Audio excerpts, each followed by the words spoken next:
Chapter 762. You're too kind, master. Li Qingshan laughed aloud.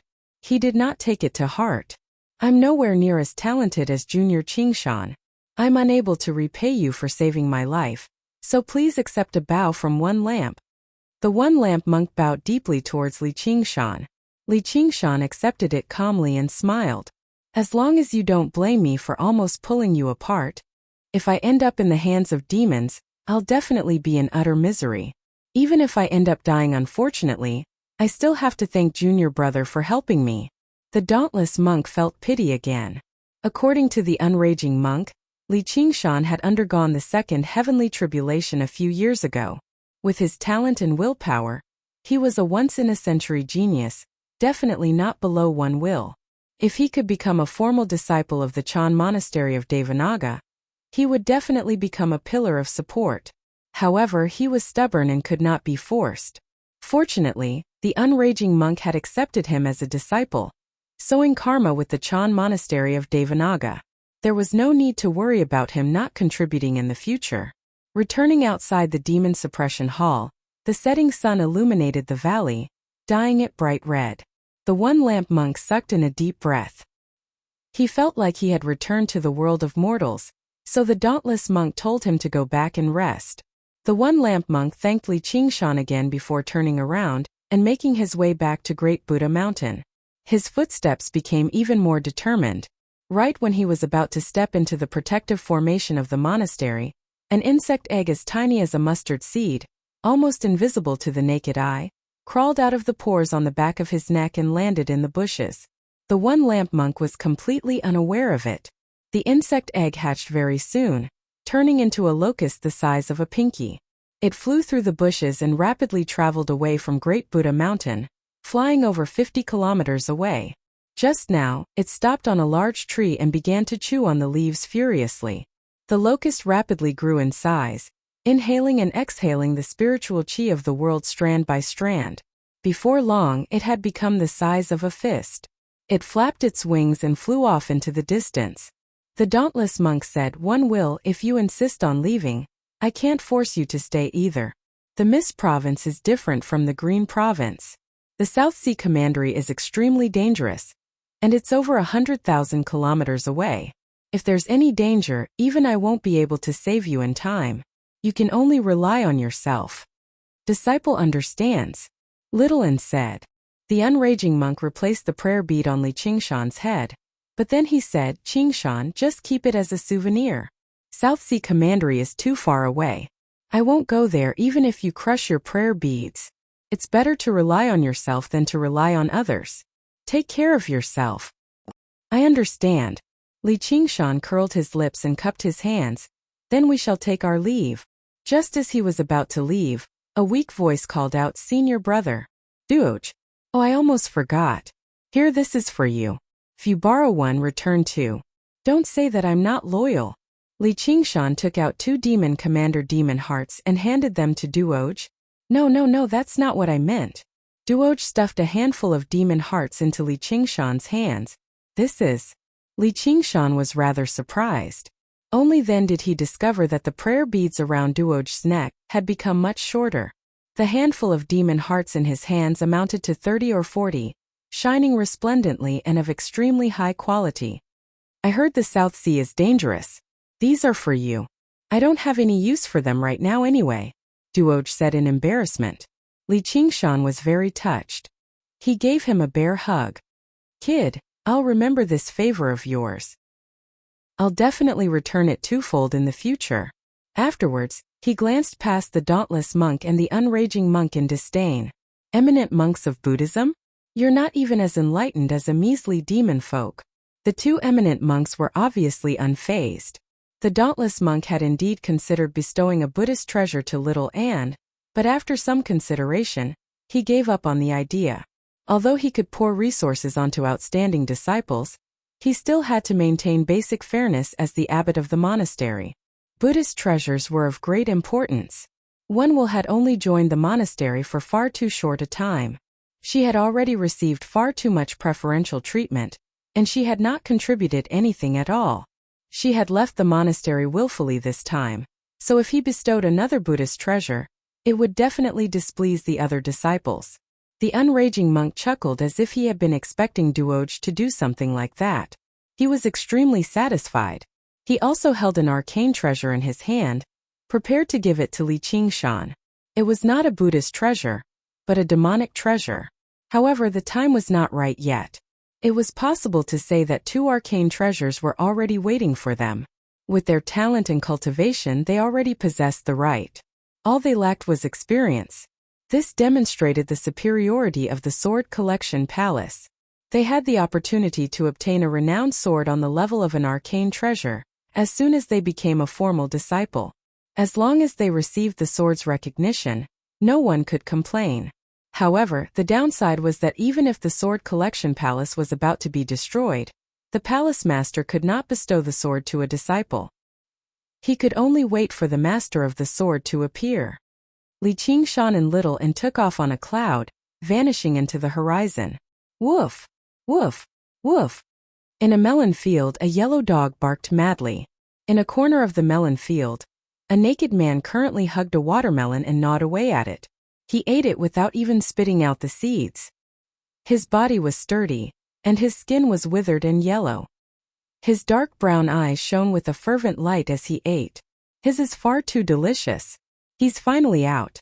The Chan Monastery of Devanaga, the Unraging Monk, Golden Cicada, and Li Qingshan. You're all fucking dead. The farmer in the straw hat heard the barking and emerged from the straw hut with his tools. Son of a bitch, how dare you steal my watermelon? You don't want to live anymore. Who are you?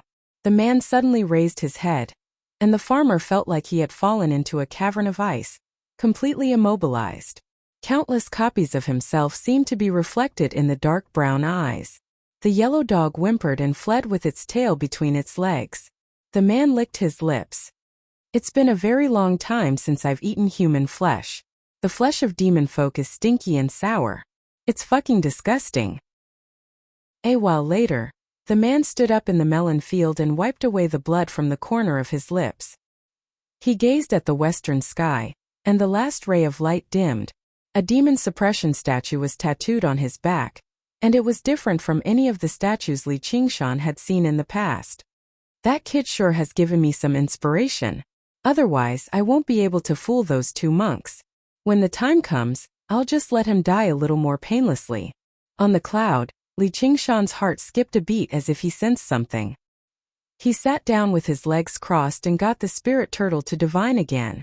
A while later, he opened his eyes and glanced back at Great Buddha Mountain in some confusion. He had clearly already left the demon suppression hall, so why was the strange sense of danger still lingering? Instead, it seemed to be lurking, showing signs of constantly growing and strengthening. What's wrong? Little An asked in concern. Li Qingshan smiled. Nothing. I just feel like the path ahead is a little dangerous. Though there really haven't been a lot of times along the way that haven't been dangerous. As long as we're together, we'll definitely be able to overcome all difficulties and reach beyond the 9 heavens. Deep underground in the Clear River Prefecture, magma surged and a lake of fire blazed. Fellow Golden Cicada, we've come to complete our agreement. Li Qingshan assumed the form of the North Moon and called out loudly. His voice reverberated through the surroundings. A crystalline skeleton stood beside him. Milky white, half-transparent flames burned in its eye sockets. You've finally returned. Chapter 763. I've made you wait. Here, this is the chant of Devanaga you wanted. Li Qingshan took out a jade slip. Little and had already engraved the chant of Devanaga into it. The jade slip was tossed into the lake of lava. A swirl appeared in the lake, extending endlessly downwards as if it was leading to another world. The jade slip landed in there, and the swirl vanished. A long while later, the Golden Cicada Spirit King's voice rang out again. Sure enough. Thank you. His voice was filled with emotion, not just because he was happy to obtain this supreme cultivation method. We're even now. If there's nothing else, I'll be taking my leave first. Li Qingshan waved his hand and was about to leave. The Golden Cicada Spirit King said, the aura of the phoenix on you is growing heavier and heavier. It's said that you were slain by the Dragon King of the Sea. The reason why you were able to escape alive is because of the phoenix's nerva, right? That's right. That battle was far too dangerous. To put it bluntly, I was just fleeing for my life. Do you have any other advice for me, fellow? Don't tell me you have other phoenix feathers on you, fellow? Li Qingshan's heart skipped a beat. The golden cicada spirit king seemed to be rather familiar with phoenixes. Since he had a phoenix feather, perhaps he had even more. If he could obtain a few more, practicing the phoenix's scripture of Nerva would become extremely easy. The phoenix has already flown away for far too long. I've only kept that phoenix feather as a souvenir. I don't have any more. However, there's a divine Wutong tree on Fire Melt Mountain in the Mist Province. It was once the phoenix's dwelling. If you can cultivate there, it'll be 100 times more effective than cultivating in the lava. Li Qingshan said. Fire Melt Mountain. I think I've heard of it somewhere. I'm about to pay a visit to the south. I'll definitely go and take a look when the time comes. Once I fully comprehend the chant of Devanaga, I'll be able to make up for the final flaw in my cultivation and undergo the fourth heavenly tribulation. I'll leap out of this world. When the time comes, I'll give you one last gift as an exchange. As the golden cicada spirit king said. Another item flew out from the lake of lava, landing in Li Qingshan's hand. It was a fiery red piece of jade. A sliver of his soul sense was embedded in it. It did not have any special functions. It was just something to be used as an alarm or a communication during crucial times. Exchange for what? Li Qingshan asked curiously as he played with the jade stone in his hand. An item that could make the golden cicada spirit king treat it so seriously as a gift was definitely not some common item. It might even be more precious than a phoenix feather. However, since it was an exchange, it meant that what he had to give up had to have a corresponding value. A phoenix plume feather for a chant of Devanaga. It was hard to say who was the winner and who was the loser. It was just each taking what they needed. But one thing was for sure, the value of these two items was roughly the same. You'll know when the time comes. The golden cicada spirit king was secretive. Then can you give me the gift in advance like you did with the phoenix feather? I have a lot of difficulties to overcome recently. Li Qingshan had an idea.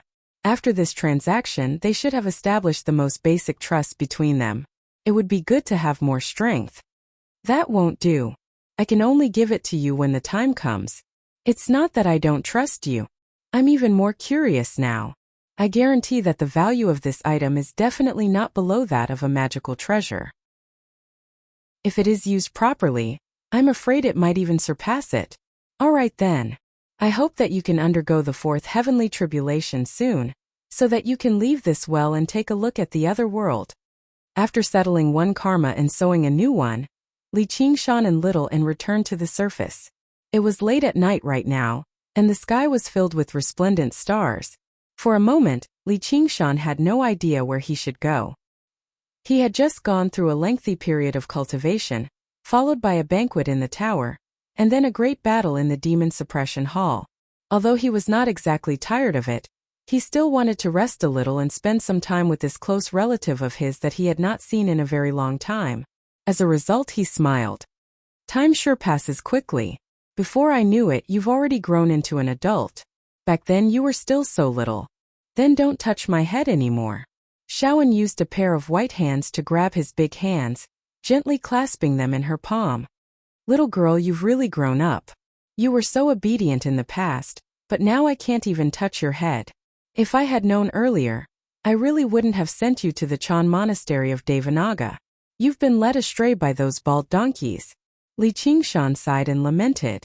Little and bit her lip and placed his hand on her head again. That's more like it. Li Qingshan laughed aloud and pulled her into his arms. The faint fragrance of sandalwood filled his arms, and his mind was at peace. He said gently, where do you want to go? What do you want to do first? I'll do whatever you want. I want to go home. Little and raised her head. Go home? You mean the Qingxiao dwelling? Haven't you been in secluded cultivation for so long? Isn't it boring enough? Li Qingshan shook his head. You said it'll be up to me. Little and was serious. All right then. Li Qingshan said helplessly. In the Qingxiao dwelling, a strand of silver-white moonlight shone in from the ceiling. Li Qingshan lay under the moonlight, gazing at the many stars in the cave. Little An lay in his arms quietly, gazing at him without blinking at all. Her seaweed-like hair flowed down like a waterfall, covering the stone platform and draping over the edge. A while later, Li Qingshan lowered his head. And then? There's nothing else. That's it. That's it. Little An embraced him even more tightly. All right then. You sure are easy to deal with.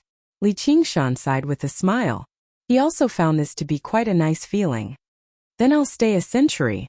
Little An's eyes shone, even more resplendent than the brightest stars. Huh. A century? Here. Yeah. Is it hard to deal with? For once, Little An's expression carried a hint of mischief. Only then did it match her appearance as a young girl. You'll get tired of it very soon. Li Qingshan pinched her cheeks, treating it like a child's words. I won't get tired of it. Little An paused, then repeated, I won't get tired of it. What she was pursuing was not in the distant other side but right here. Working hard to cultivate was just to stay in this moment for a long time. In this quiet and undisturbed world, with only each other's existence, this was the ultimate happiness. Li Qingshan suddenly had a trace of impulse. Just like what she said, so what if it was a century or 1,000 years? But this impulse was just a flash. Compared to his dream, it was just a breeze that brushed past, hardly leaving any traces. He then felt apologetic. Was it because he wanted too much? Little An suddenly smiled. She turned over and rode on his body. She raised her right hand high, pointed to the depths of the starry sky, and said loudly, I want to go above the 9th heaven. At that moment, even Li Qingshan was dazzled by the brilliance that bloomed. He suddenly realized how beautiful she was. Usually she was more like a piece of white paper, a pool of clear water, clear and flawless. But at this moment, she was smeared with the most intense and brightest colors. It was a little strange but also a little familiar. Didn't you just say you want to stay for a century? Chapter 764. The two of them lay in each other's arms.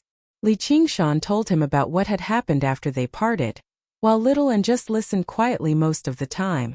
The moonlight shifted before vanishing in the end, turning into sunlight. This repeated until the sun and moon alternated. That continued until Han Qiongji came looking for him. Han Qiongji stood at the entrance of her dwelling and gazed at the drifting clouds and mist in the Chain Mountains. She thought to herself, Ru Xian's dwelling isn't far from here. But she's already been in secluded cultivation for several years now. I wonder how she's doing right now.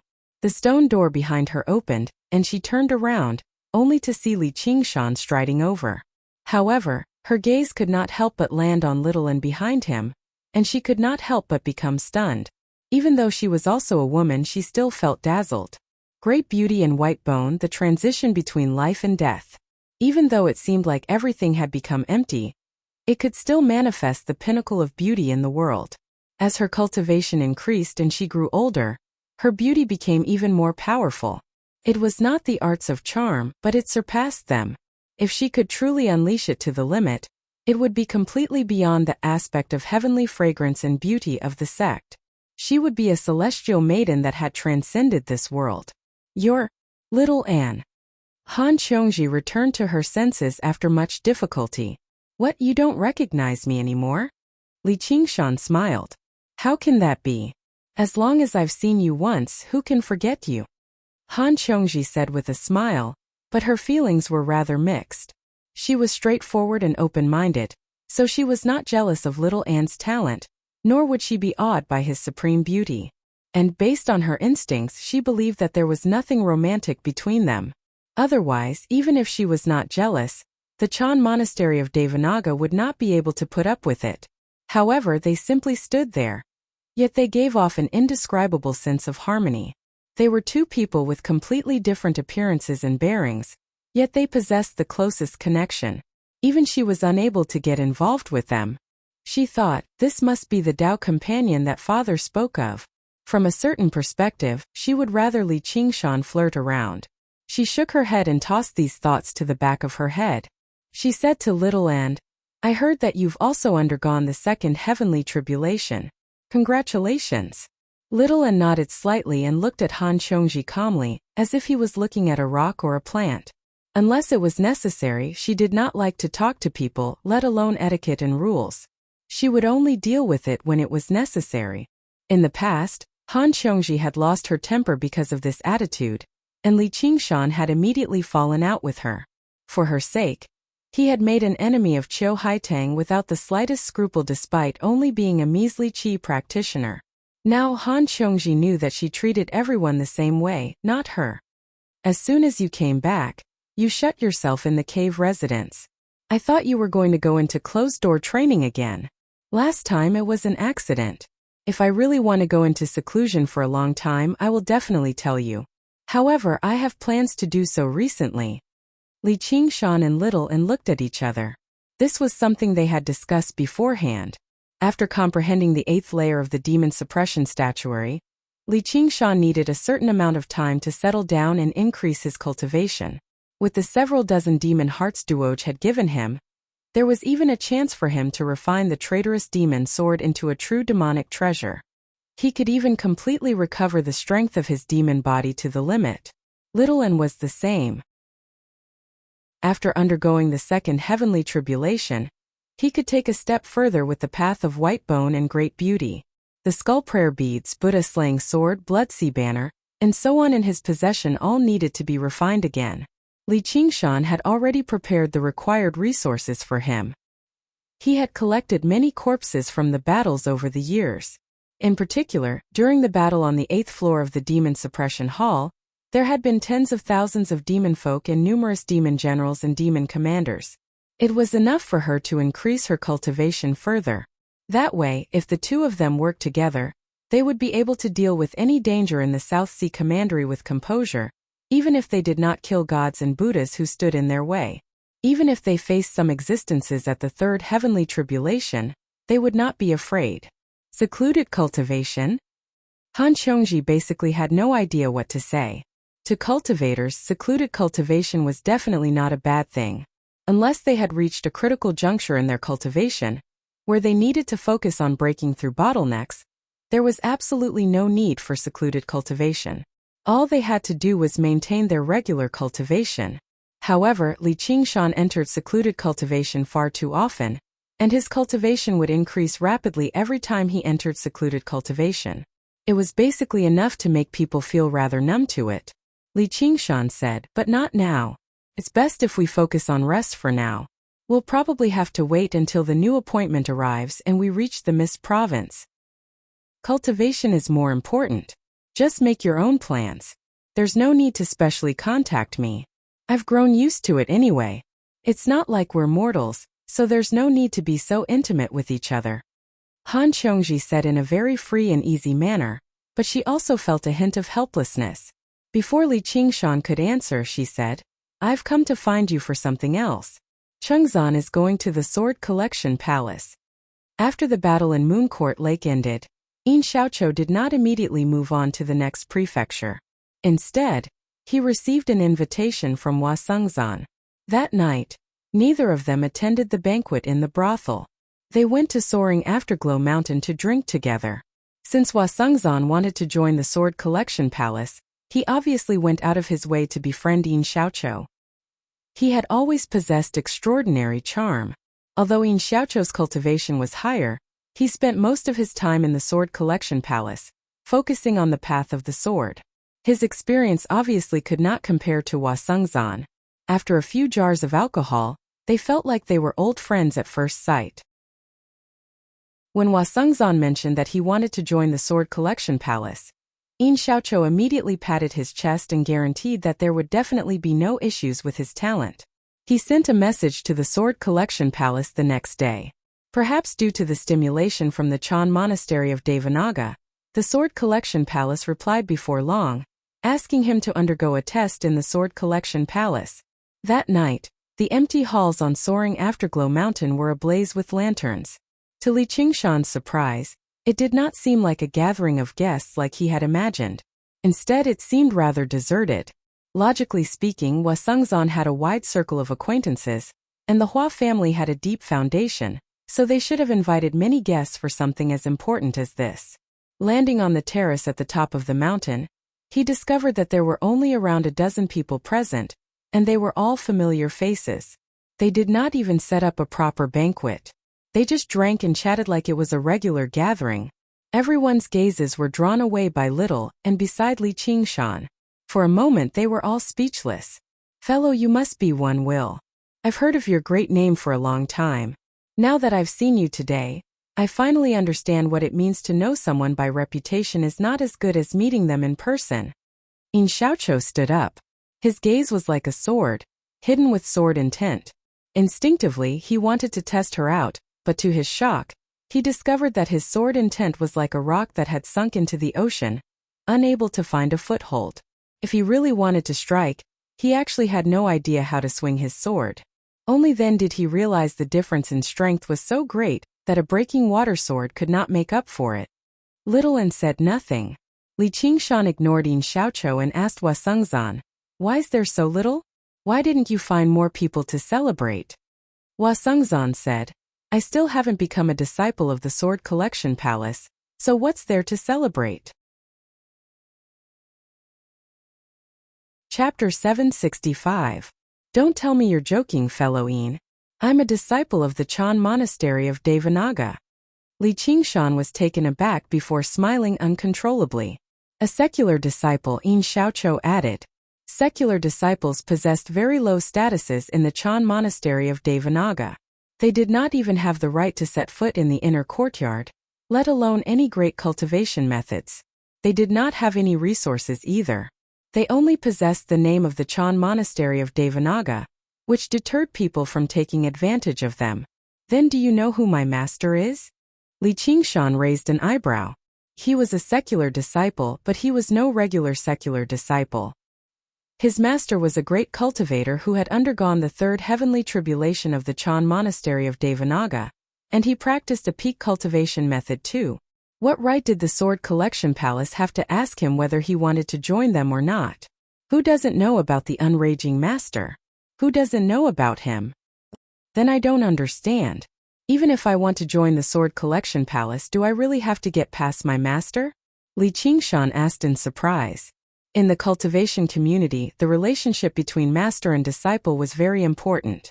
In particular, when your master came from a large sect and was a great cultivator who had undergone the third heavenly tribulation, a relationship like this was unbreakable. I'm not asking you to become a disciple of the Sword Collection Palace or take someone as your master. Instead, you'll be like Elder Zhoutong of the Clear River Prefecture. Becoming a guest elder, Yin Xiaoqiu explained.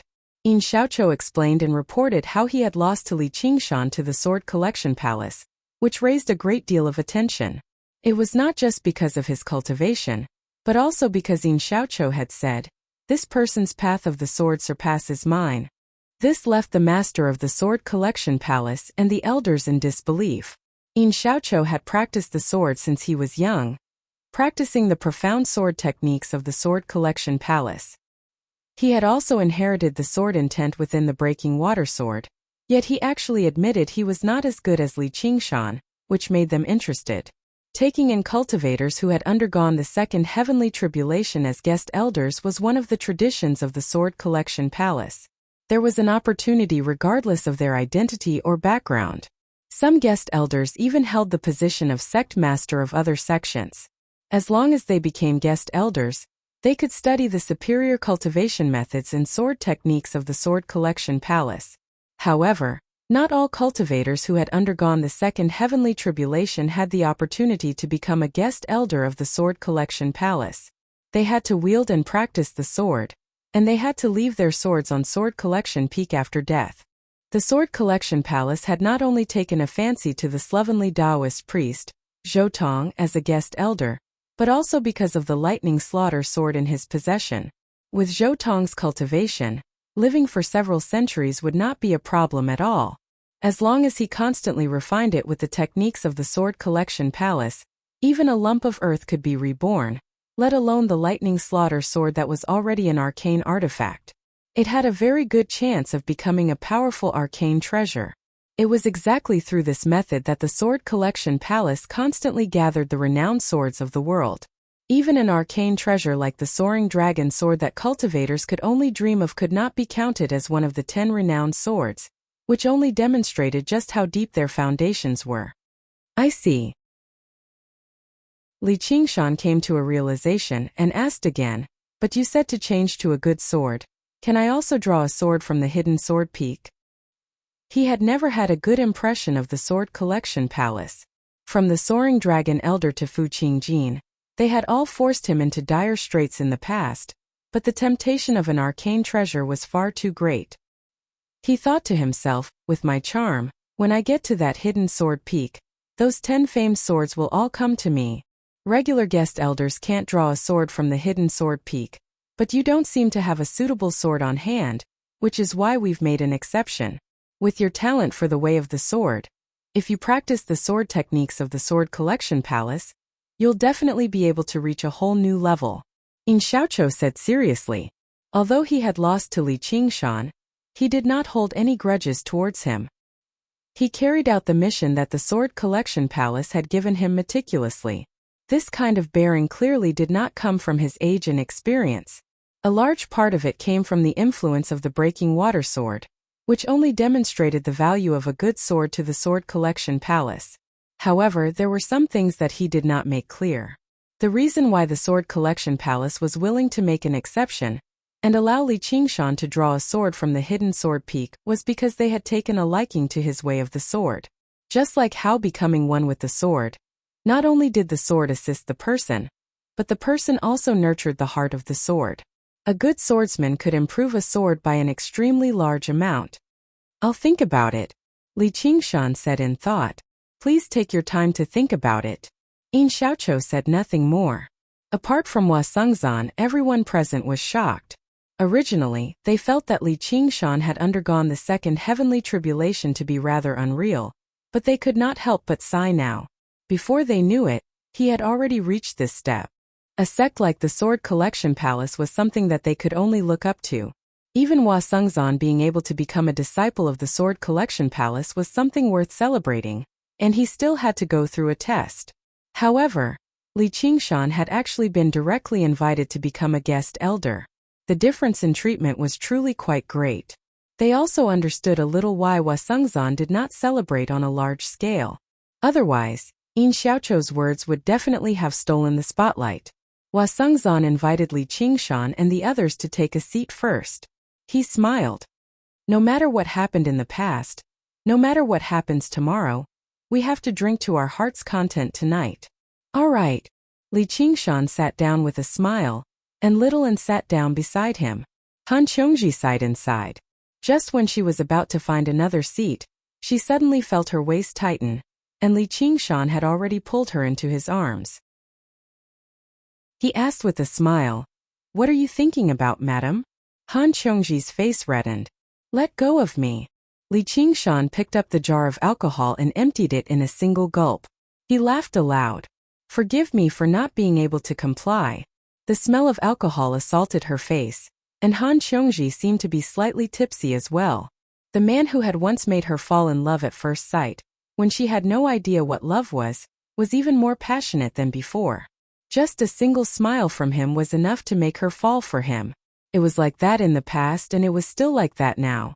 Even if they could not become partners of cultivation, even if they spent more time apart than together, she felt no regret at all. Everyone laughed.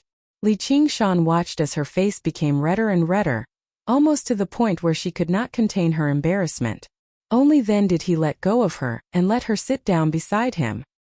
He continued to hold onto her waist, preventing her from running away. Han Qiongji elbowed him viciously. She could only give up as she was unable to break free.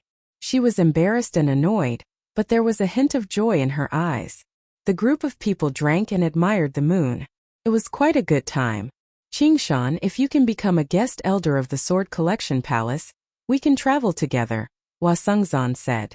"If it's possible, I'd obviously like to obtain a renowned sword, but I still need my master's permission. I can't make the decision on my own." Then Li Qingshan glanced at Yin Xiaoqiu. Yin Xiaoqiu was currently pouring himself a cup and drinking by himself, as if he had gone through the vicissitudes of life to drown his sorrows.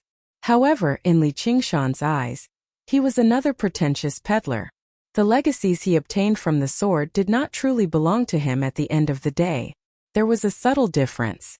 Since this kid is bold enough to mention it, no, since the Sword Collection Palace is bold enough to mention it, don't tell me they're certain the Chan Monastery of Devanaga will definitely agree to it? Otherwise, wouldn't they be utterly humiliated?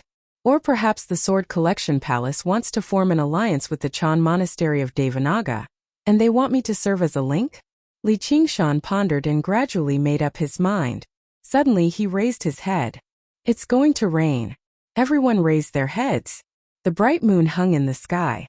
Only a few thin clouds drifted through the inky blue night sky. It did not seem like it was going to rain at all. But very soon fierce winds arrived, whistling past the top of the mountain like an invisible hand had pulled over a great curtain. The clouds were densely packed, shrouding the entire sky in the blink of an eye. They pressed down heavily on the top of the mountain as if it was within reach. The rising wind before a storm, Li Qingshan said slowly. With the Battle of the Clear River Prefecture over, the 9 provinces gradually fell into turmoil in the past few years. Humans and demons constantly clashed, and demonic sects that had been suppressed for several millennia began to surface once more. They caused a great ruckus in the Cloud, Mist, Frost, and Thunder provinces. The Great Xia Empire's control over the various provinces rapidly declined.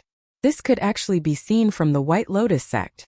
In the past, even if the White Lotus Mother fled to the Mist province, she would have to tuck her tail between her legs and behave herself. How could the Hawkwolf Guard allow her to rebuild their headquarters so openly? Now no one cared at all. And this was the border of the Mist province that was very close to the Green province and even the Dragon province. If it were another 100,000 kilometers to the south, it would be easy to imagine what the South Sea Commandery would be like. Once the order collapsed, it would be time to see who had the strength to plunder. The Sword Collection Palace and the Chan Monastery of Devanaga were both so-called orthodox sections. At a crucial time like this, it only made sense for them to strengthen their alliance. Yeah, Hua Sengzan sighed. None of the people present were stupid. They could tell what Li Qingshan was trying to imply, so they sank into their thoughts. For a moment the platform fell silent. Only the wind whistled past their ears. Everyone had personally experienced the brutality of the Battle of the Clear River Prefecture, but as it seemed now, it was only a small disaster, the mountain breeze before the storm. There was an even greater disaster waiting ahead. Dark clouds obscured the moon and rain poured down. The surroundings were pitch black. The sound of rain rang out, but surprisingly, there was not a single peal of thunder. The halls at the foot of the mountain flickered with lantern light, but they seemed to weaken as well, swaying in the wind and rain.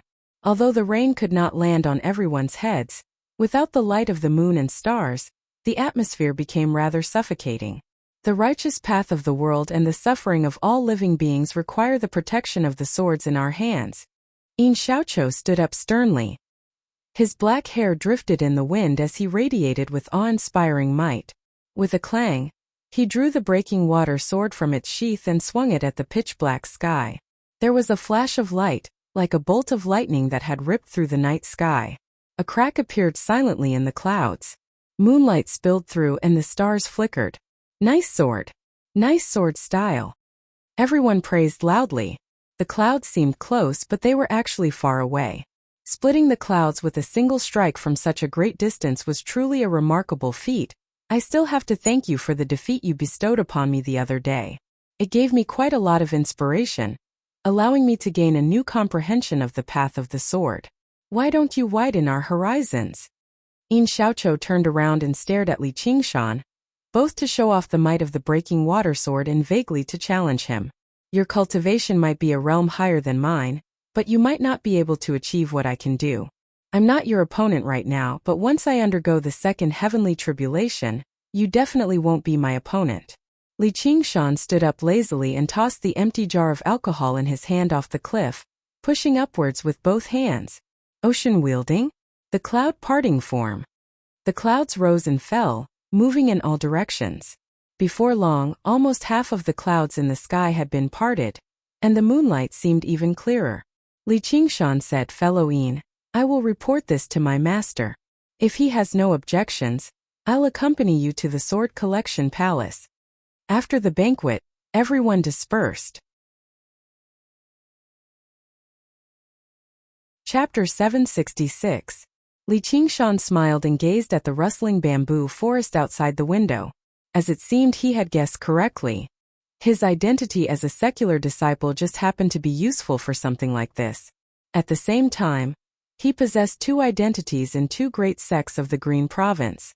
Although he was not at the core of either sect, his status was not low, and he just happened to be a demon. The affairs of the world sure were unpredictable. Qingshan, are you really going to the Sword Collection Palace to become a guest elder? Lu Chuanfeng asked from the side. He was careful, as if he was afraid of offending Li Qingshan with the slightest carelessness. Li Qingshan never put on any airs, but after all these years of fighting and killing, he had already established his might. He gave off a natural sense of awe. The Cloud Wisp Association had developed very quickly in the Rui Commandery. Lu Chuanfeng had specially invited Li Qingshan to Cloud Wisp Island today, so that he could continue writing. Originally, he wanted him to remember his identity as a disciple of the School of Novels, but he never expected him to actually agree. Li Qingshan had a feeling that the divine talisman of great creation would come in handy one day. So he had brought Little and here to relive the feeling of the past. There was no need for him to drink some water of recollection. With his current cultivation, there was nothing he could not remember if he tried to recall. As a result, he became a plagiarist and had Little and edit it. It was extremely satisfying. How can I turn down someone else's warm invitation? Little and take your time to edit it here. I'll go see that Yin Xiaoqiu again. Li Qingshan stood up. Right when he was about to take off, he glanced at the school of painting nearby and remembered that Chu Danqing had not attended Hua Sengzan's banquet on Soaring Afterglow Mountain. He wondered how the Three Absolutes calligraphy had been repaired, so he landed on the island and grabbed a disciple of the school of painting. He asked, "Where's your patriarch, Chu?" "Oh, Commander Li. The patriarch is currently in secluded cultivation. He said that no one is to disturb him." The disciple said in a trembling voice. "You sure have troubled him," Li Qingshan said. He knew that it would not be easy to repair a treasure like the Three Absolutes calligraphy. If there was a chance, he would make up for it. As soon as Li Qingshan took off, a streak of light flew over from the direction of the Clear River Prefecture and landed on Cloud Wisp Island. It was Hua Chenglu. She frowned slightly, struggling to hide her worry. Lu Chuanfeng hurriedly went forward to welcome him. "Commander Hua, why are you here? Is Commander Li here?" Unfortunately, he just arrived at the Soaring Afterglow Mountain. Then he should already know. Hua Chenglu let out a long sigh. In the bamboo building, Little and stopped writing and looked out the window. Then, he lowered his head again and wrote stroke by stroke without any distractions. "Fellow Taoist Yin, my master has agreed. Let's get ready to go." Li Qingshan came to the Soaring Dawn Mountain again, found Yin Xiaoqiu, and went straight to the point. "Fellow Taoist Li, something has changed." Yin Xiaoqiu was not surprised, but there was a hint of embarrassment on his face. "What change? Haven't you seen Chenglu?" Hua Sengzan interrupted. "I haven't. What's wrong with Chenglu? So you still don't know? The Hawk Wolf Guard has already appointed you as the White Wolf Commander of the South Sea Commandery of the Mist Province." The White Wolf Commander. Li Qingshan frowned. Why was it only the White Wolf Commander? There was actually a White Hawk Commander in a crappy place like the South Sea Commandery? Whatever. He had come to the Mist Province mainly for Ru Xian anyway, as well as to search for the divine Wutong tree. He did not care about his position. But what does that have to do with anything? I'll be in charge for a few days at night, so what can the Hawk Wolf Guard do to me? Li Qingshan suddenly understood. He smiled. So the Sword Collection Palace is afraid I'll be killed in the South Sea and lose the treasured sword of your palace. Am I right? That's right. The South Sea Commandery is a savage, dangerous place. If the sword is lost there, it'll be very difficult for the Sword Collection Palace to find it, Yin Xiaoqiu said calmly. Every single sword on the Sword Collection Peak was a precious treasure that the Sword Collection Palace could not live without. With Li Qingshan's comprehension of the path of the sword, it was very likely for him to draw an arcane treasure sword. That was something the Sword Collection Palace could not afford to lose. Losing the Soaring Dragon Sword had already left the Sword Collection Palace brooding over it. With North Moon's death, they lost all traces of it, unable to find it again. An innocent man gets into trouble because of his wealth. It might not be a good thing for you to take an arcane treasure to the South Sea. Yin Xiaoqiu had never imagined that North Moon, who was dead for sure, was currently standing right before him alive and well, discussing how he could retrieve another sword from the Sword Collection Palace. I understand. Then I'll directly take up my post in the Mist Province. We'll talk about the sword when I return. Li Qingshan did not become angry. He had only agreed to become a guest elder of the Sword Collection Palace to take advantage of them. Even now, he still felt hostility towards the Sword Collection Palace, so he obviously would not ask them to trust him. It was just a sword. It would make no difference whether he took it sooner or later. There was no hurry. With how generous Li Qingshan was, Yin Xiaoqiu instead felt rather embarrassed. He took out a jade slip. Since you've agreed to become a guest elder of our Sword Collection Palace, please accept this jade slip. Li Qingshan accepted the jade slip and sent his soul sense into it. His eyes gradually lit up and he smiled. Thank you, fellow Yin. I won't be holding back then. There were over a dozen nameless sword styles recorded in the jade slip. Some were graceful and agile, while others were simple and heavy. All of them were extremely intricate, basically the essence of various sword styles. There were almost 100 sword techniques as well. If he had not seen it with his own eyes, he would never have imagined that a single 1-meter-long sword could produce so many variations. They really are a sect of sword cultivators after all. They really do have some tricks up their sleeves. Once I study them carefully, my path of the sword will definitely reach a whole new level, and I'll be able to unleash the full power of the demon dragon sword. However, what delighted him the most was not these sword styles and sword techniques, but a cultivation method called the Heart of the Sword. It was divided into 3 parts: offering the sword, refining the sword, and tempering the sword. It described in detail how to temper the sword and increase the quality of the sword. To the current Li Qingshan, this could be regarded as a timely reign. He just happened to want to refine the traitorous demon sword into a true demonic treasure. Although the traitorous demon sword could devour demon hearts and increase its strength, the rate of increase was relatively slow. Even with several dozen demon commander demon hearts in hand, he was not confident he could succeed. Now that he had this cultivation method, his chances of success had increased drastically. Even if it was not 100%, he was 70 to 80% confident. Heh, I've still managed to take advantage of you after all. Li Qingshan was satisfied. Then he asked, when do the two of you plan on setting off? Probably in the next day or two. Hua Sengzan replied. Suddenly, he gazed down the mountain. Someone's coming. That's strange. Why has he come to find me? At the foot of the mountain, a man stood in front of the entrance.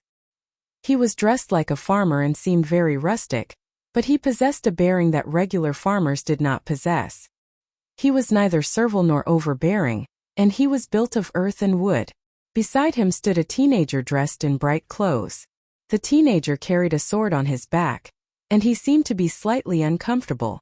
They were the leader of the School of Agriculture, Li Long and Li Qingshan, who had changed his name to Li Xiaoyao and Li Qingshi.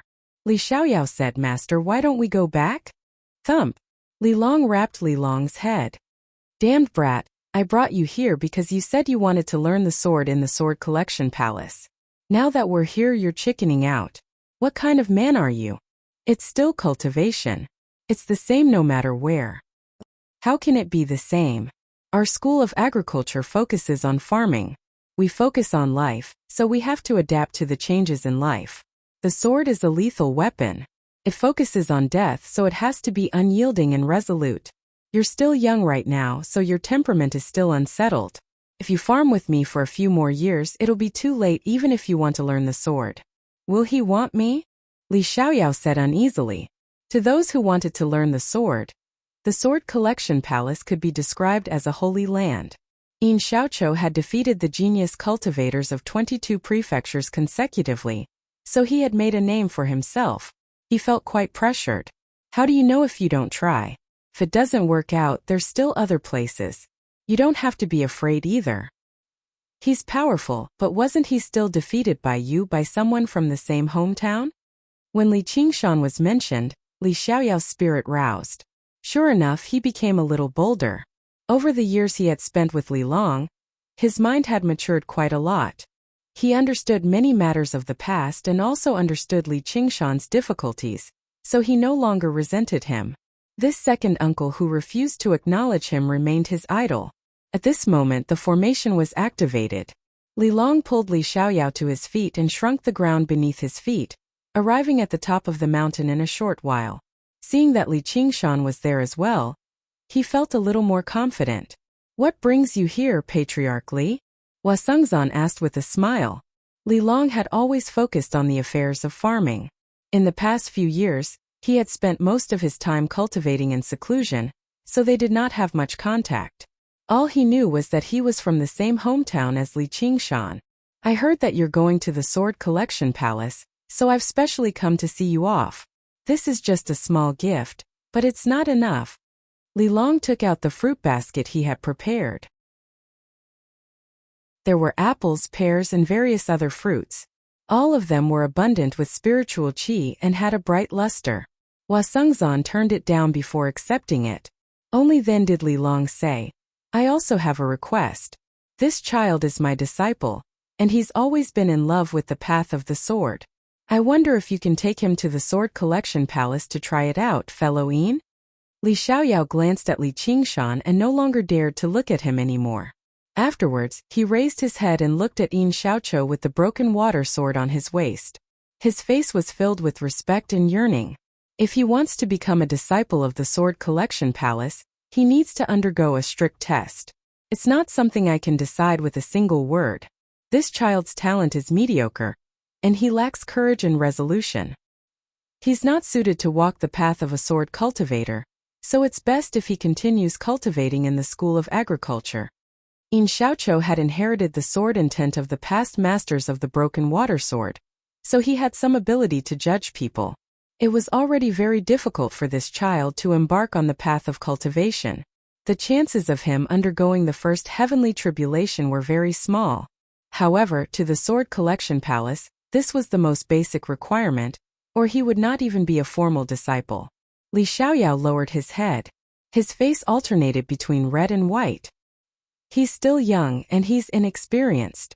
He does have some kindness in his heart, but he's completely focused on becoming a sword wielder. Even I can't persuade him otherwise.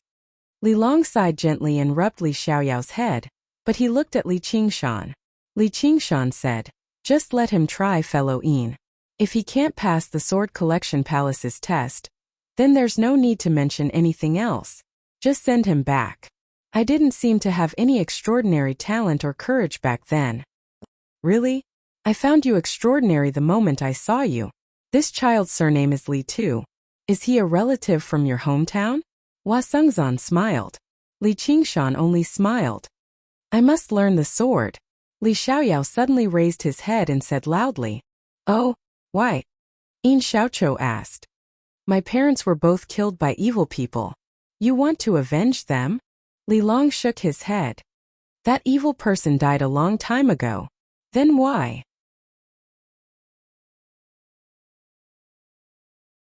Chapter 767. Li Xiaoyao clenched his fist firmly. Within his weakness there was actually a sense of determination. Li Qingshan nodded secretly. At least he had not been contaminated by his parents' foolishness and cunning. "If that's the case, I'll take you along. However, whether you can become a disciple of the Sword Collection Palace or not will be up to your fate," said Yin Xiaoqiu. "Yep." Li Xiaoyao nodded firmly, overjoyed. Then he looked at Li Long and became reluctant to part with him. Li Long said, "Stop acting like a little girl. Learn the sword properly. Don't embarrass our crouching ox village." "Yes, master." Li Xiaoyao glanced at Li Qingshan again and secretly made up his mind. His talent was mediocre, but he believed there was hope as long as he worked hard. Then Yin Xiaoqiu said to Wasengzan, "There's no need to linger around. Let's set off right now. I'll be in secluded cultivation for a while after I return to the Sword Collection Palace. Once I undergo the second heavenly tribulation, I'll definitely challenge fellow Li, no elder Li again." "Alright, but I'll have to draw a good sword from the Sword Collection Peak first." Although Li Qingshan was hostile towards the sword collection palace, he could not help but admire their heritage. Both Fu Qingjin and Yin Xiaoqiu were heroes among men, possessing extraordinary courage. Even the soaring dragon elder was firm and resolute. It was not without reason that he had managed to last for so many years. Hua Sengzan said, "It's a pity that I can't see you off, Qingshan. There's no need to be so polite. The mountains never change, and the rivers never stop flowing. We'll meet again." Li Qingshan clasped his hands and bade farewell. He watched the three of them vanish into the horizon before turning around and saying to Li Long, "It's been hard on you these past few years. It's only natural for my own disciples to work a little harder. How far I can go in the future will be up to me." Li Qingshan returned to Clear River City and arrived at the entrance of the Hawkwolf Guard. Gazing up. Upstairs, Hua Qinglu currently leaned against the back of the chair and gazed out the window. She furrowed her brows in thought as she gently tapped the armrest with her slender fingers. Ever since he had come out of his closed-door training, although they had only met a few times in a hurry, there were many ripples in her heart. However, since it was already too late, she could only accept this outcome calmly. She was not a little girl, nor was she Hua Sengzan. She did not want to be entangled with the word love. It was fine to see him once in a while. It was fine to be teased by him a few times. But now, even that was impossible as he was going to the Mist Province. It would have been fine if it was just separation, but it just had to be the most dangerous South Sea county. How could she not worry about his safety? At this moment, a familiar figure appeared in front of the window and said with a smile, "What are you thinking about?" "Brotherly." Hua Qinglu stood up. Her red lips parted as she considered how she should inform him of this bad news. "I already know. Where's the transfer order?" Li Qingshan stepped into the room and said with a smile when he saw how troubled she was. Hua Qinglu took out the transfer order, and Li Qingshan stowed it away after a single glance. It really was the White Wolf commander. "Oh right, Qinglu, your elder brother has set off just now. Sai, didn't he say it would take another day or two? Probably because he doesn't want to make a scene like sending him off. He's going to the Sword Collection Palace, so it's time for me to set off too."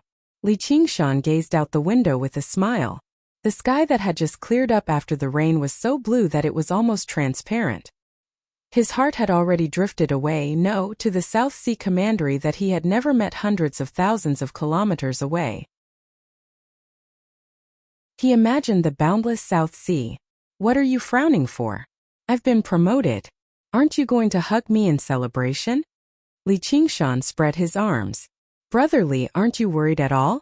That's the South Sea Commandery, the southernmost region of the 9 provinces. It's a land of wilderness among wilderness. Not only do the Hawkwolf Guard not have any special privileges there, but they'll even receive hostility, yet you're still in the mood to joke around." Hua Qinglu panicked. "If I'm not joking around, am I supposed to cry?" Li Qingshan was rather touched by how concerned she was for him. "Go find Commander Gu and get her to help you out. And your master. You're a disciple of the Chan Monastery of Devanaga after all, and the Sword Collection Palace. Don't they want to make you a guest elder? Anyway, you definitely can't accept this job. Sai, it must be that bastard Siqing who's pulling the strings. He's using his identity as a prince to run amok." Hua Qinglu said furiously. "Thank you, but I've already made up my mind. The South Sea Commandery is indeed a land of wilderness among wilderness. It'll definitely be riddled with danger. It's exactly because of that it's worth going. If I don't go to the ends of the world and the corners of the ocean, wouldn't I be wasting my life? As for that kid, Siqing, there'll be a time for him to cry." Li Qingshan said proudly. He did not take Siqing seriously at all. He could just find an opportunity to settle this small grievance in the future. "Big brotherly, now that you've said that, even I want to go and have a look. I still haven't seen the real ocean. If it weren't for the fact that I'm afraid of dragging you down, I even want to go with you and become a White Wolf Guard." Hua Qinglu was infected by his lofty sentiments, and her worries vanished. Why would she need to worry about this man? He was Li Qingshan. She could not help but fantasize about the South Sea of the Mist Province. Ever since she was young, she had never been one to settle down. As a matter of fact, she even had an urge to go to the South Sea with him regardless of the consequences. "Come. It won't drag you down at all. Li Qingshan studied Hua Qinglu with a smile. After a few years, the little girl had become even more enchanting. Her features were picturesque, her figure was graceful, and her figure was slender and well-proportioned. If she gained a little more, she would be fat, and if she lost a little, she would be thin. She radiated with a delicate beauty. If I really go with you, Big Sister Han will curse me to death. Hua Qinglu's face reddened under his gaze, and she stuck out her tongue. Why would she curse you? What do you want to do to me? Li Qingshan took a step back and said in great surprise. Big brother Li. Haha, I'm just joking. You're still very young. The path ahead of you is still very long. The greatest benefit of the cultivation community is that you'll never be able to imagine just how far you'll be able to go. Although you have to deal with the matters of the Hawkwolf Guard, you don't have to worry too much about it.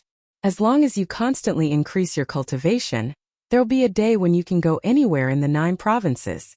Li Qingshan patted Hua Qinglu's shoulder and said earnestly, Yeah, I'll work hard on cultivation. I heard that the merfolk of the South Sea are all extremely beautiful, and their voices are bewitching. If the people sailing on the sea hear the songs of the merfolk, they'll jump into the water without any regard and drown to death. Don't be enchanted by them, Big brother Li, Hua Qinglu said. However, she refused to believe that there was a woman who could enchant him with her beauty. In particular, after seeing Little N a few days ago, she was even more certain of this. That kind of inhuman beauty was something that even she was amazed by. Sigh, there's nothing I can do about it. You know that I've always been enchanted by beauty. I even saw my fellow countryman Li Long on soaring Afterglow Mountain earlier. We only spoke a few words before bidding farewell, yet I accidentally told you so much. Your warning is very reasonable. I need to learn from it. I'm going. Li Qingshan laid out his hands helplessly. Speaking of which, he had basically been enchanted by a merfolk, and it was not some enchanting song, but her poisonous words. What's the rush? You're going so far away, so you need to hold a farewell banquet. Hua Qinglu said in surprise. Forget it. We just had a gathering a few days ago. It'll be boring if there are too many banquets. Not to mention, it's not like I'm going somewhere nice. If I make it seem like I'm going to never return, how boring would that be? Li Qingshan waved his hand and turned her down. He said, Take care, before turning around and making his way out the window. Hua Qinglu watched him leave. She was filled with mixed feelings. Who knew how many years it would be before they could meet again? And who knew how many dangers lay ahead? Big brother Li. Is there anything else? Li Qingshan turned around, but before he could even finish, Hua Qinglu rushed over and kissed him on the lips. Afterwards, they immediately parted as if she had been electrocuted. She lowered her head and said softly, Be careful on the way. Girl, what's the meaning of this? Li Qingshan licked his lips. The gentle and immature feeling remained. He raised her chin, and her delicate face was flushed with an intoxicating red. Her long eyelashes trembled, afraid to look into his eyes. What? What? Hua Qinglu's gaze drifted about. She began to feel deep regret. Just now she had really been too impulsive. Li Qingshan said nothing more. He wrapped his arm around her slender waist and pulled her into his arms. He lowered his head and kissed her soft pink lips before making his way in. He opened her teeth and held her tongue, savoring it without restraint. Hua Qinglu's eyes widened before closing them firmly again. This was the first time in her life that a man had kissed her like this. She felt like she was being violated, but she was powerless to resist.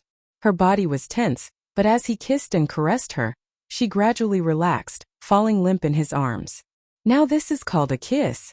Only after quite a while did Li Qingshan smile.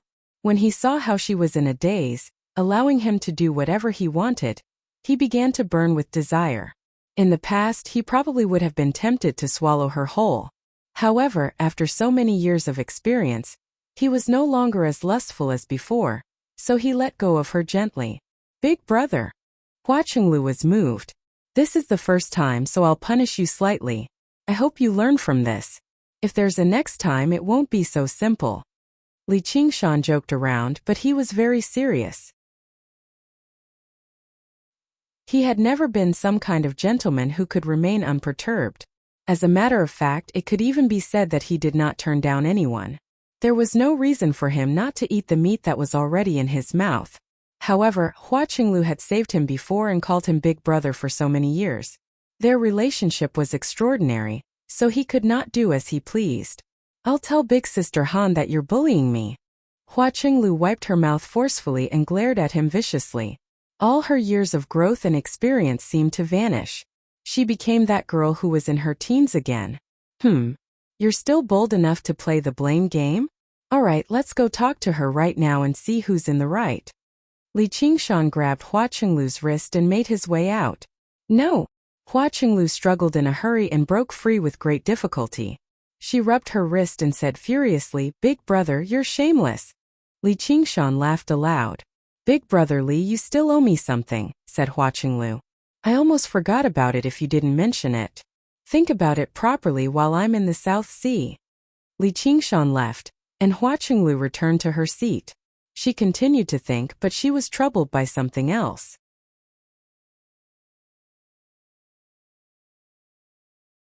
Chapter 768. They had only just begun their journey after flying through the mountains. Finally, they arrived at the border of the Green Province again. The boundless blue sea extended south to the ends of the world. Li Qingshan took out the mental map of the Mist Province and glanced at it. His gaze landed on a range of mountains. This was Fire Melt Mountain, where the divine Wutong tree resided. He specially asked the Banyan Tree King for guidance, but the matter was rather troublesome, as Fire Melt Mountain was where the royal court of the Fire Devourers currently resided, while the divine Wutong tree was the divine tree of the race. It was completely unapproachable. There was nothing strange about this. Everyone wanted a good place. In the end, it would definitely belong to the strong. After the phoenix had flown away, anyone who could become the new master of the divine Wutong tree would definitely not be weak. Li Qingshan said to Little and beside him, "Let's go to Cloud Dream Marsh first and see how Ru Xian is doing." Alright. The great marsh of Cloud Dream was shrouded in clouds and mist, rising and falling. The marsh was filled with dense spiritual qi, vaguely condensing together. The vast expanse of light was controlled by a tiny water god seal. "She seems to be cultivating," Li Qingshan sensed. "Why don't we wait until we reach the South Sea Commandery and clear away the danger before letting her go over?" Little said. "That works too. We'll let her properly cultivate here for a while." Li Qingshan nodded. Controlling such a large region of water was a rare opportunity for her with the bloodline of merfolk. Compared to cultivation, everything else could be set aside for later. As a result, the two of them flew over Cloud Dream Marsh and continued south. Their destination was not the South Sea Commandery, but the Mist Capital. The Mist Capital was located in the center of the Mist Province, where the Lord's estate of the Mist Province resided. It was the capital city of the King of Southern Yu, the second largest city in the Mist Province. The headquarters of the Hawkwolf Guard of the Mist Province was nearby. Under the gloomy sky, a huge golden hawk with a wingspan of several hundred meters gripped the mountain firmly with its talons. Its eyes gazed at the Mist Capital in the distance, giving off a heavy sense of surveillance and warning. The Hawkwolf Guard had always been an important force that the Empire used to deter the outskirts of the wilderness. However, after several thousand years of trials and tribulations, even the golden hawk that had been refined with great effort seemed to pale in comparison. The Great Xia Empire had already lost control over the Mist Province. All that remained now was submission in name. As for the Hawkwolf Guard that was originally awe-inspiring, it had instead become a target of public criticism. Not a single organization welcomed it.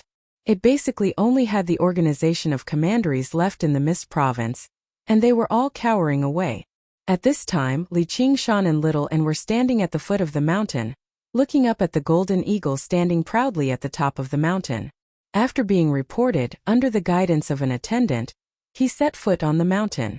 The vegetation on the mountain was lush, and the trees formed a forest. The scenery was beautiful. The pavilions, terraces, and buildings were all grand, and they were not influenced by the customs of the Mist Province. Instead, they bore the strong imprint of the Dragon Province. However, there weren't many people around, making it seem rather deserted. Occasionally, he would see a few people, but they were all Qi practitioners who were not much stronger than mortals. They served as attendants and maintained the basic operations of this place. Li Qingshan arrived at the top of the mountain. There was a chain of halls here, splendid and magnificent. However, after walking around there, he did not see the Golden Eagle commander. He learned he was in secluded cultivation. In the end, under the guidance of an attendant in black, he collected his uniform and waist tablet as a White Wolf commander. Afterwards, he did not receive any special treatment, so he descended the mountain again. He felt rather confused. He was a White Wolf commander after all. That was an important figure in the Green Province. He could be regarded as one of the upper echelons of the Hawkwolf Guard. Yet he was actually treated so coldly in the Mist Province.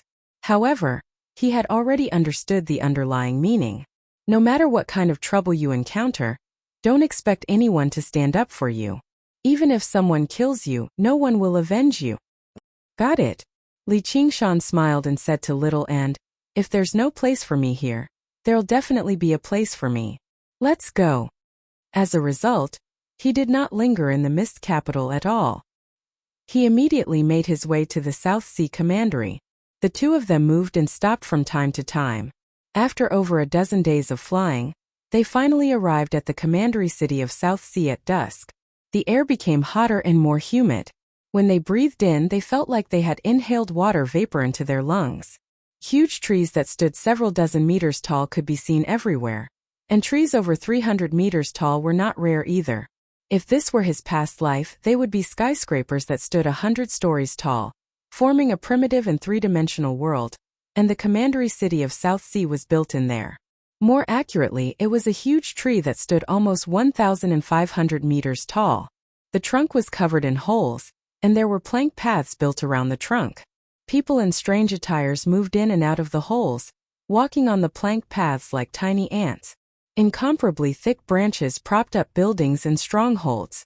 People walked on the bridges woven from vines, moving between the branches. It was bustling and bustling, no different from an ordinary human city. Before he made Li Qingshan come to the South Sea Commandery, he had done some homework. He knew that the closer they were to the south, the taller and thicker the trees were. People all lived in the trees, and unless it was necessary, they would never go to the ground. Some people had never even set foot in their entire lives. It was very difficult for sunlight to penetrate the dense canopy, so there was no daylight on the ground. Thick mist constantly drifted about. That was a fatal miasma. Layers of fallen leaves piled up, forming a terrain similar to a swamp. That was a paradise for various demonic beasts and venomous insects. Even the plants that lived in the shadows all year round were filled with aggression. In such an extreme environment, let alone mortals, even cultivators were in danger. It was impossible for barbarian tribes composed of mortals to exist. Only powerful shaman tribes could survive, but they were forced to face the test of death at all times. As a result, the lines of good and evil became extremely blurry here. Only survival came first. Most people who survived in such an environment possessed indomitable, cruel and cunning natures. For the sake of survival, they would do anything. Whether they were men or women, young or old, they all crazily pursued power. Demonic arts and evil arts that could rapidly increase their strength were widespread. No matter how bloody the cultivation method was or how severe the consequences were. A neutral and peaceful method of cultivation would never work here. If they could not even survive today, how were they supposed to think about 10 years later? Gambling with one's life went without saying. Life was worthless, whether it was someone else's or their own. The more people treasured their lives, the less they could live. As a result, regardless of whether demonic cultivators were powerful or weak, they could never be eradicated. No matter what cultivation method they practiced, the powerful cultivators who emerged from this land would all bear the deep imprint of demonic cultivators. From today onwards, we'll be spending our days in a place like this. Feels pretty nice. It's a pity that we're still very far away from the sea. Once we pass through the Hawkwolf Guard, let's go to the seaside and have a look. Li Qingshan said eagerly. He had practiced the arts of the boundless ocean for all these years, but he had never seen the sea of this world before. The true sea surged with great waves, boundless and boundless. As a symbol of the Hawkwolf Guard, A silver-white hawk stood on a thick branch high up on the huge tree. At first glance it seemed rather balanced, just like a regular hawk perched on the top of a tree. Li Qingshan flew over and attracted countless gazes. An alert voice rang out from the Hawkwolf Guard. Who is it?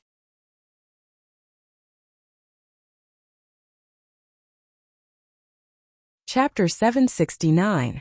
On the tree branches at the feet of the White Eagle statue, there were many buildings. They were all book houses that grew out of the tree branches. There were also huge baskets made of vines hanging under the branches, and there were figures moving about in them. A tree branch had been completely transformed into a garden in the sky. It was filled with a wonderful and exotic atmosphere. A group of white wolf guards wearing white clothes with white wolves embroidered on them walked out of a strangely shaped building. Although they were all cultivators who had passed the first heavenly tribulation, the handsome clothes they were wearing looked like stolen clothes no matter how one looked at them. They either rolled up their sleeves or tied their clothes around their waists. Most of them were barefooted. 8 out of 10 of them were looking at little, and beside Li Qingshan, they didn't look like cultivators at all.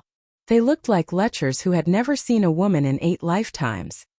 As for the remaining 2, one of them was gloating, as if it had nothing to do with him and was just watching the show. The last one was full of surprise and said in a strange tone, "White Wolf Commander?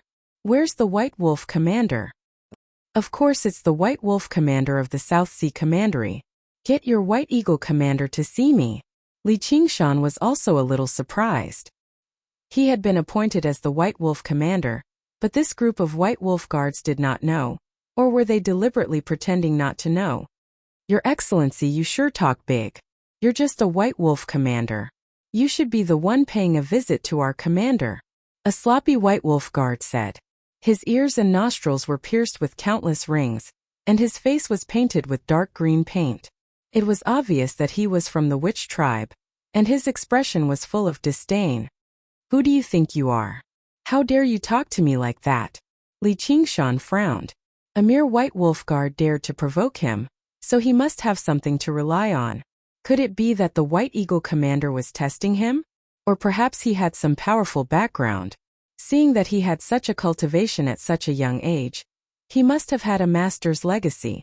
Perhaps he was from a demonic cultivator sect. You will naturally know my name in the future. Lord Commander, why don't you tell us the name of the beauty beside you? The White Wolf Guard had a lazy expression on his face. He did not take Li Qingshan seriously at all. Little and glanced at Li Qingshan. Li Qingshan smiled. His figure suddenly disappeared and reappeared in front of the White Wolf Guard. He reached out and grabbed. You. The White Wolf Guards did not expect this either. Li Qingshan was a newcomer. He actually dared to make a move just like that. Green smoke rose from his body, and a fishy smell assailed the nostrils. It was obvious that he was highly toxic. Li Qingshan ignored the poisonous smoke. She grabbed him by the throat and lifted him up. Do you know who my master is? The White Wolf Guard's face was as red as a pig's liver. His legs struggled, but his expression was still fierce. If you dare to hurt a single hair of mine, you won't be able to move an inch in the South Sea. When he comes to take revenge on me, I will naturally know. Besides, it's not like I'm going to walk, so what's there to be afraid of? Li Qingshan said with a smile. There was no killing intent or hostility. This kind of guy was not worthy of him being serious. This lowly one is Chen Junyan. I beg Lord Commander to be magnanimous and spare this lowly one's life. This lowly one will not dare to do it again. From today onwards, I will be your slave and follow you wherever you go. I am most familiar with South Sea Commandery. To Li Qingshan's surprise, the White Wolf Guard, who had a fierce expression just now, suddenly changed his expression and loudly begged for mercy. He did not care that so many of his colleagues were watching, and his expression was extremely fawning. He cursed in his heart. This unlucky guy who was sent to the South Sea is not joking. He really wants to kill me. A wise man knows better than to fight when the odds are against him. After today's disaster, he will suffer in the future. He still doesn't know how to behave after coming to South Sea Commandery. Does he really think that he is invincible after transcending the second heavenly tribulation? Hey, your name is quite elegant. Today, Commander will send you on your way. Li Qingshan was unmoved and swung him up. Stay your hand. A streak of light flew over from the dense canopy above, turning into a skinny, withered old man with triangular eyes. His white clothes were embroidered with a white hawk spreading its wings. He happened to be the White Hawk commander of the South Sea Commandery. Greetings from subordinate Li Qingshan, Commander. May I ask for Commander's name? Li Qingshan said without the slightest hint of respect on his face. He continued to hold the white wolf guard in his hand. This old bastard was clearly watching from above. Perhaps he was the one who had orchestrated everything today.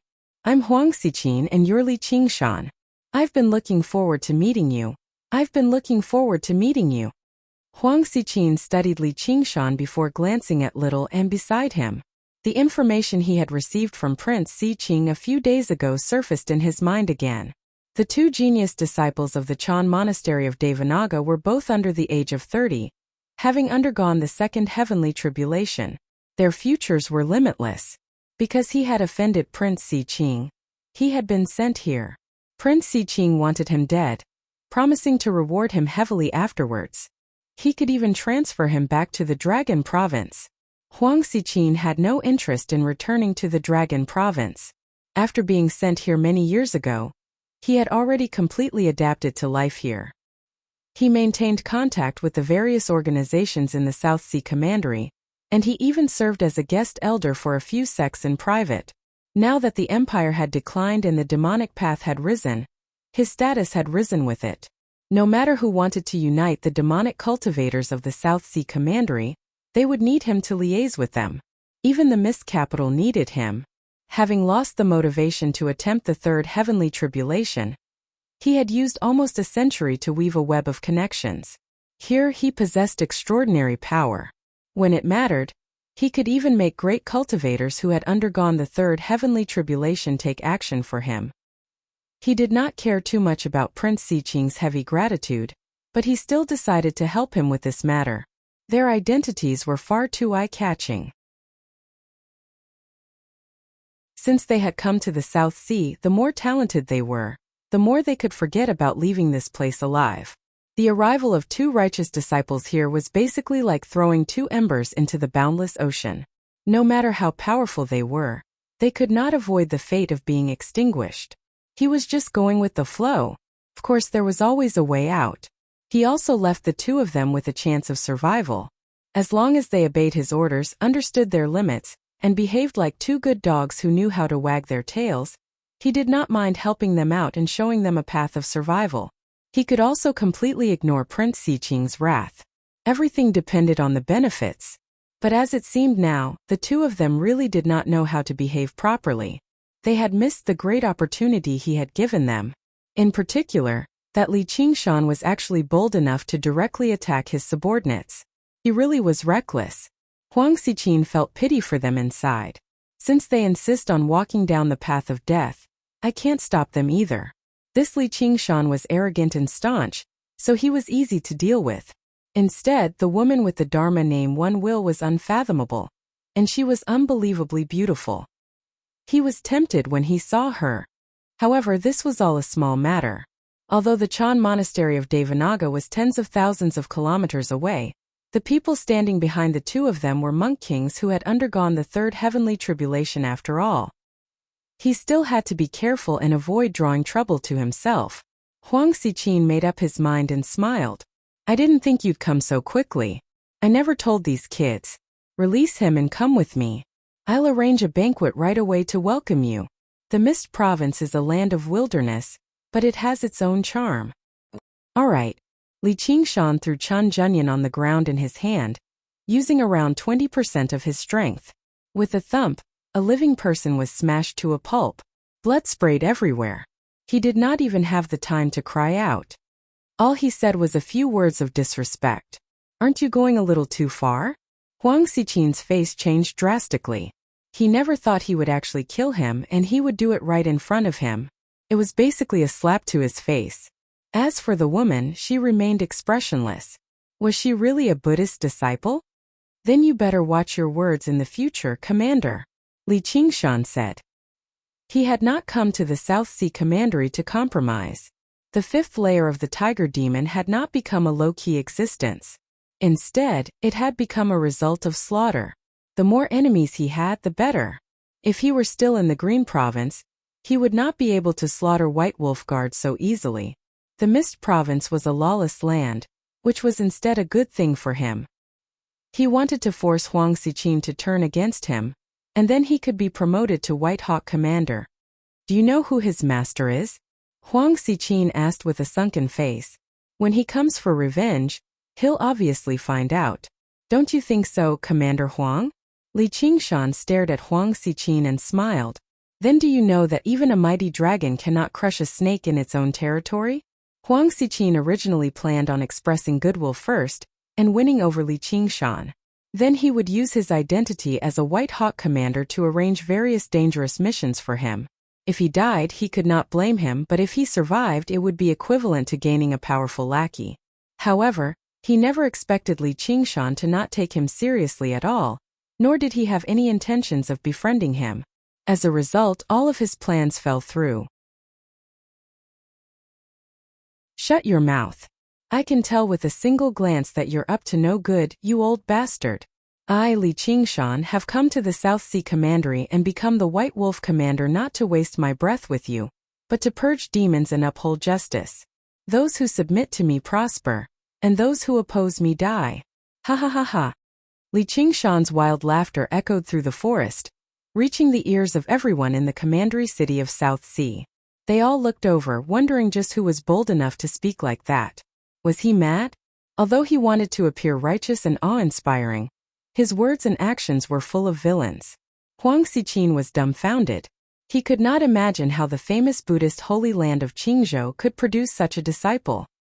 He did not understand any reason and did not follow any rules. Huang Xiqin, as the White Hawk commander, not only do you hold a position without doing anything, but you also collude with demons to harm the common people. Today your crimes are unpardonable, and you cannot escape death. What else do you have to say? Li Qingshan stopped laughing and pointed at Huang Xiqin, shouting angrily. His eyes revealed a magnificent red light, and his body exuded a monstrous demonic aura. Although he did not know whether Huang Xiqin colluded with demons or not, who cared? He could be promoted if he killed him. In the future, when he saw that wretched woman, we would be on the same level. What evidence do you have? You're slandering me. Huang Xiqin was furious, and a great sense of crisis suddenly arose in his heart.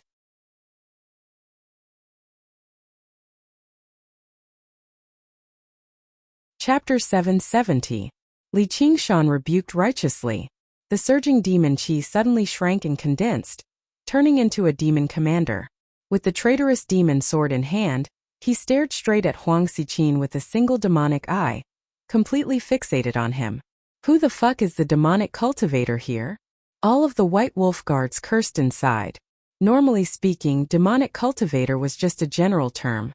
Those who practiced demonic arts and evil arts were demonic cultivators, and those who disobeyed the laws of morality were also demonic cultivators. However, whether it was the cultivation method or the way Li Qingshan behaved, it was basically a classic commentary for the term demonic cultivator. Yet, a person like that was actually accusing others of being demonic cultivators. Even though none of the people present were kind-hearted, they all felt the urge to curse out loud. Huang Xiqin had basically understood. This bastard had never planned on making things easy for anyone right from the beginning. He had come to cause trouble. Li Qingshan, are you bold enough to look down on me just because you have two people on your side? When I underwent the second heavenly tribulation, you weren't even born yet. Huang Xiqin's voice was old and hoarse in the beginning, but towards the end, it had already become as resounding and majestic as a bell. His figure swelled up, and fangs protruded from his mouth. White fur grew all over his body, and a tail extended from behind him. A while later, he went from a skinny old man to a half-human, half-ape. His two thick arms supported him from the ground as he stared at Li Qingshan murderously. He actually possessed the bloodline of demons. Many races lived together in the Mist Province. It was not like the Green Province where humans and demons were clearly separated. Demons and humans, or even other folk and humans procreating, happened from time to time. As a result, Many humans possessed the bloodline of demons. Some people's fathers or ancestors were humans, but in times of danger, they would actually activate the bloodline of demons. This was because some of their ancestors had intermarried with demons and passed down their bloodline. As they multiplied through the generations, they hid themselves. As a result, there was a saying that the south of the Mist province no longer had pure humans. There would never be a large-scale war between humans and demons like the Clear River Prefecture. Or in other words, the war had never stopped, but it was only a battle for survival and a struggle for profit. Possessing the bloodline of demons was not a form of humiliation in the Mist province. Instead, it was a form of pride. To be able to produce offspring with a human, one had to be at least a demon general of the powerful demon clan.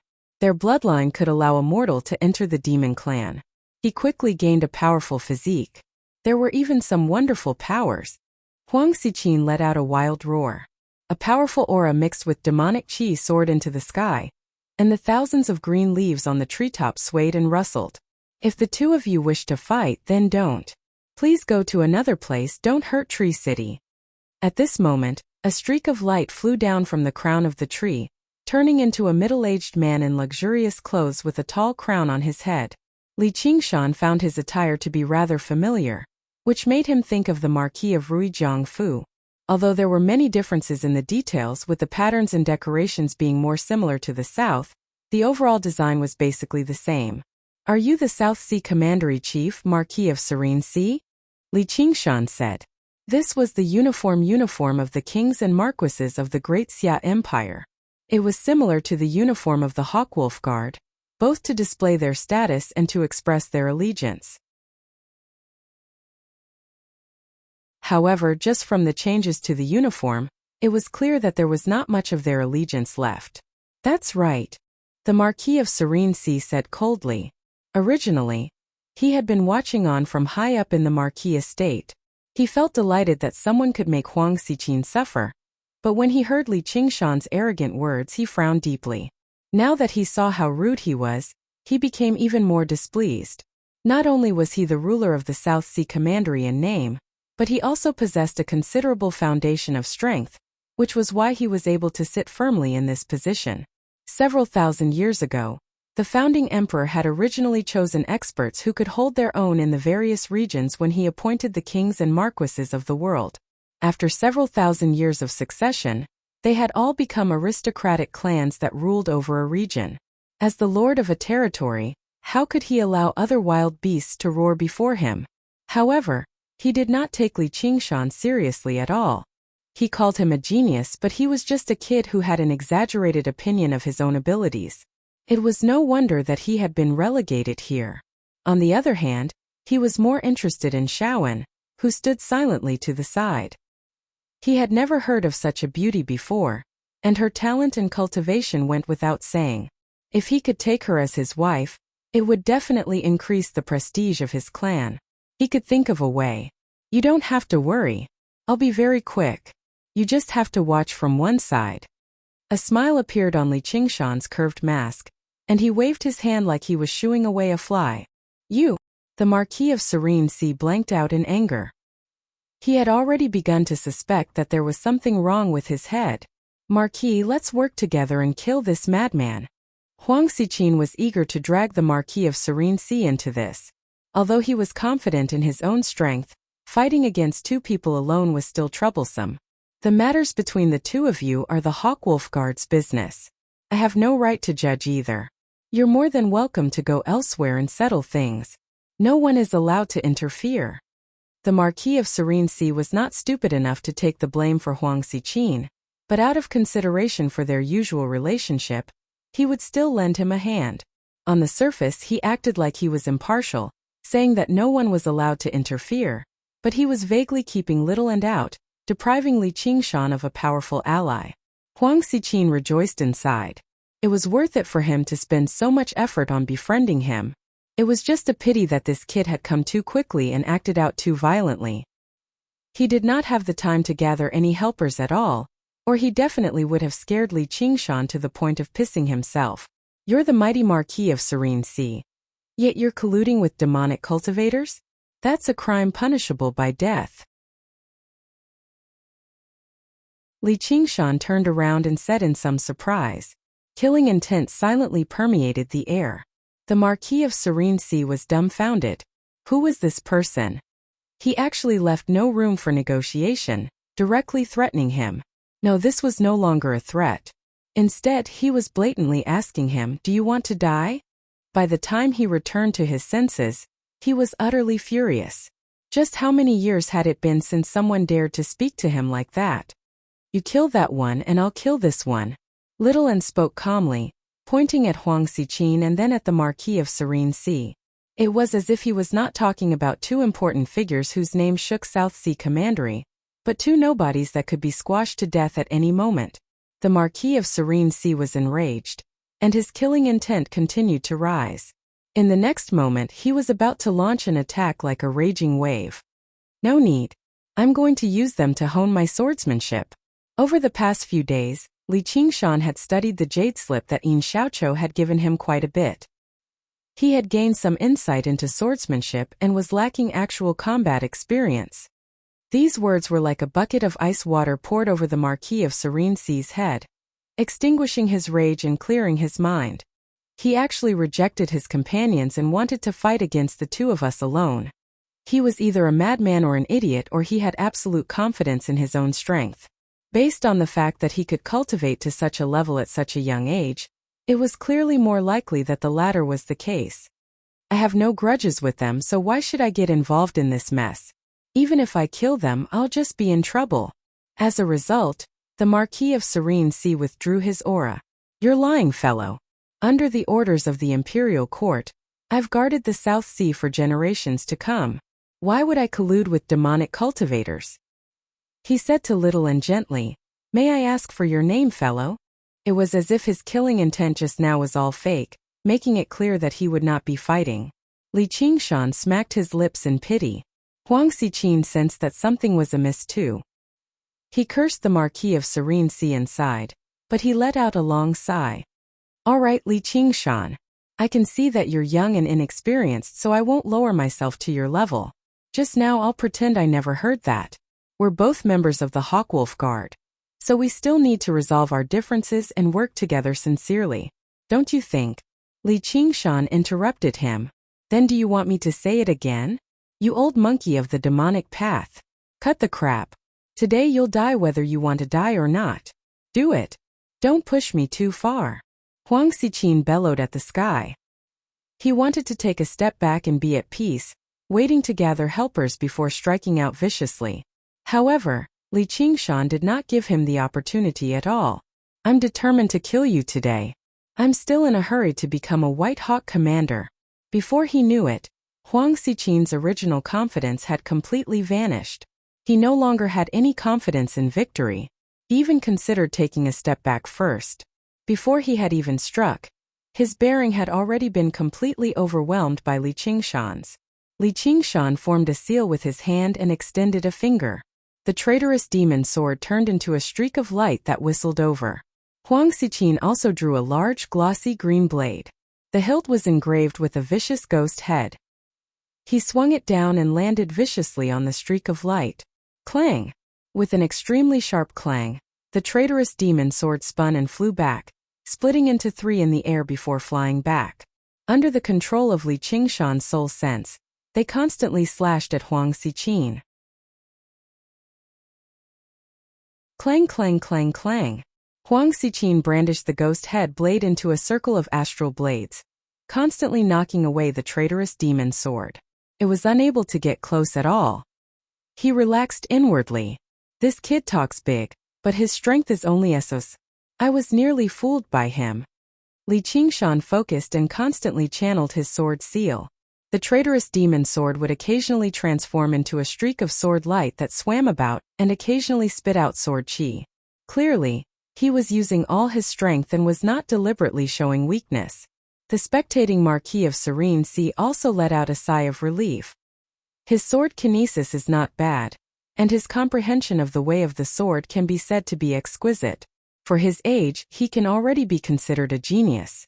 Unfortunately, the sword can only be considered an arcane artifact. There are only a few sword techniques he can use. It's a fool's dream to think he can kill Huang Xiqin with this. Kid, hand over your life. Huang Xiqin was certain that this was all that Li Qingshan was capable of. He knocked away the traitorous demon sword with a swing of his blade and leapt up, conjuring a huge ghost that wielded a dark green blade aura over 30 meters long and swinging it at Li Qingshan. Not only was the slash extremely swift and fierce, sealing off all of Li Qingshan's room to dodge or maneuver, but the huge ghost let out a howl at the same time. It was soul-stirring. Having lost his sword, Li Qingshan seemed to be affected for a moment. He seemed rather lost. Seeing how the blade was about to land on Li Qingshan's head, Huang Xiqin instead hesitated. It was not because he had suddenly become kind but because he was worried. Although the forces of the Chan monastery of Devanaga could not reach the South Sea, if a monk king took action and targeted him, everything he had established in the Mist province would fall apart even if he managed to survive. Originally, I wanted to keep you around a little longer, but you don't even have the determination to kill me personally? Such a weak opponent is really disappointing. Die for me.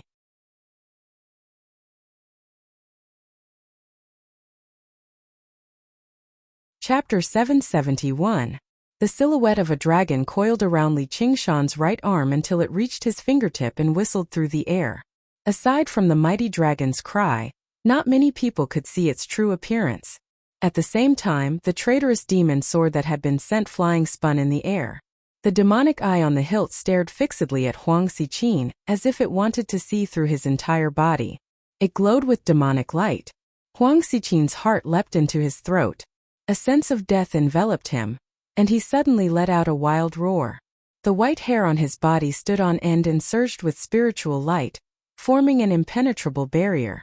The silhouette of a dragon flashed past, piercing through the giant ghost, piercing through the spiritual light, and piercing through Huang Xiqin's head, leaving behind a frozen and stunned face.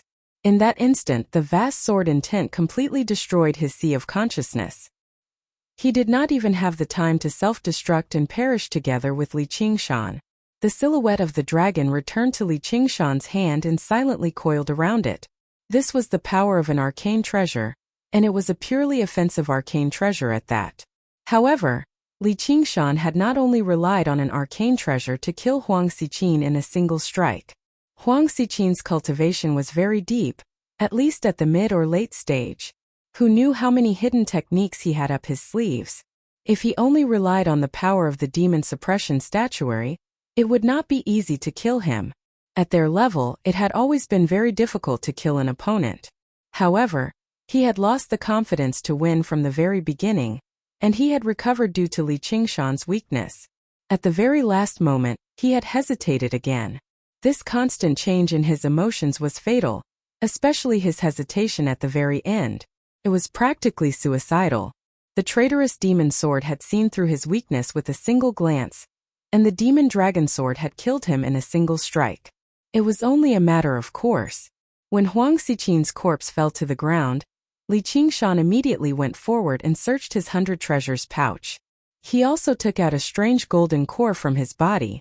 It was frosty white and oval in shape like an insect's egg. It contained a powerful force. Presumably, it was a special golden core condensed by the southern border with the help of witchcraft. Finally, Li Qingshan placed Huang Xiqin's corpse into his Simaru ring. This white eagle commander of the southern border, who was insufferably arrogant, had disappeared from the world just like that. It was a pity that he still had many tricks up his sleeves. He had died just like that. He truly died with his eyes wide open. For a moment there was not a single sound on the giant branch. All the White Wolf guards were stunned. The cultivators who were qualified to live in the canopy and watch the battle subconsciously held their breaths. There was a faint clamor coming from below. People looked up and guessed what was going on. The Marquis of Serene Sea shuddered. He knew just how strong Huang Xiqin was. He did not have the confidence to defeat him, but now he had been so casually killed. He did not even have the time to react, much less escape. He suddenly realized that he had taken a stroll on the edge of death. If he had acted rashly just now, he would probably have suffered the same fate. He had just arrived and dared to kill his superior, much less the Marquis of Serene Sea. He was not arrogant but strong. He was not a fierce dragon that did not cross the river.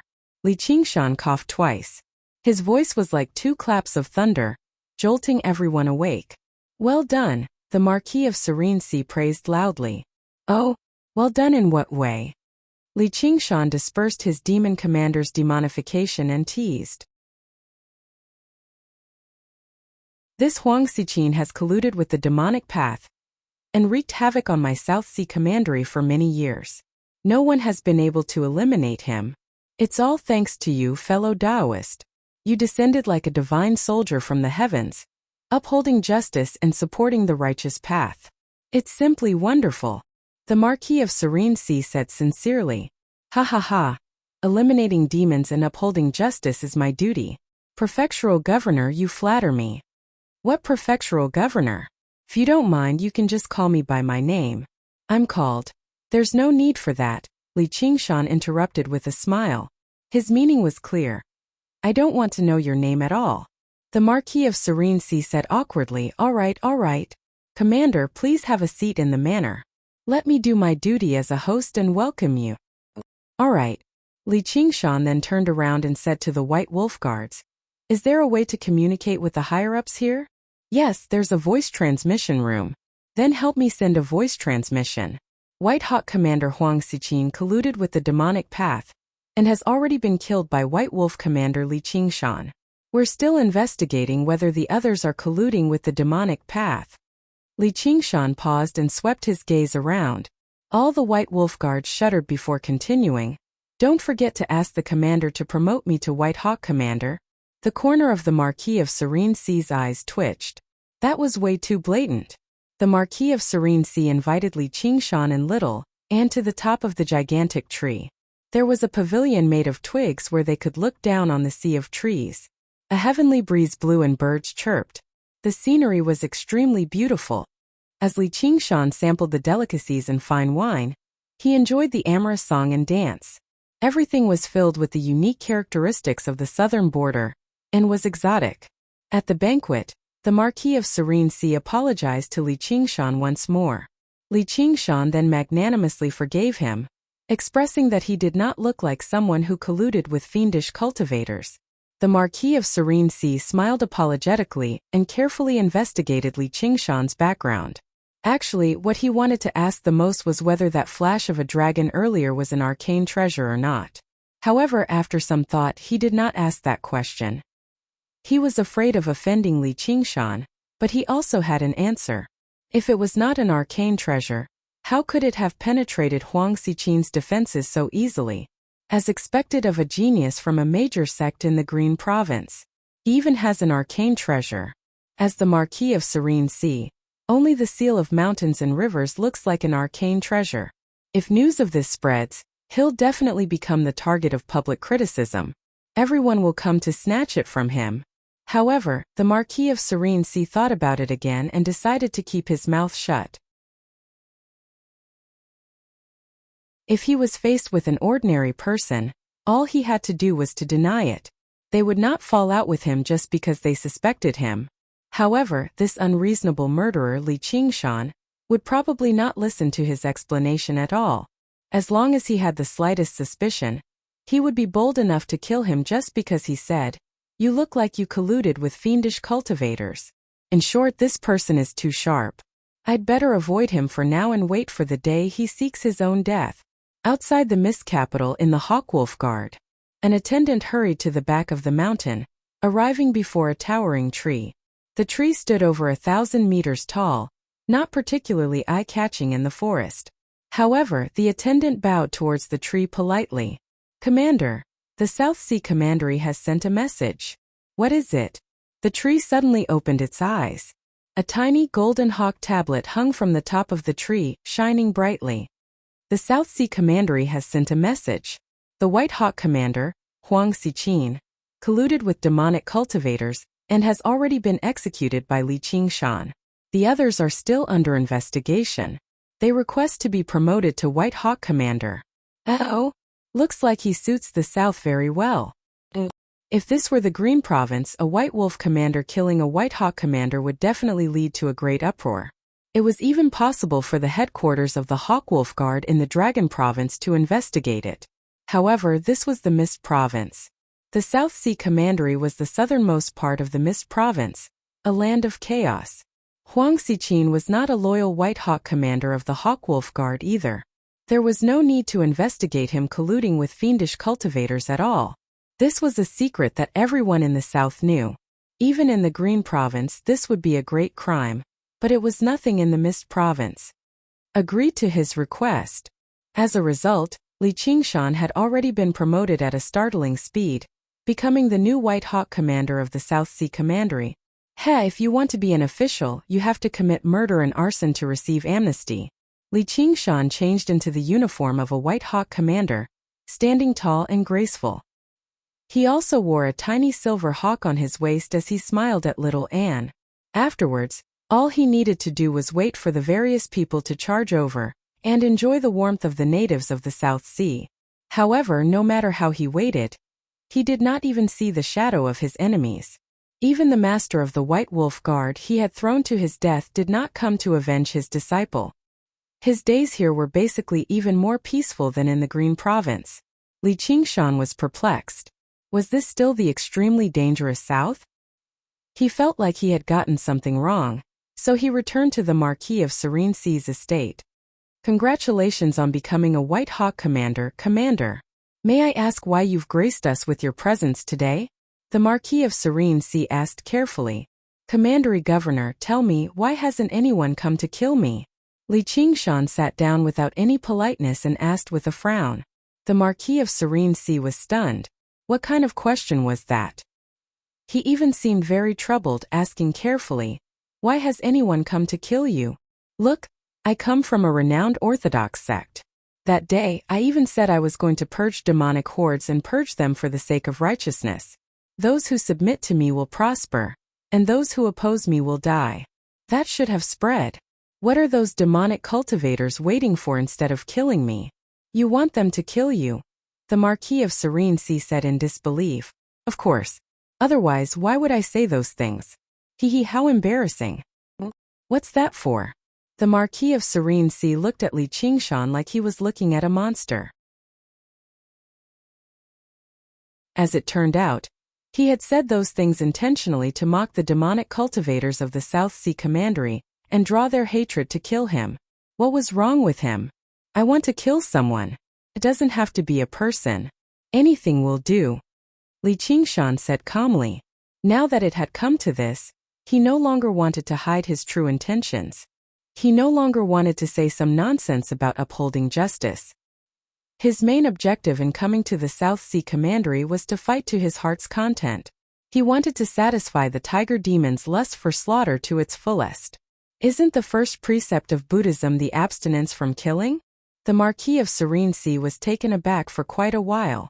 Li Qingshan sniggered. Purge demons for the sake of righteousness. Purge demons for the sake of righteousness. The Marquis of Serene Sea was very tempted to say, you don't need to explain anymore. You've probably been stifled in the Chan Monastery of Devanaga. The south that others viewed as a land of danger was a place he had come to find an outlet. As a result, he let out a long sigh. Probably no one will come to kill you for now. Why? I heard that Huang Xiqin has quite a lot of friends. Isn't there a single one that's loyal? The Marquis of Serene Sea coughed dryly. He could be regarded as one of Huang Xiqin's friends. After some indirect questioning, Li Qingshan finally understood why no one had come to make trouble for him. First of all, the powerful strength he had displayed when he killed Huang Xiqin was enough to intimidate the vast majority of demonic cultivators. Huang Xiqin certainly had a network of connections, but a dead person was like an extinguished lamp. This was the South, and no one would work for a dead person.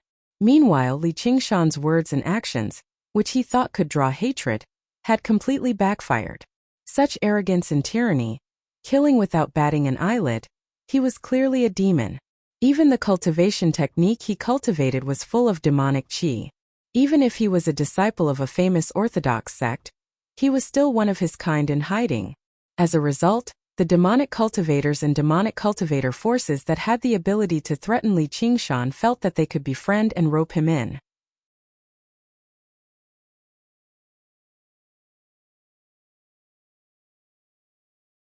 Chapter 772. Li Qingshan shook his head. Sure enough, life was not always smooth sailing. In the past, when he had wanted to keep a low profile and cultivate, there had not been much trouble. Now that he had finally achieved initial success, this dangerous wilderness had become a place of peace. The Marquis of Serene Sea also felt that it was a pity. If Li Qingshan had let Huang Xiqin go and allowed him to go back to make arrangements, there would definitely be countless troubles waiting for him. Huang Xiqin was a schemer, had a complicated network, and had endless plots and schemes. When the time came, Li Qingshan only needed to step into the first trap. Even if he could kill his way through, he would definitely become a public enemy in the end and end miserably. Li Qingshan's seemingly rash battle was like hitting a poisonous snake where it hurt, making him famous.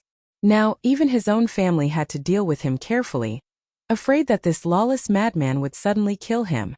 Alright then. These days you can't take shortcuts. You have to do things step by step. If you want to kill someone, you have to do it in their home. How can you expect them to come to you? Li Qingshan slapped his thigh in reflection. The Marquis of Serene Sea felt a chill in his heart. This was his home. His hands and his sleeves clenched into fists. Don't worry. I'm not someone who will kill the innocent. Probably. Li Qingshan smiled and said words that did not reassure the Marquis of Serene Sea at all. Then he stood up and left the manor. The Marquis of Serene Sea was stunned for a while. He sighed in relief and unclenched his fists. There was a small seal in his hands. It was his strongest weapon, the seal of mountains and rivers. The forced friendliness on his face immediately turned ferocious. When had he, the great Marquis of Serene Sea, been bullied like this by a foreign boy? As long as this boy did not die, he would never have a day of peace. The feeling of living in the same tree city with such a person was terrible. However, the Marquis of Serene Sea also felt that killing him was troublesome. He had been thinking about this problem for the past few days, but he could not think of a foolproof plan. It was not that he could not think of a way. The problem was that if he failed, even if there was just a bit of news, this madman would definitely kill him at all costs. A man of wealth would not sit under the eaves. With his status, there was no need for him to take this risk. In the end, the Marquis of Serene Sea let out a long sigh. I'll put up with you. Let's see how long you can be arrogant. In this world, even gods and ghosts are afraid of the wicked. Li Qingshan returned to the branch where the silver eagle stood. He glanced back at the Marquis of Serene Sea's manor high above. He could naturally clearly sense the Marquis of Serene Sea's wariness towards him. He sighed with a smile. Kind people get bullied and kind horses get ridden. If a person was too weak, the people around him would involuntarily bully him, even if there was no benefit to it and it was purely to satisfy their sense of superiority. When facing those vicious and evil people, even if they suffered losses and were bullied, they would choose to endure it. They would curse in their hearts and hope that fate would punish this person. The sky was hazy, and the surroundings were dark. It was almost night and the humidity in the air was getting thicker. The Mist Province was prone to rain. Even when it was not raining, there were very few sunny days, let alone in the southern region that was close to the South Sea. Hua! The heavy rain poured down, landing on the tens of thousands of green leaves. There was a kind of quiet noise. The rain finally passed through the canopy after so much difficulty and turned into a gentle drizzle, dancing through the air and merging with the rising mist. They were indistinguishable and became hazy. Shaoan held a book and sat on the wooden floor. Her white monk robes and black sandalwood hair flowed down her back. The rain outside the window constantly drifted in. She quietly flipped another page. Tall bookshelves surrounded her as she stared at this visitor she had not seen in a very long time. This was the archives of the Hawkwolf Guard. It recorded the various cases and missions ever since its establishment. After several thousand years, even with the protection of formations, the pages had already yellowed, and the words had already become blurred. Since ancient times, the number of cases had decreased, and the records had become sloppy, filled with half-heartedness. Didn't I give you a jade slip? What are you still reading these stupid books for? Li Qingshan walked in and sat down beside her. He had obtained a lot of spoils from Huang Xiqin's 100 treasures pouch. Pills, arcane artifacts, and talismans went without saying, but there were many specialties of the South as well as a jade slip that recorded the various information about the Hawkwolf Guard of the South Sea Commandery. I've already taken a look at that. Littleton leaned against him and flipped through another page. What did you find? Li Qingshan put his arm around her shoulder and leaned over to read the words in the book. Qingshan, let's go into secluded cultivation, all right? Littleton nudged him with her head. Sure, but we need to find a suitable dwelling first. Living on a tree feels like a monkey. Do you have any places you like? Li Qingshan looked away from the book and smiled at her. There are a few places. Let's go take a look. Little Anne's eyes shone brightly. She unfurled the mental map of the Mist Province and pointed at a few spots with her slender finger. If the Marquis of Serene Sea were present and saw the places she pointed at, he definitely would have cried out. Li Qingshan had a vague impression of these places as well, so he agreed immediately. All right, no problem. Then what do you think about this place? Littleton pointed at the terrain of a valley. This should be a good place, but it's occupied by some unwelcome guests. I can't help it. For the sake of my little Anne, all I can do is clean it up. I'll help you. As a result, the two of them happily made up their minds. Their first stop, Savage Mountain, the lair of demons. The path of cultivation consisted of wealth, companionship, method, and location. Although location ranked last, it was still indispensable. A good dwelling could drastically increase the speed of a cultivator's cultivation. Whether it was absorbing the spiritual chi of the world or comprehending the laws and ways, it possessed an innate advantage. Large sects like the Chan Monastery of Devanaga, the Sword Collection Palace, and the Umbral sect were all established in such blessed lands, which was why they could continue to exist for centuries, millennia, or even tens of millennia. The South was extremely vast, but the number of true blessed lands was still limited. There were no weaklings who could occupy these places. They were either cultivators with great cultivation or sects with great influence. The two were often one and the same. Among all the blessed lands in the South, Savage Mountain ranked in the top 5. However, it was not a cultivator who occupied it. Strictly speaking, it was not a sect either. Who knew how many years ago, for the sake of Savage Mountain, the cultivators of the South had kicked up a storm of blood. However, even if someone managed to become its master, they would often die a violent death before long. The sect that occupied this place for the longest time was a powerful demonic sect in the past. Their influence almost rivaled the greatest sect of the South, the Myriad Poison Cult. However, several decades later, they were defeated by the combined efforts of numerous demonic cultivators. The sect was annihilated and buried in the dust of history. Afterwards, the demonic cultivators decided to share this place, establishing their own dwellings and electing 8 cultivators who had undergone the second heavenly tribulation as the 8 cave masters. They swore a blood oath to never encroach on one another.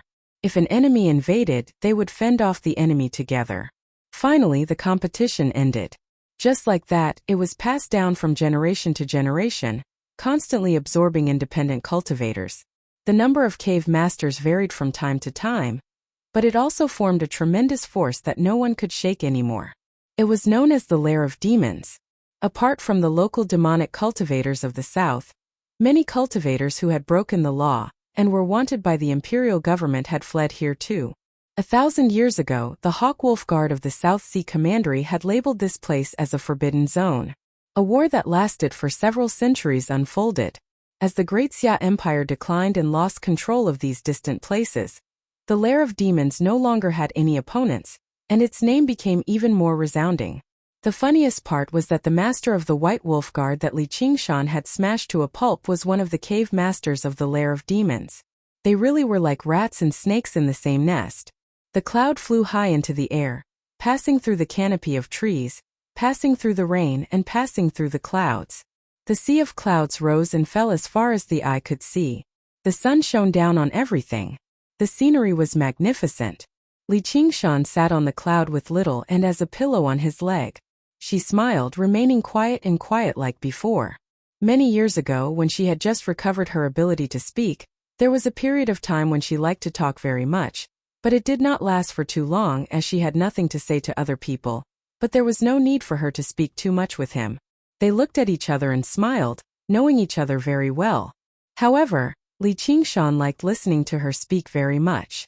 Her voice was not the soft and sweet voice of a young girl, but it was ethereal, with a hint of the sound of gold and jade. "You've gone to a lot of trouble in the past few days." Li Qingshan touched her cheek. He said he was looking for a dwelling, but in reality she was also helping him choose an opponent. They would not be so weak that he would find them boring, nor would they provoke third heavenly tribulation cultivators. Don't be too careless. They have a geographical advantage, and they all have their own tricks up their sleeves. Li Qingshan alone won't be able to defeat them, and he can't expose his identity as the North Moon either. That's simple. Just don't let anyone leave. Savage Mountain sat on the ground, curving into the shape of a horseshoe, forming a huge valley. As for the remnants, they formed countless ravines. This place was different from the other places in the south. There were not as many towering trees. There were many buildings in the valley, just like a bustling city. Li Qingshan stood at the entrance of the valley, in front of a gate that was dozens of meters tall. He raised his head and looked up. On the rock wall that towered into the clouds, there were 4 large words: "Death to trespassers." The 4 words were dripping with blood, as if they had just been written with fresh blood. "Who's down there?" Someone shouted loudly on the gatehouse. "White Eagle Commander Li Qingshan." Li Qingshan said slowly, his voice like thunder, spreading throughout the entire valley. "Ah!" That person was shocked. He opened his eyes wide and carefully examined Li Qingshan's white clothes. Then he laughed and said, "Lord Commander, are you tired of living? You dare to stroll around my lair of demons? Aren't you afraid that our cave masters will come out and skin you alive?" A roar of laughter came from the gatehouse, completely unafraid of Li Qingshan's identity and cultivation. "I was just about to visit the cave masters. Open up." The laughter on the gatehouse became even louder. They had fought against the Hawkwolf Guard for so many years. Although they had already achieved complete victory, never had a White Eagle commander come to visit them. Someone even made a ruckus.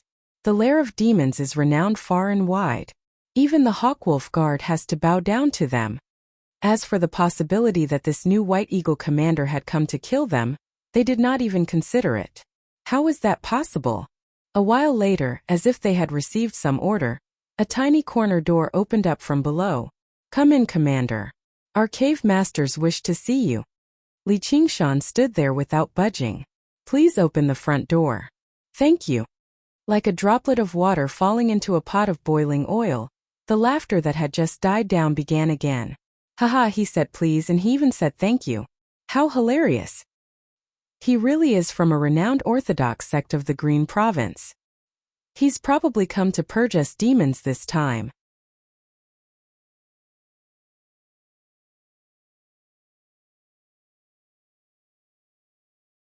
Chapter 773.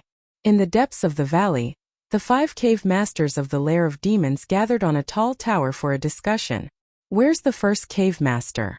Why isn't he here yet?" said an ascetic. His forehead bulged, his cheekbones were high, and his eye sockets were sunken, completely bloodshot. His lips were blue, and there were 2 fleshy feet on his forehead. At first glance he did not seem human at all. He seemed like he was wearing a ghost mask and a scarlet kasaya. Ghost ascetic, the first cave master has already been in secluded cultivation for 2 years. It's not like you don't know. How can you disturb him over something as small as this? Said a woman.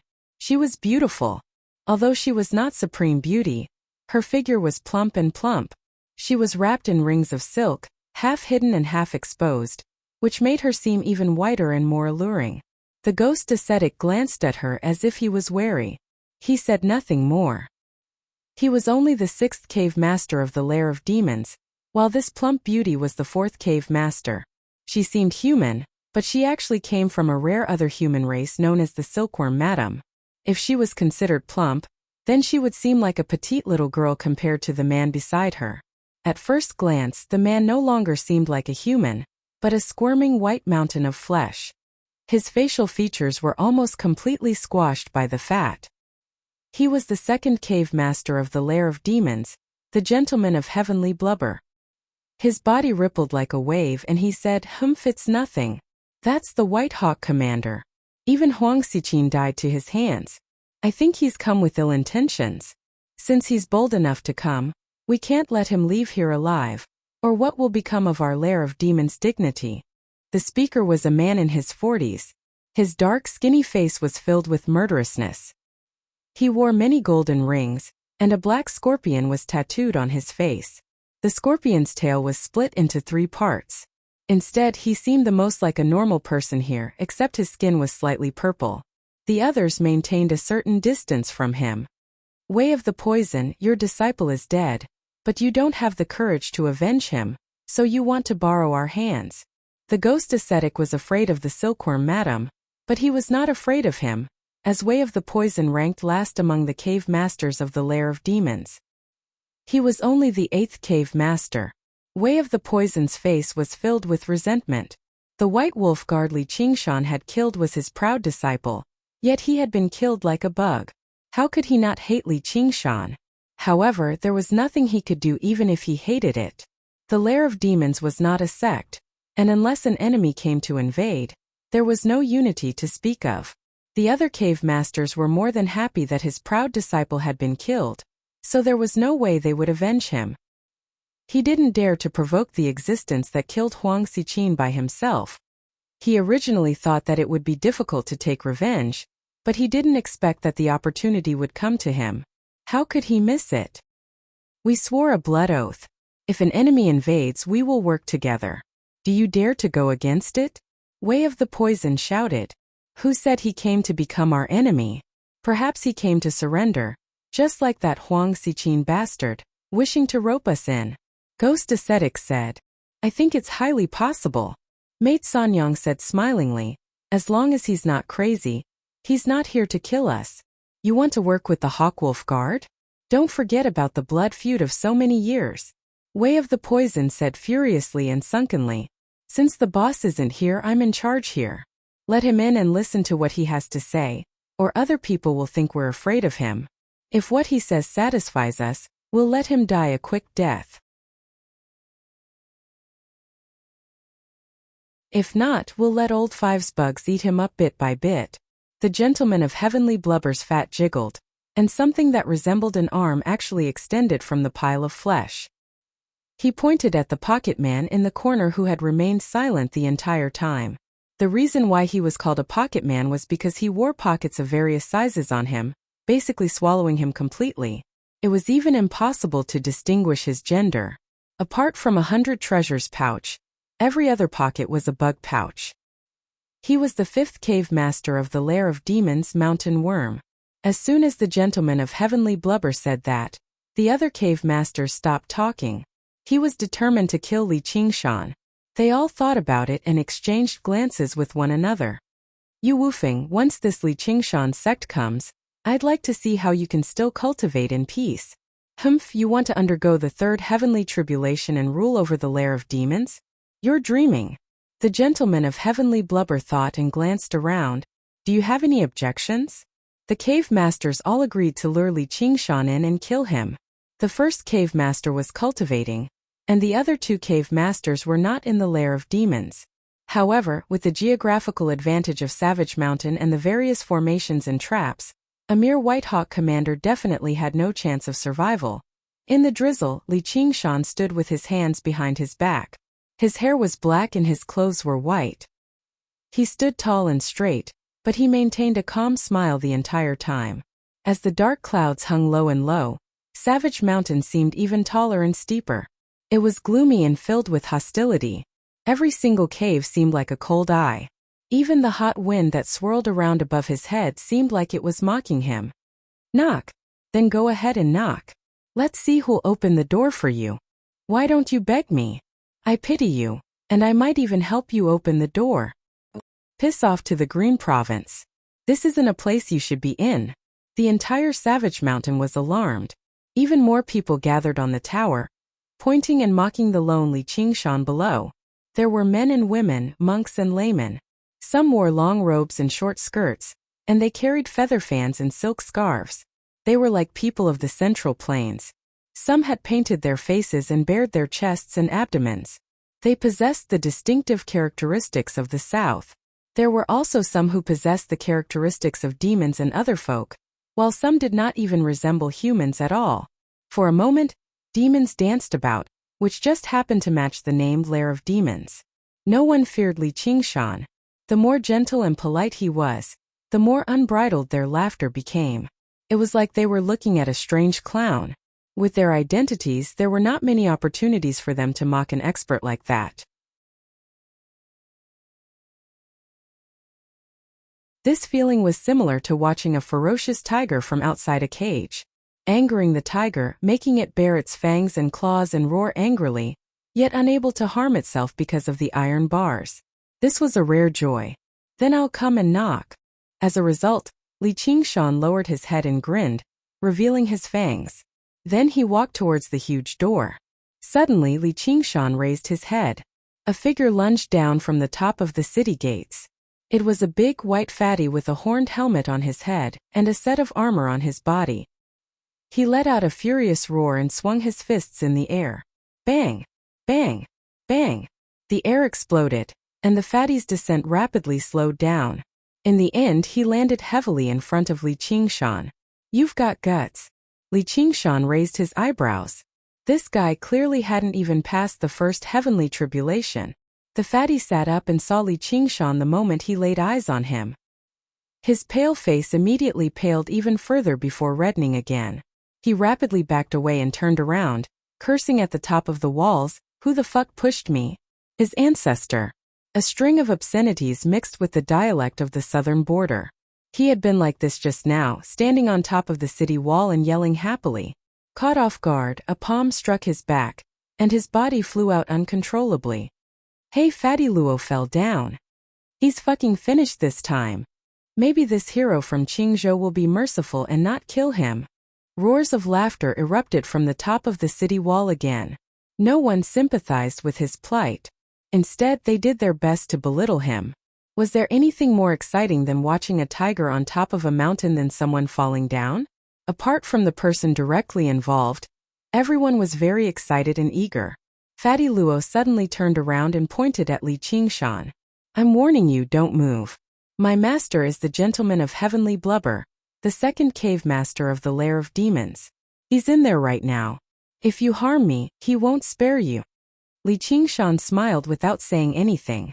He pointed at the corner gate. As if he had just been pardoned, Fatty Luo turned around and fled. When he was about to enter the corner gate, he did not forget to turn around and say, "At least you know your place." There was a series of regretful boos from the top of the city walls. Fatty Luo's arrival on top of the city walls led to another hubbub. They became even more contemptuous of Li Qingshan below. Benevolence was not acknowledged here. The more vicious one was, the more respected they were. Li Qingshan finally arrived in front of the city gates and raised his hand. The huge ghost face painted on the city gates suddenly appeared, biting towards Li Qingshan. Is anyone home? Boom! The ghost face vanished, and the city gates shattered. Rubble flew everywhere. It was like 10,000 tons of explosives had exploded. Boulders 10 to 15 meters across whistled through the air like weightless pebbles. A group of demonic cultivators stood behind the gates. Suddenly there was a great rumble. Rocks of various sizes charged over like furious bulls. Before they could even unleash their cultivation, they were struck by the boulders and immediately reduced to mincemeat. The demonic cultivators who watched on from the top of the city gates were directly swallowed by the dust and rubble. Quite a while later, the tremors subsided, but the rumbles continued to echo through the valley. A demonic cultivator on his last breaths, whose lower half had been crushed by a boulder, looked up. The city gates that stood several dozen meters tall had already vanished completely, reduced to a huge gap. Mangled corpses were strewn across the ground, and rubble was piled up. A figure emerged from the dust. When the figure approached, he saw the calm smile on his face, as if he did not think he had done anything impressive. The demonic cultivators near the city gates below the first heavenly tribulation had all been reduced to sieves by the rubble. Even if they had passed the first heavenly tribulation, they would die on the spot if they were hit by the boulders. Li Qingshan walked past the rubble and corpses, walking into the valley. In front of him was a wide road, facing the tallest peak of Savage Mountain. A tall tower stood on the peak. He could feel that a few powerful auras were gathered there. It was where his target was. In the tall tower, the cave masters were all shocked. He actually dared to attack. Mate Sanyang was very surprised. He destroyed the gates of the lair of demons and killed countless demonic cultivators. This was equivalent to forming a death grudge. There was no room for negotiation. This was completely different from what she had expected. Is he crazy? And you still say you're not here to be enemies with us? Way of the Poison looked at Ghost Ascetic mockingly.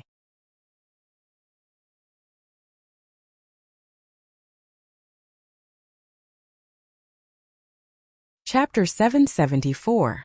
What a dense spirit chi! Li Qingshan walked along the main road with large strides. The deeper he went into the valley, the denser the spirit chi became. Just taking a breath of the air made him feel refreshed. Compared to this place, the cave abode in the Chain Mountain was simply too inferior. There weren't as many towering trees in the valley, so his field of vision was much wider.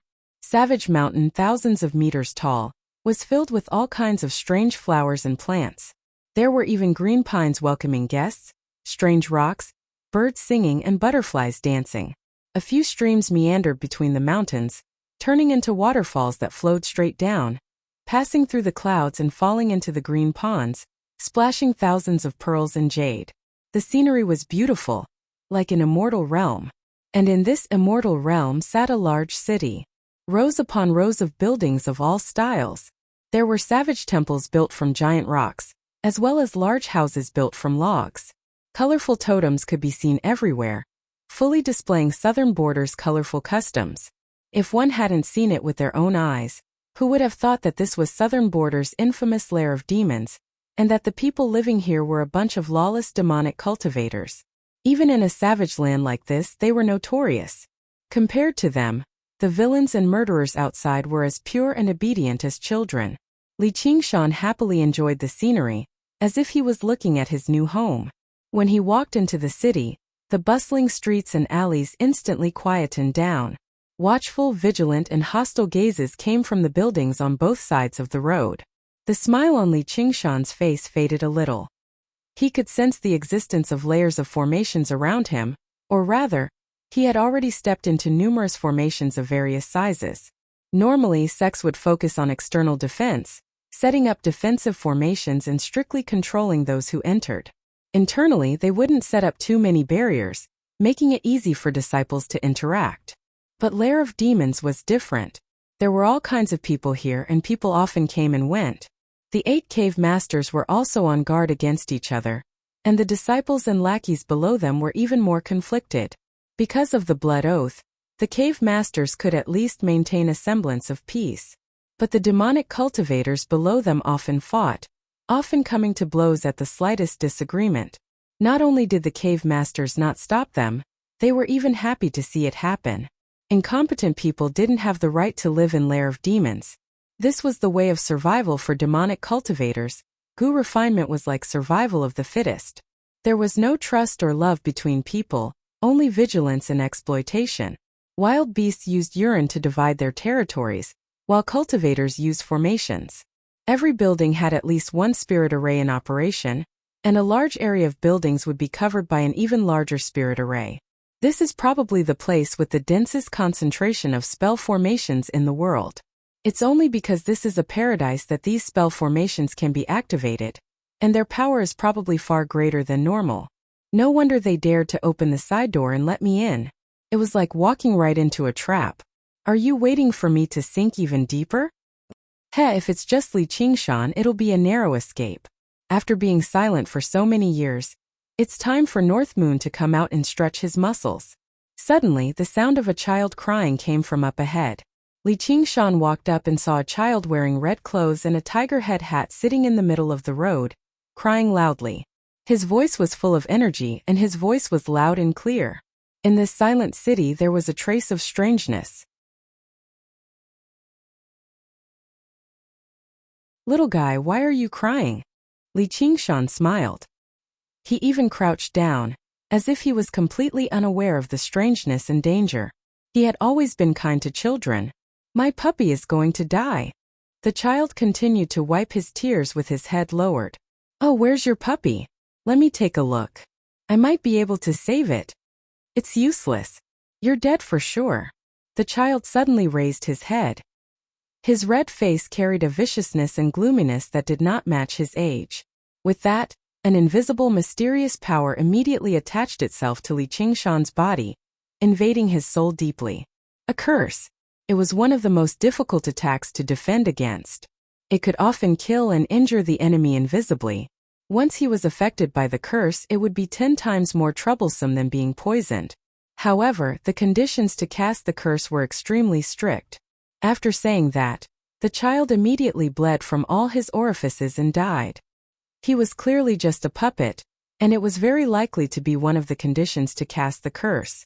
The smile on Li Qingshan's face disappeared. Under the suppression of the spirit turtle, his soul was cleansed, and the curse vanished without a trace. Damn it, is the difference in cultivation too great? A blind old man in tattered clothes holding a walking stick grunted. He felt that his curse had failed and cursed under his breath. However, this was nothing. As the first person who dared to attack directly, his actions would definitely be rewarded by the cave masters. Even if the curse failed, the other party could do nothing to him. Boom! A strong gale swept up the broken pieces of wood, filling the room. A large hole appeared in the thick wall. Li Qingshan passed through over 10 layers of walls and 7 or 8 formations. He stood there, staring coldly at the blind old man. Who are you? What do you want? The blind old man retreated, trembling. I'm just an old blind man who's about to die. He even pretended that he had nothing to do with this matter. However, his heart was filled with fear. How did he know it was me? My curse shouldn't have left any traces behind. Don't worry, I've always been a person who respects the old and cherishes the young. Come, give me the walking stick. The weather's nice today, I'll take you out for a walk. Li Qingshan took the blind old man's walking stick with one hand and grabbed his bony wrist with the other. Half pulling, half dragging, he walked back the way they came. The demonic cultivators watched him pass through their own halls in fear. The blind old man was trembling. He was no longer pretending. He was truly filled with fear, yet he dared not resist. Arriving on the streets beside the child's corpse, Li Qingshan said calmly, Come, open your mouth. The blind old man saw that he could not be merciful. He suddenly spat out a string of mysterious and difficult words. With a squelch, the walking stick was stabbed into his mouth. Good boy. Li Qingshan stabbed the crooked, knotted walking stick inch by inch into the blind old man's body, all the way through and standing upright on the ground. However, he was still alive. Although many of his organs had been pierced, and even his dantian's qi was not spared, he was still a cultivator after all. His crooked body curled into a ball from the pain. Whoever dares to touch him can accompany him, Li Qingshan said. He left behind this strange marking to attract the gazes in the darkness. He continued forward. Many restless figures in the buildings on the 2 sides of the road cowered. Li Qingshan felt like he was in a much better mood. After walking for a while longer, just when he was about to reach the end of the valley, he stopped and raised his head to look at the tall tower on the mountain. 5 pairs of eyes stared at him from afar. The spiritual energy in the air grew denser and denser. The region at the bottom of the valley was the center of Savage Mountain. It was a beautiful place. The dwellings of the 8 cave masters were all built here. Regular disciples could only build dwellings on the 2 sides of the mountain. This place was like the bottom of a pocket, the end of a trap. The formations laid down here could not be compared to the formations in the city, be it in terms of quality, scale, or power. Even if they did not take action, they could trap a second heavenly tribulation cultivator or demon commander to death. The 5 cave masters were all waiting. They were waiting for Li Qingshan to take another step forward. Then it would be his death. A great battle was about to erupt. However, Li Qingshan just happened to not move. He just stood there, his lips curling into a smile. Esteemed guest, why don't you come up the mountain for a chat and state your intentions? The gentleman of heavenly blubber's voice rang out from the tower. Li Qingshan finally moved, but he did not move forward. Instead, he turned around and made his way to the left. A building that stood 100 feet tall was called Drunken No Return.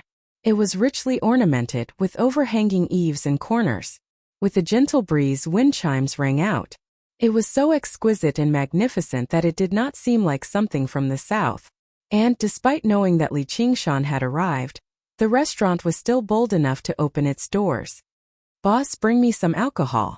Li Qingshan stepped over the door sill. There was not a single customer in the restaurant, but many tables still had food and drinks on them. As far as the eye could see, there was only a girl around 16 or 17 standing behind the counter, clattering away at her abacus. She did it a few more times, as if she had calculated a satisfactory result. Only then did she raise her head and smile. "There's no boss, only the lady boss. Sir, do you know whether it's a man or a woman?" She had bright eyes and white teeth, and she was bold and bold. As she shook her head, the silver accessories on her head clinked together. She walked out from behind the counter. She was dressed in blue, embroidered clothes and a flower-patterned brocade skirt. "I don't care if you're a man or a woman. I only care if your alcohol is good or not. If it's not good, I'll tear down your restaurant." Li Qingshan arrived at the center table and sat down. He thought, the lair of demons sure is filled with masters. I killed one earlier and here comes another. Of course, if I didn't have some skill, I wouldn't have the courage to face him. Though she probably isn't as young as she looks. "Sir, you're so fierce. I have plenty of good alcohol here. I guarantee you won't go back until you're drunk. Though, sir, you're not going to see us cave masters, but instead come to my tiny restaurant to drink. Don't tell me you're afraid and want to muster up some courage?" the lady boss said with a smile. She seemed very innocent and very curious. As long as it was a man, they would never be willing to be called cowardly or afraid, especially by a beautiful woman. Li Qingshan was a man too. He shook his head. "That's not right. It's not that I'm afraid of your cave masters, but your cave masters are afraid of me." "What do you mean by that?" The lady boss swayed her hips and walked over in a few steps. She directly sat on the table in front of Li Qingshan and asked with her body turned sideways. "I'm the guest and they're the host. I'm 1 and they're 8. I'm sitting in their main hall right now, but they actually don't dare to come out of their bedroom to see me. They're as shy and timid as little girls. Tell me, who's the one who's afraid of who?" Li Qingshan said with a smile. I can't win against you in an argument. If you want to drink, then drink. But we have to settle the bill first." The lady boss bent down and moved closer to Li Qingshan. Her breath smelled like orchids, and the ravine on her chest was faintly discernible. "I just sat down and I haven't even had a cup of tea. Where did the bill come from? My table was originally full of people, but because you came they all dispersed in an instant. None of the money for the food and drinks were paid. Tell me, shouldn't you pay the bill?" Li Qingshan smiled. "I'm here to dine and dash. I'm not even allowed to pay my own bill, let alone theirs."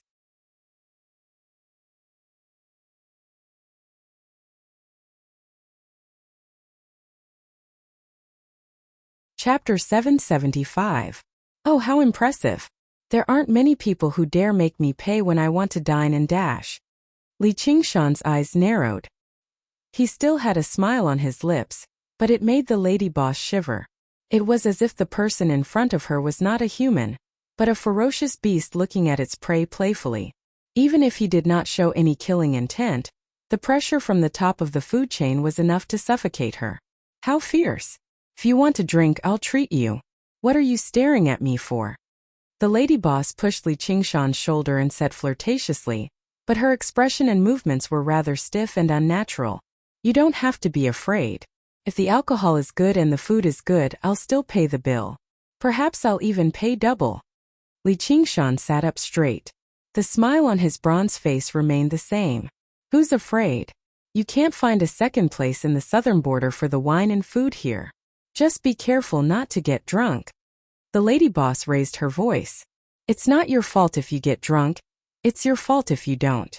Isn't this place called Drunk No Return? Today we're not going home until we're drunk." will give you cave masters some courage. Let's see if they dare to come down the mountain and drink with me." The lady boss looked deeply at Li Qingshan. This man was not simple. Daring to barge into Savage Mountain was already courageous enough, and even rarer was that he could advance and retreat as he pleased. He did not seem like he was venturing into a dragon's lair at all. It was as if he was the dragon or the tiger, returning to his own lair, treating the 8 cave masters like women and the several thousand demonic cultivators as if they were nothing. This heroic spirit suppressed the entire lair of demons. Out of all the men she had seen in her life, not a single one could compare to him. The lady boss swayed her hips to get the wine. Her butt was round and perky under her skirt. It was truly a flirtatious sight when she moved. Li Qingshan snickered. He loved being charmed the most. However, when he thought about how little An was nearby, he could only look away with some regret. "Chef, an esteemed guest has come to visit. Hurry up and cook. If it doesn't taste good, I'll slap you." The lady boss called out loudly and went into the wine cellar. Someone from the kitchen responded, "All right, lady boss." After a while, the lady boss returned with a jar of wine. Breaking the clay seal, the fragrance of wine permeated the air. A stream of light green wine flowed into a large porcelain bowl, filling it to the brim. Li Qingshan glanced at it. "There's no poison in the wine, right?" Without another word, the lady boss picked up the porcelain bowl and emptied it in one go. He shone the bottom of the bowl at Li Qingshan, then threw it on the table and wiped his mouth. "Don't drink it if you don't dare. Drinking alone is tasteless. I was just about to ask you to drink with me," Li Qingshan said with a smile. "All right." The lady boss did not stand on ceremony. She placed one leg on the bench and poured 2 more bowls of wine. It was faintly discernible and exceptionally alluring. Dang! The 2 bowls clinked against each other and drained the wine in one gulp. Li Qingshan praised, "Good wine. It really has a unique flavor." The lady boss's eyes hid a trace of pride. "No matter how crafty you are, you drank the water I used to wash my feet. Now you want to drink wine without poison. Wait for your next life." But his cultivation is too high, so I'll trick him into drinking more. When the poison takes effect, he'll be at my mercy. This wine was called No Return Wine. It was not poisoned in the wine, but it was specially refined to poison people. It was still a first-class wine, but it could only be tasted with an antidote. Without her persuasion, Li Qingshan drank bowl after bowl like water. In a short while, the jar of wine was emptied. "I'll go get another jar." The lady boss's face was slightly flushed, and her smile became more sincere. She could take advantage of the slow onset of the poison to accumulate more. "How can 1 jar of wine be enough? Bring out all the wine in the cellar." "All right, you can do whatever you want today. If you're drunk, just sleep in my room." The lady boss's eyes were seductive as she went to get more wine. While they were talking, a fair-skinned fatty wearing a white hat and a white apron walked out of the kitchen and placed 8 or 9 dishes on the table. With a humble and amiable look on his face, he bent over and rubbed his hands. "Please have a taste." The entire hall was filled with fragrance. Li Qingshan did not stand on ceremony and tasted the dishes. His eyes lit up and he gave the chef a thumbs up. These dishes were even more delicious and unique than the one the Marquis of Serene Sea had treated him to. The lady boss said that there was no other place in Southern Border that could match the wine and dishes here. It seemed that she was not lying. "All right, if you like it, I'll continue." The chef's smile became more humble. His eyes narrowed into a line, and he bowed even lower. At this time, the lady boss returned with the wine. She brushed past the chef and exchanged glances. As a result, Li Qingshan drank the wine and ate the dishes as they came. He ate and drank to his heart's content. He teased the lady boss a little more, as if he had completely thrown his goal of coming to Savage Mountain to the back of his mind. The lady boss's smile grew even more beautiful. "You've really barged into hell. Drinking so much in such a hurry, even a deity would not be able to save you. Only death awaits." In the tall tower at the top of the mountain, the cave masters watched this scene with cold smiles on their faces. In the beginning, Li Qingshan's refusal to continue forward had caught them off guard. For a moment they did not know if they should take the initiative to attack. When Li Qingshan entered drunk no return, and began to eat and drink to his heart's content, they sat still, the cold smiles on their faces growing more and more intense. He really dares to eat and drink here. Does he think he can resist all poisons just because his cultivation is high? Way of the Poison grinned, full of delight. Goo and poisons were inseparable. Southern border accounted for at least half of all the rare poisons in the world. The greatest sect in the south was the myriad poison cult. Let alone a mere golden core cultivator. Some of their poisons could even kill demon kings with tough bodies. Silkworm, madam, your disciple is going to do something meritorious, said the gentleman of heavenly blubber. This Li Qingshan seems to be eating your disciple's cooking. He seems to be quite happy. The human chef's culinary skills are renowned throughout the entire South Sea Commandery. Let him eat slowly. The gentleman of heavenly blubber laughed so hard that his fat jiggled. He was filled with malice. Something doesn't seem right. The ghost ascetic frowned. The lady boss had discovered this too. Her smooth abdomen had already bulged from drinking too much. She did not drink as much as him, nor could she refine it in time. She had ingested a large quantity of antidotes beforehand, and she was almost unable to hold on any longer, so why was he still standing? Let alone dying from the poison. He did not even feel any discomfort. Instead, his eyes shone brighter and brighter. She became more and more excited. She began to panic slightly. There's no more alcohol. Go get more. Li Qingshan emptied the jar of alcohol in his hand and casually tossed it onto the ground. The jar rolled around with a gurgle along with the other 20 or so empty jars. The lady boss hesitated. The refinement of no return was not easy. Li Qingshan had already drunk all of it, so where was she supposed to give him more alcohol? And even if she did, it would probably be useless. She did not see him circulate his cultivation. Did his body just happen to be able to suppress the poison of no return? Smack! Li Qingshan smacked her perky bottom and smiled. What are you blanking out for? Why don't you go? It hurts. What are you doing? The gates are wide open. Yet you're trying to take advantage of me. The lady boss grumbled as she clutched her bottom. She let out a sigh of relief inside. As it seemed, he had not discovered the poison in the alcohol. Otherwise, with his strength of smashing through the gates of the valley in a single punch, she would have died on the spot. Cut the nonsense. Go. Li Qingshan waved his hand. All he wanted to do right now was drink alcohol. Even if it was poisoned, it did not matter. Yes, sir. Sir. The lady boss snuck to the back of the building. The smile on her face disappeared. She took a deep breath and calmed herself down. She was already prepared to leave. This was the only move that could threaten him. If it was useless, then she would continue to stay. She would definitely not be able to escape the consequences. As for human chef, he could only pray for his own good. This Li Qingshan did not look like a violent and murderous person. As long as he did not discover what was in the food he ate. There were many layers of arrays in this restaurant. She was not afraid of being discovered by his spiritual sense. Just as she was about to leave, she heard Way of the Poison's voice. Don't go. Put the poison in his alcohol. At the same time, a small porcelain bottle was sent to her through the array. The lady boss hurriedly rejected. 8th Cave Master. He is not afraid of poison. If he discovers it, I'm dead. Bullshit. There is no one in this world who is not afraid of poison. Don't worry, this poison is colorless and odorless. He will definitely not discover it. Way of the Poison used both the carrot and the stick. Master, Mate Sanyang said. Just do as I say. The few cave masters are people who know when to reward and when to punish. They will not mistreat you after this.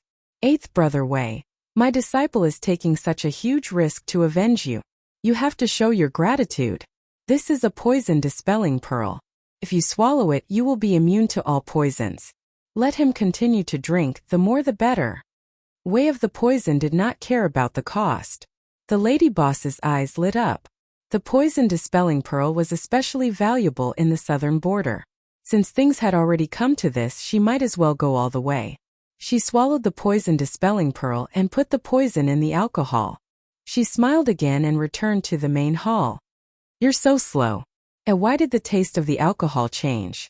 Li Qingshan lifted the porcelain bowl and drank a mouthful. Your alcohol tolerance is too high. You finished that type of alcohol. I can only change it. If you don't like it, I'll take it back. The lady boss's heart was extremely nervous. It's okay. I'll take this. Come, let's continue drinking, Li Qingshan said with a drunken smile. Another bowl of alcohol went down his stomach, and the entire jar of poisoned alcohol was emptied. Li Qingshan remained seated, and the drunkenness on his face deepened. This time, even way of the poison's expression changed. The lady boss had no choice but to take more alcohol. She rubbed her slightly swollen head and cursed in her heart. What way of the poison, how dare you? Hurry up and change your name. Don't blame me now. Forget it, getting a poison dispelling pearl for free isn't bad either. She came to the back of the building and saw another porcelain bottle filled with poison placed there. It was impossible to take advantage of a cave master in the lair of demons. Therefore she poisoned, sent alcohol and poisoned again. There was venom powder, and all of them had different poisons. In the end, Way of the Poison no longer cared about being colorless or odorless. He only cared about sending more and more poisons into her hands and then putting them in the alcohol. Although the lady boss wasn't afraid of poison, she had drunk too much alcohol. Her eyes were dazed, and she could barely conceal her malice. Before she knew it, it was as if she had fallen into a huge gamble. She couldn't stop and there was no turning back.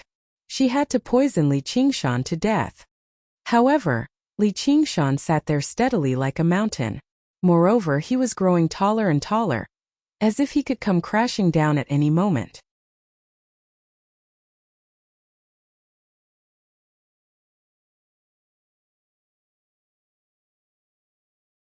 Chapter 776. Please, dear customer, I really can't drink anymore. As long as you don't let me drink, I'll do anything. The lady boss's face was rosy, but there was a faint trace of green in it. Her eyes were blurred and carried a trace of fear. Although the poison-dispelling bead could repel hundreds of poisons, there was still a limit. It didn't mean that she would be fine no matter how many poisons she ate. From just now until now, she had drunk countless bowls of wine and eaten at least 20 to 30 deadly poisons. Even the poison-dispelling bead couldn't take it anymore. Is that so? Li Qingshan wrapped his arm around the owner's waist, and the owner conveniently sat in his arms. She wrapped her arms around his neck and wiggled her perky bottom. She said coquettishly, "Oh my, you're taking advantage of me again. Forget it, I'll give up." She looked like she didn't care what he did. Who do you think you are? How dare you call yourself my mother? It doesn't matter, if you don't want to drink, I'll feed you. The smile in Li Qingshan's eyes deepened and another bowl of wine was sent to her lips. The lady boss's expression changed and she struggled with all her might. However, the arm around her waist became like an iron hoop, as if it was going to break her. Inexplicably frightened, she reluctantly drank another bowl and forced a smile. Dear customer, you really can drink. How could I dare to be your mother? I'd be more like your wife. I think I've drunk enough, send me back to my room to rest. Li Qingshan didn't seem to hear it and smiled as he picked up the second bowl. She tightly closed her lips and shook her head to resist. She rubbed against Li Qingshan's arms and said coquettishly, I don't want to drink. I don't want to drink. It's not up to you now. Li Qingshan smiled as he covered her mouth and poured the wine down her throat. The wine spilled onto her blue embroidered clothes, causing white smoke to rise. It corroded at a speed visible to the naked eye, revealing a large patch of white skin that was still protected by the poison-dispelling bead. The lady boss's expression changed. Li Qingshan laughed. This wine is so strong. As he spoke, he picked up another bowl. From this moment on, he did not touch a single drop of alcohol. He poured bowl after bowl into her mouth like a forced duck. The alcohol flowed down from the side of her lips. More than half of her clothes were corroded. Even her embroidered skirt fell apart. She was almost naked. A white ball struggled and twisted in Li Qingshan's arms. However, this lively scene didn't have the slightest bit of charm. Gradually, her face turned green. A layer of green qi floated around their bodies. This was a sign that he could not suppress the poison in his body any longer. Sir, please spare my life. I won't do it again. Tears streamed down the lady boss's face. Eh, is there poison in the wine? I don't have the antidote, so how can I spare you? Li Qingshan smiled as he enjoyed the beauty in his arms. However, his hands were not soft at all. Bowl after bowl, he put her to death. It was drizzling outside the door, and the fragrance of wine filled the air, mixed with the sweet smell of poisonous gas. Master, save me! The lady boss spat out a mouthful of alcohol and cried out miserably. Li Qingshan, do you know what was in the dishes you just ate? Chef's voice came from the kitchen. Oh, what? Human meat. Adults and children's, men's and women's.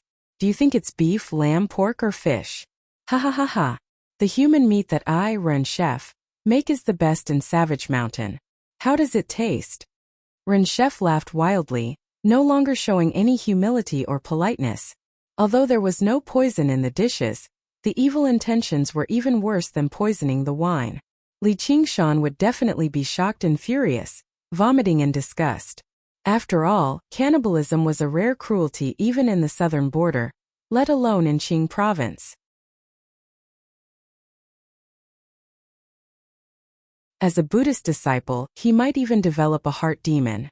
As long as he was angered, he would immediately escape up the mountain and lead him into a trap.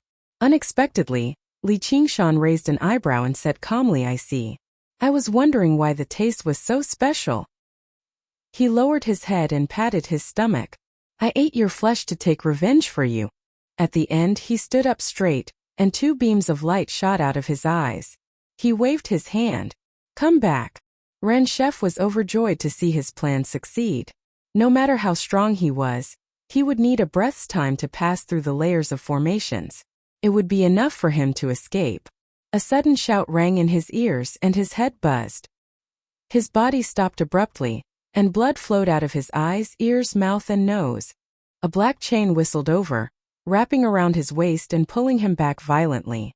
By the time he returned to his senses, Li Qingshan was standing sternly in front of him. He even held the completely naked owner of the shop in his arms. Her face alternated between green and purple, and her white, smooth skin showed faint signs of festering. Li Qingshan used 2 chains of demon suppression to tie them up and walked out of the restaurant.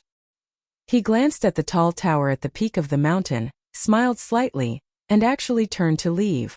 Those few cave masters were really able to keep their composure. Seeing that their own disciples were about to die, they still refused to descend the mountain. To devil cultivators, not to mention their disciples, even their parents and children were not as important as their own safety. They still held on to a sliver of hope that the drunk Li Qingshan would be infuriated and charge up the mountain to settle the score with them regardless of the consequences. If that happened, they would have achieved their objective of sacrificing 2 disciples. They did not expect him to leave just like that. This time they really could not sit still anymore. The expressions of the 5 of them became extremely ugly. If they let a White Eagle commander break through the mountain gate, kill countless demonic cultivators, capture 2 disciples, and then leave so easily, the lair of demons of Savage Mountain would really become the biggest joke in the world. The 5 of them would become the joke of the joke, and they would not be able to face anyone in the future. Not only did Li Qingshan leave just like that, he left very quickly. In the blink of an eye, he was almost out of the city, showing his determination to leave. However, his footsteps suddenly stopped, and his expression darkened. That child's corpse lay in the middle of the road, but the old man he stabbed with his cane had disappeared. The demonic cultivators might have been intimidated by his ferocity for a moment, but none of them were easily frightened. They had seen far more vicious and cruel scenes than this. Do you really think you're the cave master of the lair of demons? You want us to obey you with just 1 sentence? So the moment Li Qingshan left, the old man who cursed him was saved by someone. Of course, they also took away all of his belongings. Very good, I won't ask who it is. Li Qingshan turned around. You finally dare to come down the mountain to see me. How bold of you. Master! Human Chef cried out in joy. The female boss also gazed at the silkworm madam eagerly, but the poison had invaded her body, so she could not even utter a word. Sir, you've clearly come to Savage Mountain to find us, yet you're afraid to come up here. You sure are bold. The silkworm madam sneered. Release him and we can still talk things out. Otherwise, humph. The gentleman of heavenly blubber moved his mountainous body, and suddenly took a step forward. The ground trembled violently, and his presence surged into the air, demonstrating the great strength of the second cave master. I originally wanted to become a cave master on Savage Mountain, but it seems like they're all like this. How disappointing. Li Qingshan shook his head and sighed. His disappointment was not feigned. Instead, it came from the bottom of his heart. Didn't they say there were 8 cave masters? And existences close to the 3rd heavenly tribulation? Why are there only 5 here? Are the other 3 hidden? Or are they not on Savage Mountain? So much for going to the trouble of luring them down the mountain. I've overestimated them. You want to be a cave master? The silkworm madam squinted her eyes. So that was his objective for coming here? A mighty white hawk commander actually wanted to be a cave master of the lair of demons. What a joke. That's right. Li Qingshan held back his disappointment and said with a smile. The gentleman of heavenly blubber was rather surprised too, but if that was the case, his series of actions could be explained. If he really wanted to become enemies with the lair of demons, he would have unleashed a massacre in the city a long time ago. Why would he only kill demonic cultivators who had offended him? He seemed fierce and brutal, but he was actually extremely restrained. He did not seem like he would fight to the death. It was said that he had offended a prince, which was why he was sent to the south. As it seemed, he was interested in joining the demonic path. If it were 10 years ago, it really might have been possible for him to be accepted. The lair of demons had always accepted anyone as long as they were powerful enough. If a White Hawk commander could join them, it would be a great show of prestige. But now only death awaited him. Otherwise, how could he force you woofing out of seclusion? Anyway, he had to trick him first, so he said, I see. Then it really has been a misunderstanding. Our lair of demons has always been tolerant and accommodating. It's just that your identity is far too sensitive, which made us overly suspicious. If you had stated your intentions earlier, there wouldn't have been so many misunderstandings. We should have opened our doors wide and welcomed you up the mountain. What? I'll never agree to it. If you want to be a cave master of our lair of demons, why don't you take a piss and look at yourself in the mirror first? See if you're qualified or not. Way of the Poison panicked. If he really let Li Qingshan become cave master, it was very likely for him to be ranked above him with his strength. He would never be able to avenge himself then. What's your name? Li Qingshan gazed at the hateful Way of the Poison in some confusion. The 8th cave master of the lair of demons, Way of the Poison. Said Way of the Poison. Oh, you must be that Chan something's master. Li Qingshan recalled. That's right. Today only death awaits you. Way of the Poison said sinisterly. It was not like the 2 people in Li Qingshan's hands were his disciples.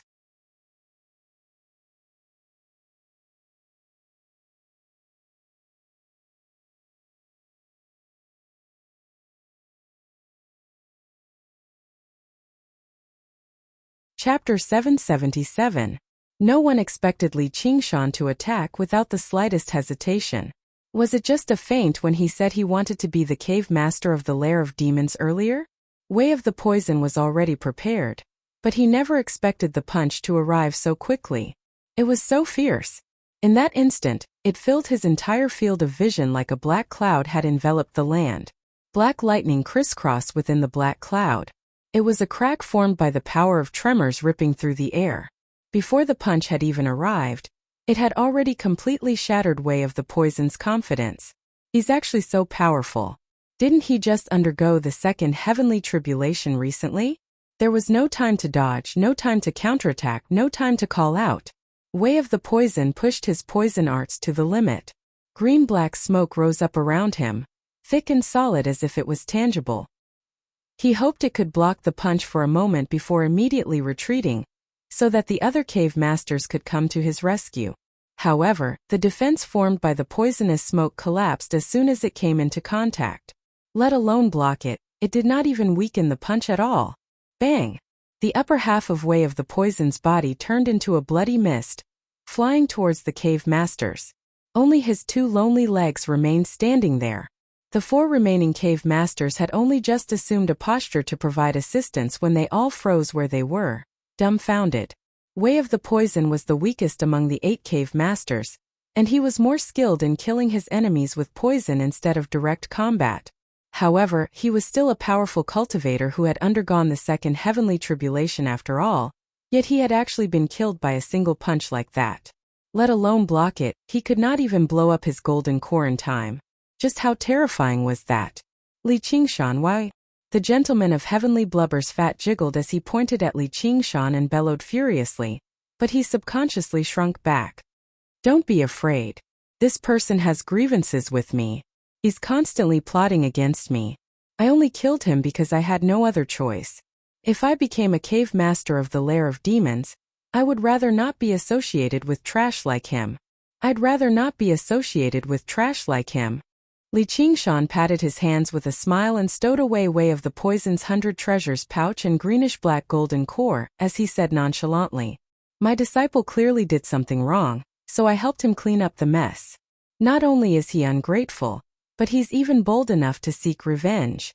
You can't be that unreasonable, right? As Li Qingshan spoke, he kicked the lady boss. Right now, she looked like a huge tumor that crashed into the human chef's body. She flew out and exploded in midair. The human chef let out a blood-curdling scream. The pus mixed with dozens of poisons poured all over his body. His whole body was sore, itchy, and numb. Rolling on the ground, he crawled to the gentleman of heavenly blubber and extended his hand. Master, save me. However, the only person who could possibly save him had already been turned into a mist of blood. He couldn't be more dead. The gentleman of heavenly blubber took a step back, afraid to let him touch him. His face reddened. He glared at Li Qingshan with a murderous look. Very good. Then he let out a long sigh and said, I will give you a quick death. He raised his hand and prepared to strike down with his palm. Who gave you permission to give him a quick death? Li Qingshan took a step forward and threw another punch at the gentleman of heavenly blubber. The gentleman of heavenly blubber drifted backwards, demonstrating a lightness that completely contrasted with his size. Li Qingshan's punch landed in the air and produced a thunderous rumble. Right when the gentleman of heavenly blubber was about to say something, a tremendous force appeared through the air, sending him flying. Bang! Bang! Bang! Bang! He smashed through several dozen structures. The ghost ascetic retreated. The silkworm madam retreated. The mountain insect retreated. None of the 3 cave masters were bold enough to take advantage of this opportunity to attack him. Instead, they chose to retreat immediately to avoid becoming his next target. If it was Way of the Poison, then so be it. But who was the gentleman of heavenly blubber? He had actually been sent flying by a single punch. It was my disciple who offended you first, fellow. We won't hold it against him. Please stop, fellow. Let's sit down and talk. Don't tell me you really want to fight to the death with our lair of demons? You definitely won't benefit from it. The silkworm madam said as she retreated. In the beginning, she had pretended to talk to Li Qingshan to lure him into a trap. Just now, she wanted to talk to Li Qingshan to save her disciple. Now she wanted to talk to Li Qingshan from the bottom of her heart. She wanted to save her own life. I heard that becoming a cave master of the lair of demons requires a lot of tests. Come and test me and see whether I have the right or not. Li Qingshan let out a long laugh and leapt off in pursuit. His target was the silkworm madam. Suddenly, the dense spiritual qi in the valley began to flow wildly. The formations shone with multicolored light, overlapping and merging with one another. Li Qingshan was trapped in a sea of formations. Some slowed him down while others made him dizzy. In the surroundings, fire blazed, sword qi surged, poisonous water sprayed, and boulders smashed down. In that instant, who knew how many attacks shot towards him furiously? The gray, gloomy clouds in the sky were illuminated into a magnificent color. Break! Li Qingshan bellowed and the demon dragon roared. A dark gold demon dragon sliced through the waves and opened up a path in the sea of formations, heading straight for the silkworm madam. After enduring countless attacks, the demon dragon turned into a long sword. Li Qingshan held it in his hand and slashed it down towards the silkworm madam. Dharma treasure! The silkworm madam's expression changed.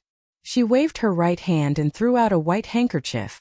It expanded with the wind and like a cloud curtain, it headed straight for Li Qingshan. The white handkerchief was not only made of sturdy material, it also contained a soft power. Even the sharp sword qi could not pierce through it. Break! Li Qingshan punched out and the clouds dispersed. The white handkerchief was torn into pieces, revealing the shocked and beautiful face of the silkworm madam. Break! The sword light flashed and blood splattered. The silkworm madam felt the world spin and suddenly saw her own body.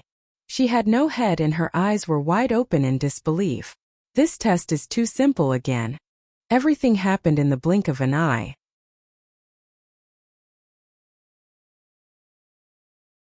Li Qingshan's eyes turned and he saw the back view of the ghost ascetic running.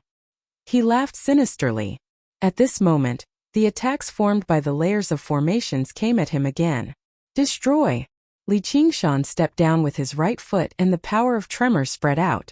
Boom boom boom boom. The ground rippled, rising and falling. Tens of thousands of tons of rocks surged like a raging tide, as if a giant beast buried deep underground had come to life. All sorts of buildings were torn apart like paper boxes. The layers of formations suffered the same fate. It was like a magnitude 12 earthquake. The city was turned into ruins and the epicenter was right under Li Qingshan's right foot. The ox demon tremors at the beginning was called the ox demon trample.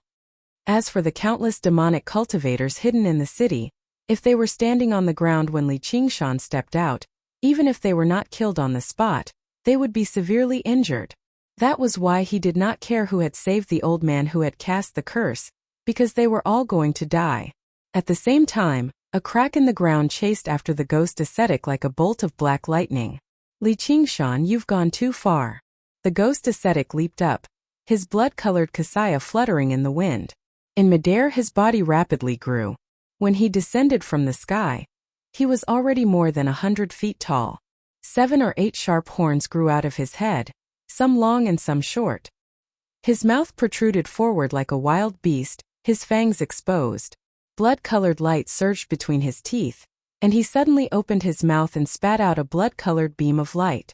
Boom! The blood-colored beam of light bombarded the place where Li Qingshan was standing. The soil melted and turned into lava.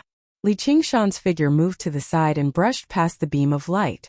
The ghost ascetic turned his head, and the blood-colored beam of light swept towards Li Qingshan. At the same time, he waved his claws wildly, summoning dozens of blood-colored light balls that shot out beams of blood-colored light that interweaved into a dazzling light net. A crimson color suddenly appeared in Li Qingshan's long hair. His bronze-colored face began to change subtly, gaining a bewitching handsomeness. A pair of wind and fire wings suddenly spread out behind him. In an instant he also turned into a beam of light that twisted and curled, passing through the light net at an impossible angle. He appeared in front of the ghost ascetic, stepped on his big head, and chased after Mountain Worm without looking back. The ghost ascetic's huge body froze and cracks appeared on it. Blood-colored light shot out from it, like a surging eye under the cracked ground. The light grew brighter and brighter. Boom! Like a volcanic eruption, the ghost ascetic turned into thousands of dazzling beams of blood-colored light, illuminating the gloomy sky red. Chains of demon suppression. The chains of demon suppression rushed towards Mountain Worm. Clatter! The sounds of the chains colliding were like the demonic sound of death. Mountain Worm let out an inhuman shriek, which was rather like the hum of insects. All of his pockets opened up. Various goo insects of various shapes and sizes surged out, turning into a cloud of insects that surged towards Li Qingshan furiously.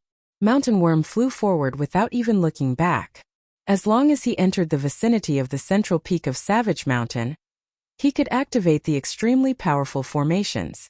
However, he no longer hoped to lure Li Qingshan into a trap and kill him. He only hoped to escape alive. Li Qingshan did not look at the incoming cloud of insects or the fleeing Mountain Worm.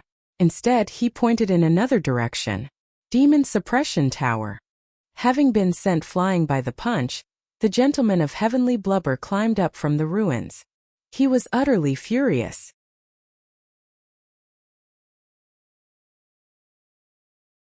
He practiced an extremely special cultivation method that allowed him to absorb all damage with his fat. Right when he was about to fight Li Qingshan to the death, he saw the silkworm madam's head being beheaded in a single stroke. He was taken aback. When the city was reduced to ruins by Li Qingshan's foot, he immediately turned around and rushed into the depths of the valley.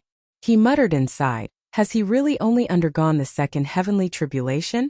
That's impossible. That's impossible. His cultivation had already reached late second heavenly tribulation, almost close to the peak. He was confident that he could kill the silkworm madam if he struck out, but he definitely could not do it so easily. A full-powered strike could also destroy this city, but it was impossible for such a large-scale attack to kill so many cultivators. The strength he had demonstrated had completely surpassed what cultivators at this realm of cultivation could possess. Right when he was about to escape, the majestic demon suppression tower descended from above. The gentleman of heavenly blubber's body shrank. His head and limbs retracted into the huge ball of flesh, rolling forward like a meat egg. He suddenly sped up, and the demon suppression tower missed. A petite figure dressed in a white moon monk robe stood in the drizzle, blocking the way.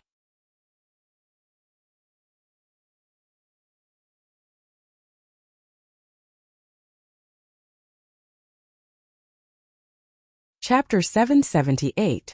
When the demon suppression tower missed, Li Qingshan said, "Oh no. If the gentleman of heavenly blubber really did roll back into the depths of the valley, then it would be troublesome." He could tell from the qi that the power of the formations could not be compared to the messy formations in the city at all. Things like formations had always been about quality, not quantity. The reason why he could stomp through the hundreds and thousands of formations in the city with a single step was not entirely because of his strength, but because the formations interfered with one another. They were in a precarious situation, yet they operated at full speed without any regard for the consequences.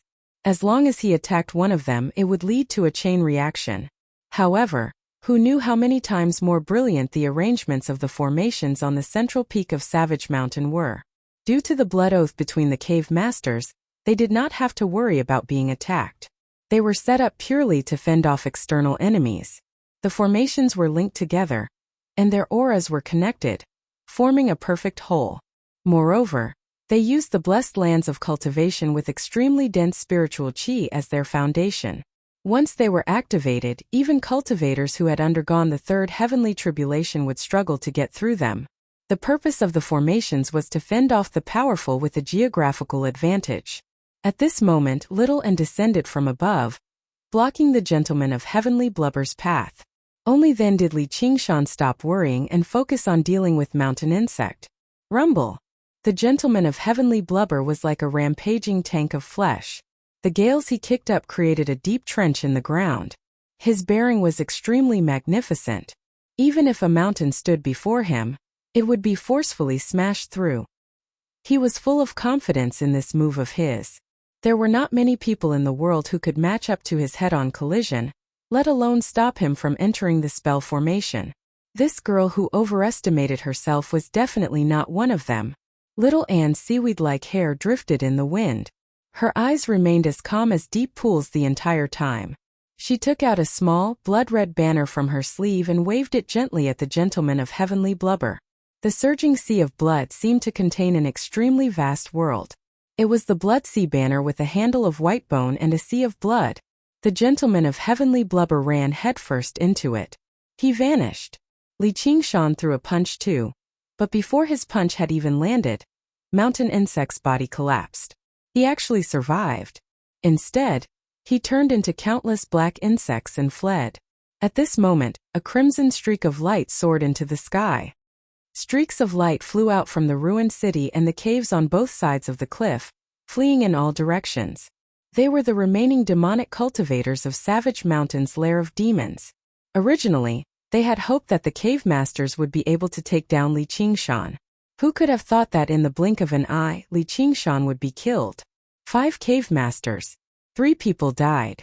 Even the strongest gentleman of heavenly blubber had fled, and it seemed like he had failed to escape. It was only at this moment that he suddenly realized.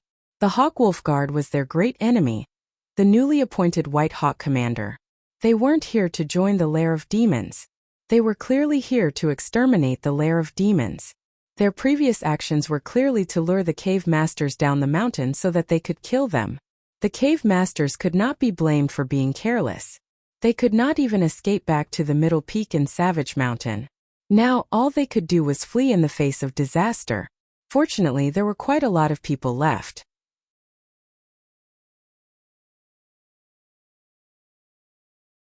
Those who could set up dwellings on the mountain and survive under Li Qingshan's foot were all masters who had undergone the first heavenly tribulation. They turned into over 100 streaks of light and dispersed. No matter how powerful Li Qingshan was, he could not split himself up at the end of the day. If he could kill 20 or 30 of them, then that would be impressive. The scarlet streak of light that flew up first moved extremely quickly like a meteor. It arrived at the top of the mountain in the blink of an eye. Clearly, it was very confident in its escape technique, which was why it stood out like this. Right when it was about to flee from Savage Mountain, a huge white bone claw suddenly extended out from the top of the mountain, grabbing at the scarlet streak of light and revealing the figure of a demonic cultivator. Before it could even beg for mercy or put its life on the line, the bone claw closed and crushed like a firefly. The light was extinguished, and the mangled corpse was tossed into a mouth filled with sharp teeth, which roared with flames. A string of prayer beads was missing from Little Anne's hand. The skull prayer beads. A huge, vicious skeleton demon extended out from the top of the mountain. Its teeth chattered as it let out a strange cackle. Laughter rang out from everywhere at the same time, echoing through the entire valley. It was a song of death that made all demonic cultivators shiver in fear. Skeleton demons crawled out from the top of the mountain. There was even one guarding the entrance to the valley, surrounding Savage Mountain tightly. Li Qingshan could vaguely remember that every single one of them possessed strength equivalent to a corpse commander. After Little Anne underwent the second heavenly tribulation, they seemed to grow in strength as well, becoming even larger and stronger. Under Little Anne's command, they were like a super army. They worked together with great teamwork, advancing and retreating freely. They sealed off all paths of escape, smacking and crushing the streaks of light like they were catching flies. Not a single streak of light managed to escape safely. At the end of the day, fighting alongside you gives me the most peace of mind. The phoenix cried out. Li Qingshan looked away. The phoenix wings blazed with flames, spanning several dozen meters across. With a flap of the wings, the flames of the phoenix dispersed the cloud of insects. Only a single black insect remained. It turned into a streak of black light and flew forward without any regard. 300 meters, 30 meters, 15 meters. It seemed like it only needed a split second to escape alive. It came to a screeching halt. The thumb and index finger of Li Qingshan's right hand pinched the black insect. He squeezed it gently, and the insect exploded. The fifth cave master of the lair of demons, Mountain Worm, was dead. Right now Li Qingshan was surrounded by flames. Even his scarlet hair rose up like a ball of blazing flames.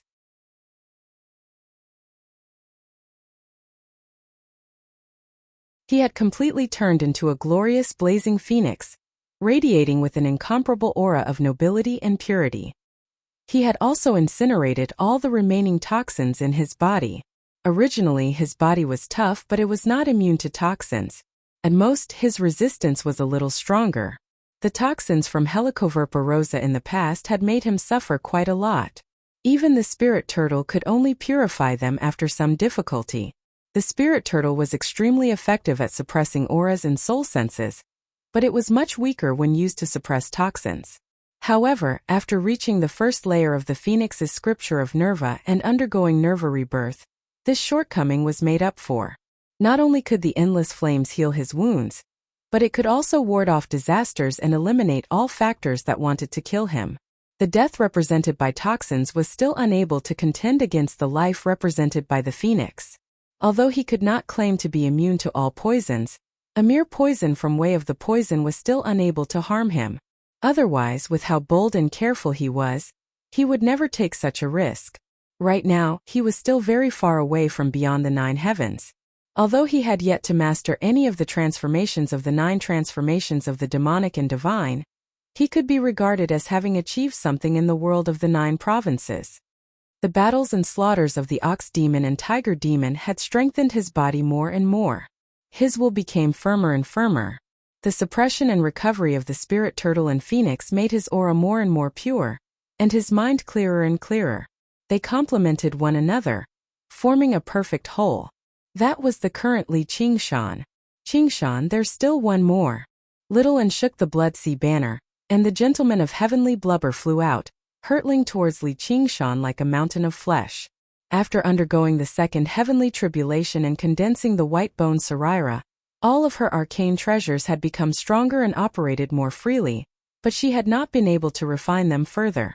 As a result, it was very difficult for her to trap a cultivator like the gentleman of heavenly blubber for long. Of course, the Buddha-slaying sword appeared. Killing him was nothing difficult, but she obviously had to leave something like that for Li Qingshan to enjoy. The gentleman of heavenly blubber rampaged about in the sea of blood. He never expected her to actually possess an arcane treasure that could create a space of its own. Just as he was hesitating about how to get out, the sky suddenly lit up again. All he saw was a peerlessly handsome man with scarlet hair and eyes, smiling at him. All right. Li Qingshan smiled. By now, Li Qingshan had already vanished completely. The pair of curved horns on his head were engraved with the name North Moon. This was a declaration he had intentionally left behind. He swung his fist again. This was his strongest weapon. With a punch he was unstoppable. Li Qingshan. All right. If you want to kill me, then I'll throw my life at you. I refuse to believe you have a spatial arcane treasure too. The gentleman of heavenly blubber was surprised and doubtful at first before making up his mind. He went from a mountain of flesh to a ball of flesh again, spinning at high speeds and kicking up a tornado as he slammed towards Li Qingshan. Boom! The ball of flesh collided with Li Qingshan. With Li Qingshan as the center, all the soil and rock within a range of 5 kilometers immediately broke free from the ground and flew into the air. Savage Mountain shook as a result. The gentleman of heavenly blubber's move was truly vicious. It did not rely on arcane artifacts or arcane treasures, nor was it any profound variations.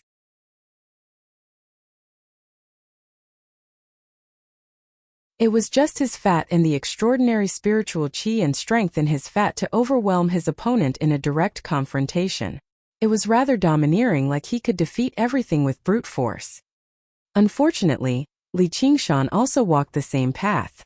No matter when, the Ox Demon would always be his foundation. It contained Brother Ox's legacy of power and belief. He's actually blocked it in a direct confrontation. His strength has actually reached such a level. That's impossible. Even the strength of demon kings is nothing more than this. It's just a momentary eruption. I'd like to see how long you can last. The gentleman of heavenly blubber was in disbelief before immediately making up his mind. This move of his was indomitable. There was no way back. Li Qingshan's iron fist sank deeply into the gentleman of heavenly blubber's fat. The gentleman of heavenly blubber circulated his cultivation method furiously, and his fat trembled like waves, absorbing Li Qingshan's terrifying strength like a sponge. I have to crush him. I have to crush him. The gentleman of heavenly blubber roared inside. But Li Qingshan's power was endless. The vast earth was like a loving mother, endowing him with power.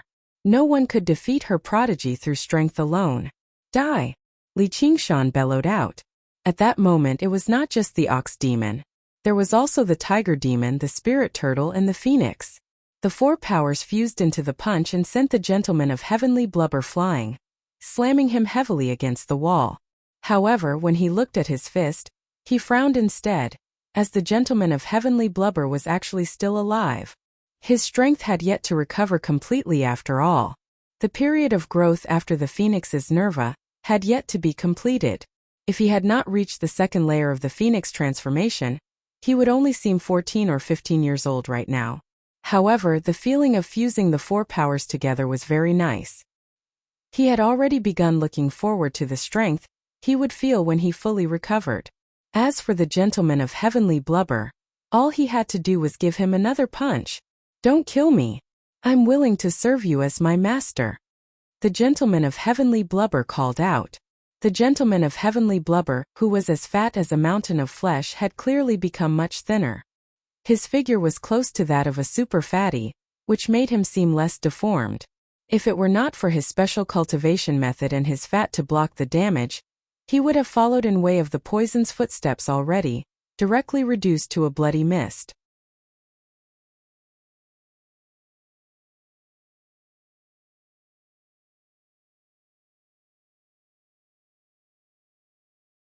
Chapter 779.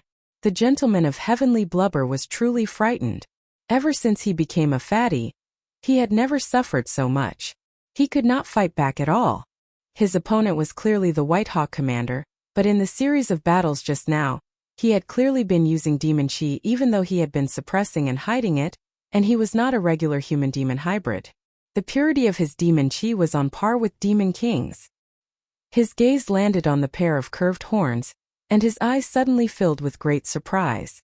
North Moon, one of the 10 demon kings, the Dragon King of the Sea, had pursued a demon for several tens of thousands of kilometers, all the way into the Mist Province before finally killing him. Although the south was very far away, news of something as great as this had spread far and wide among the upper echelon of the cultivation community. The gentleman of heavenly blubber had heard about it too, and the demon that had been pursued seemed to be called North Moon. Fatty, you've heard of that name before? Li Qingshan immediately noticed. No, I don't know what it means, said the gentleman of heavenly blubber. He refused to admit it no matter what. There was clearly a great secret here. If this Li Qingshan saw it, he would definitely be silenced. If you say another word of nonsense, I'll punch you to death, Li Qingshan said. Yes. I think I've heard it somewhere before. The gentleman of heavenly blubber prostrated himself on the ground. Forget it. You said you want to serve me as your master. You can't just say it like that. I'm willing to swear an oath that I'll serve the White Hawk commander, Li Qingshan, as my master from today onwards. I'll be absolutely loyal, and I'll be willing to risk my life for you. If I break my oath, my guts will be torn apart, and I'll die a horrible death. I'll suffer the pain of samsara for all eternity. The gentleman of heavenly blubber raised his hand and said seriously, Do you take me for a child? I'll count to 10. Think of a way for me to accept it or die. Li Qingshan stomped down on his huge head. Only someone sick in the head would believe a demonic cultivator's oath. There should be a blood oath scroll in Savage Mountain, said little Anne. The blood oath scroll was an extremely famous artifact of the southern border. Although it didn't have any combat power and could only be used to write oaths, its binding power was extremely strong. Once an oath was broken, the blood oath scroll would cause a backlash, and one's soul would scatter. It was almost a powerful curse, and it was also the foundation upon which the lair of demons was established. It maintained the most basic trust between cave masters. Little Anne had read through the records of the Hawkwolf Guard before choosing Savage Mountain as his first target. A large part of the reason why he wanted to obtain the Blood Oath Scroll was because of this Blood Oath Scroll. If nothing went wrong, this item would play a rather important role during his trip to the Mist Province. I can't do that.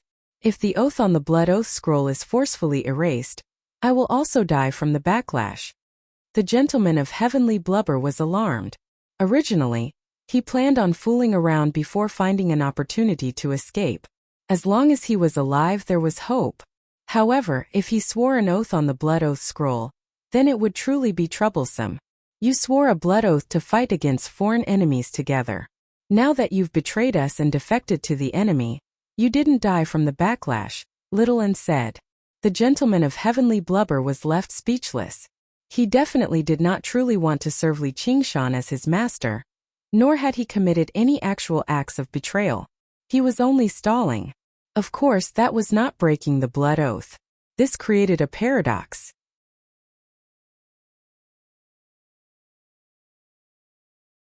If he truly pledged his loyalty to Li Qingshan, he would be breaking the blood oath, and only death awaited him. If he only pledged his loyalty verbally, then his loyalty would be meaningless, and there would be no guarantee. Since that's the case, I won't let you struggle. I'll give you a quick death. Li Qingshan exerted force with his feet. No, there's another way. I can help you break the formation. The first cave master, Yu Wufeng, is currently in seclusion on the mountain. His strength far surpasses mine. If he doesn't come out, you won't be able to do anything to him. So there's another one on the mountain. He should have heard such a big commotion. Why haven't you come out yet? Are you shivering in your dwelling? Li Qingshan asked. Gentleman of heavenly blubber. Are you really bold enough to help them get through the formation? Aren't you afraid of the backlash from the blood oath? An icy cold voice drifted over with the wind. Li Qingshan looked back and saw a thin, white-haired man standing on the top of the mountain with a sword on his back. His sleeves and clothes were in tatters, fluttering in the wind. You Wufeng, you're watching us get killed without lending a hand. Aren't you afraid of the backlash from the blood oath? The gentleman of heavenly blubber roared furiously. You want to restrain me, you Wufeng, with a mere blood oath? Gentleman of heavenly blubber, you can just die obediently for the sake of my lair of demons. As for you, Li Qingshan, or should I say North Moon, if you're willing to obey my orders obediently, then so be it. Otherwise, I'll announce this identity of yours. If the Dragon King of the Sea learns that his enemy is still alive, he'll definitely be very unhappy. Yu Wufeng said. Commander Li, I'll get through the formation for you right now, and help you kill that bastard Yu Wufeng. The gentleman of heavenly blubber let out a furious roar and suddenly stood up. He swung his plump hands at Savage Mountain, and the formations began to operate, shining brightly. However, under the gentleman of heavenly blubber's control, they showed signs of dispersing. At this moment, a bloody handprint suddenly pressed against the gentleman of heavenly blubber's chest. Blood sprayed wildly from his mouth and he was blown away. Every single pore on his body oozed with blood, and he became drenched in blood in the blink of an eye. It happened so quickly that even Li Qingshan failed to react in time. The blood oath scroll had come into effect. However, the gentleman of heavenly blubber actually sat up again with a flip. He wiped away the blood on his face and continued to get through the formation, except he had become much thinner again. He seemed almost like a regular fatty now. You've actually also... Yu Wufeng paled in fright. Yu Wufeng, do you think I can't do what you can? If you want me dead, then let's see who dies first. The gentleman of heavenly blubber smiled viciously with his bloody mouth. Oi, your blood oath doesn't seem to be of much use. Li Qingshan scratched his head.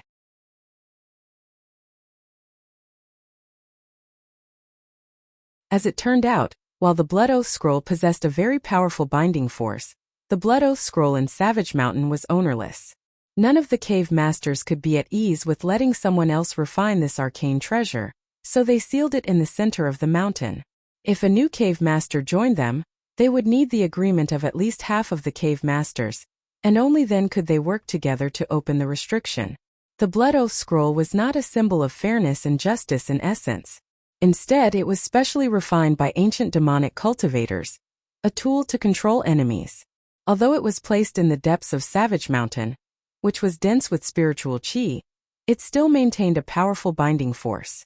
However, with Yu Wufeng's cultivation, he could slowly eliminate the curse of the blood oath scroll as long as he put in a lot of effort. The gentleman of heavenly blubber's cultivation was a little weaker, but he could still weaken the curse to a level where he could endure it. If it had been refined and wielded by someone else, they would never have been given this opportunity. As soon as they showed this inclination, they would be punished immediately. The power that an ownerless arcane treasure could unleash was limited at the end of the day. The light from the formations dimmed very quickly. As the second cave master of the lair of demons, the gentleman of heavenly blubber knew these formations like the back of his hand, and he possessed the authority to control them. Getting through the formations was basically as easy as opening the door to his own house with a key. Yu Wufeng, who originally thought he was undefeatable, darkened. He desperately maintained the operation of the formations. The formations flickered with light and dimmed at other times. The two powers were locked in a stalemate. With a flap of his wings, Li Qingshan turned into a streak of fire and rushed into the depths of the valley. The formations seemed to want to stop him, but they shattered the moment they came into contact with the fire on him, collapsing and dispersing. Even though Yu Wufeng could barely hold the door, an unlocked door could be kicked open by Li Qingshan with a single kick. He threw a punch at Yu Wufeng on the top of the mountain. You're called Yu Wufeng, right? That's right. Yu Wufeng said proudly. The sword on his back left its sheath with a clang. At that moment, the surroundings were filled with white light. Sword chi filled it, omnipresent. The fogbow pierces the sun. An arcane treasure. Li Qingshan's eyes narrowed. He really is the first cave master of the lair of demons after all. So he's actually a sword cultivator, and his cultivation is already extremely close to the third heavenly tribulation. His path of the sword is even greater than mine, and he even has an arcane treasure sword like that. If I fight him alone, it really won't be easy to make him stay. He formed a seal with his hand and guided it smoothly. The figure of a dragon soared out, passing through the white light and colliding with the streak of white light. In a split second, the two swords clashed countless times. The dragon figure was forced back, and the streak of white light dimmed slightly too. The iron fist tore through the air, filling Yu Wufeng's eyes. The heavy aura it contained felt like a mountain had smashed down. Yu Wufeng was stern. Just now he was watching silently from the sidelines. He was already amazed inside, but only when he personally clashed with him did he realize how ridiculously powerful he was. His swordsmanship was impressive, but it was only impressive before him. His fist was the truly terrifying weapon of slaughter. It made people feel like they could not face it head-on. No, I can't continue fighting, or my life really will be in danger today. Boom! Rubble flew and dust filled the air. A hole appeared on the top of the mountain.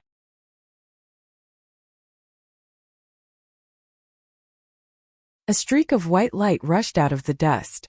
Yu Wufeng had become one with his sword before fleeing into the distance with lightning speed. He had actually chosen to flee without the slightest hesitation.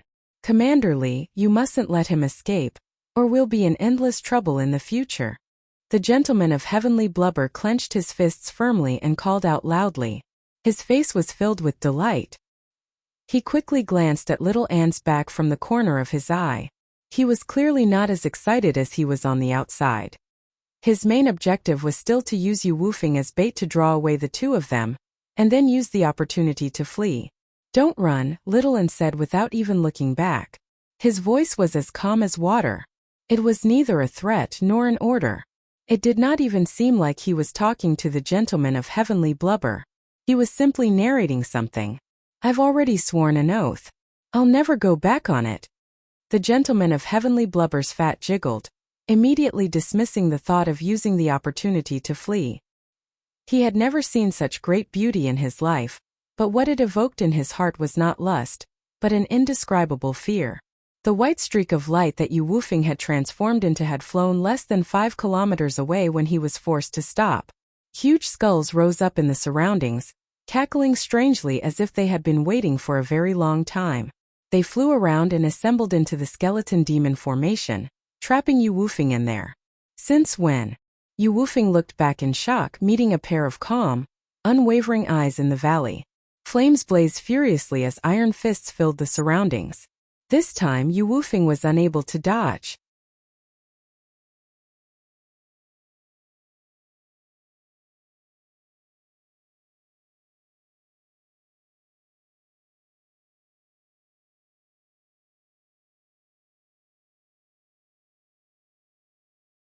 If he possessed that kind of strength, his temper would definitely be very tough too. He glanced at the ruined city below the mountain. My great cause of unifying Savage Mountain has actually come to an end just like this. Master, I've let you down. In the end, when faced with life and death, Yu Wufeng still chose to live wisely. A large part of it was because he did not want to die to the gentleman of heavenly blubber's hands. That would be a great humiliation to him. With the gentleman of heavenly blubber leading the way, the four of them followed the secret path and entered the depths of Savage Mountain. The gentleman of heavenly blubber and Yu Wufeng worked together and opened the numerous seals, making their way all the way to the center of the mountain. Their field of vision suddenly widened, and a primitive hall appeared. The density of spiritual qi had reached a limit.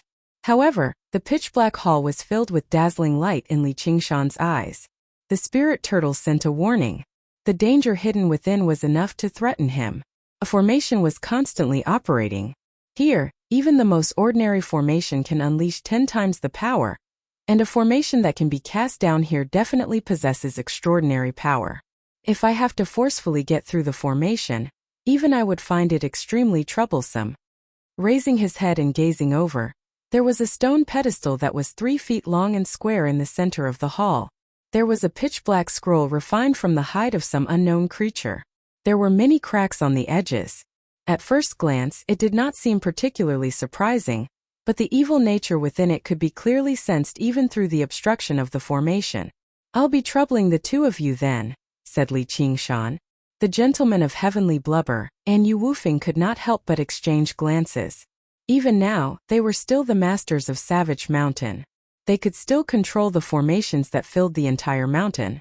In particular, the formation before them was called the 8-point formation. It was extremely powerful. If the two of them worked together, they still stood a chance. However, their gazes parted as soon as they met. After fighting openly and covertly for so many years, their hatred had already been deeply planted. Neither of them could trust the other. Moreover, the smiling Li Qingshan and the silent little and behind them made them afraid to act recklessly. The two of them raised their hands and received the recognition of the 8-point formation very soon. They bellowed out at the same time, and under their control, light began to ripple, surging over like the tide. Inscriptions drifted about, and 8 vicious beasts vaguely appeared. Their roars echoed through the center of the mountain. "We're injured. We can't last for too long. If you want to retrieve the book, please come up quickly," said Yu Wufeng.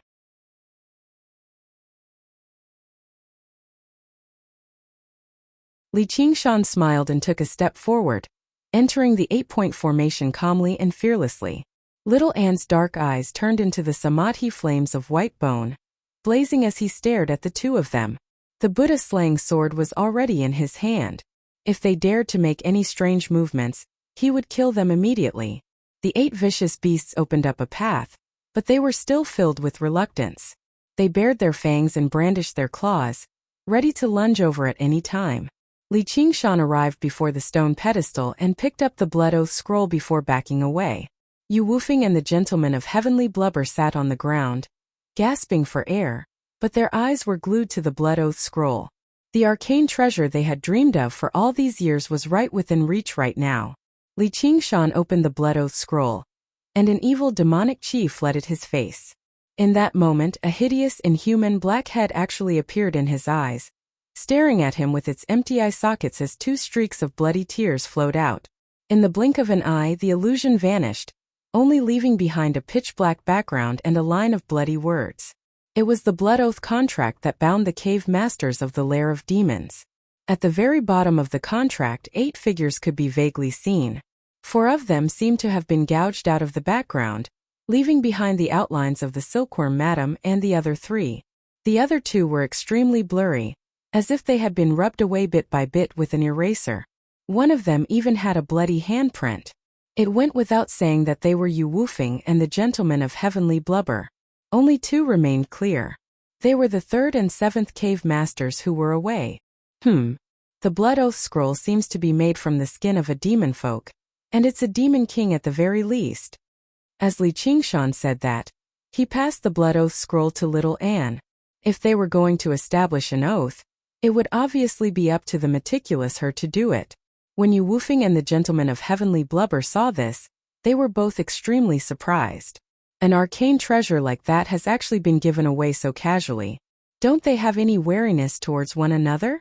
Little Anne accepted the blood oath scroll. The samadhi flames of white bone surged, enveloping the blood oath scroll. Although it was ownerless, it was still an arcane treasure after all. It took him quite the effort to refine it. A tiny skeleton appeared at the very top of the blood oath scroll. This was the imprint she had left behind. Li Qingshan said, "How's it? Is this thing easy to use?" Yu Wufeng and the gentleman of heavenly blubber were extremely nervous too. Their lives, freedom, and everything else all depended on the blood oath scroll. The number of cave masters of the lair of demons has always been maintained at around 8 people. Even at the very most, there won't be more than 10. That's basically the limit of the blood oath scroll's restraint. Once they undergo the 3rd heavenly tribulation, the blood oath scroll can still be used, but it won't pose any life-threatening threat anymore. In other words, the blood oath scroll can turn 10-second heavenly tribulation cultivators, demons, and other folk into servants. It can be regarded as a decent arcane treasure. We'll need these people. I see. As long as you have this blood oath scroll, you can immediately establish a powerful sect or organization, and it can guarantee absolute loyalty. Li Qingshan nodded. The blood oath scroll truly was an arcane treasure. If it was used well, it would be even more valuable than a combat arcane treasure. Then he said with some pity sigh, if I had known earlier, I would have been a little gentler just now. However, cultivators could not be compared to mortals. Those cave masters were all experts among cultivators.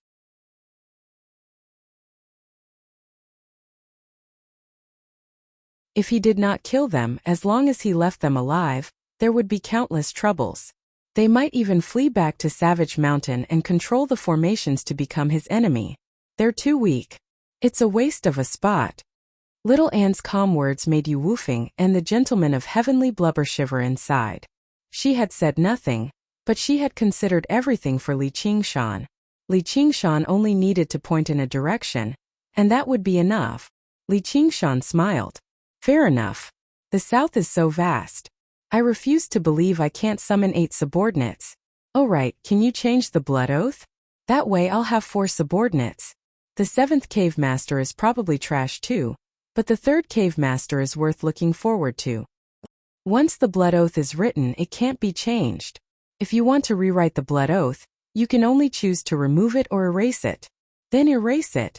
Li Qingshan said casually before glancing at the gentleman of heavenly blubber again. Not a single word of truth came out of this fatty's mouth. All of the gentlemen of heavenly blubber's fat jiggled. He said in a hurry, "You're wise, sir. I've never refined the blood oath scroll either, so I didn't know there were so many tricks in it." Little Anne extended her index finger and gently tapped the 3rd and 7th cave master's figures.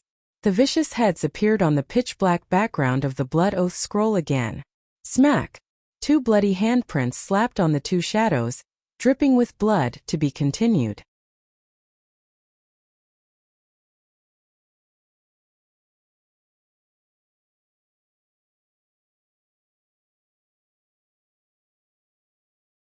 Chapter 781. Somewhere in the south there was a great swamp. There were no towering trees, only churning mud and miasma. A tiny dark green flower bloomed quietly in the swamp, giving off a strange fragrance that tenaciously seeped out from the heavy stench of blood in the surroundings. Blood splattered across the man's chest. He stood among the remains of corpses and bones, gnawing on a thigh. His mouth was filled with sharp teeth, and his muscles were knotted with a faint gray color, as if he had been carved from stone. He gave off a vicious and brutal aura as he ate. "You pigs, how dare you touch my Xidigarba flower? You're sick of living." Yes, yes, yes. We deserve to die. We didn't know this was Cave Master Stone's Xidigarba flower. Please be magnanimous and spare us pigs. The group of people lay on the ground, trembling all over. In order to find this 1,000-year-old Xidigarba flower, they had paid a great price. They never thought they would run into such a vicious person, killing almost half of their clansmen the moment he struck. They were filled with grief and fury, but all they could do was kneel and beg for mercy. Spare you? You can all die. Cave Master Stone sneered and raised his hand. Seeing how their lives were in danger, everyone's eyes were filled with fear, but none of them attempted to resist. This power was not something they could contend with. All they could do was close their eyes and wait for death. Smack! The sound was like a clump of wet mud being tossed onto the ground from high up in the sky. The attack they imagined did not arrive. Some people mustered up their courage and raised their heads. The awe-inspiring Cave Master Stone had vanished, replaced by a pile of bright red flesh. It was as if an invisible hand had descended from above, flattening Cave Master Stone in a single strike. Everyone was dumbfounded. They all thought it was a miracle.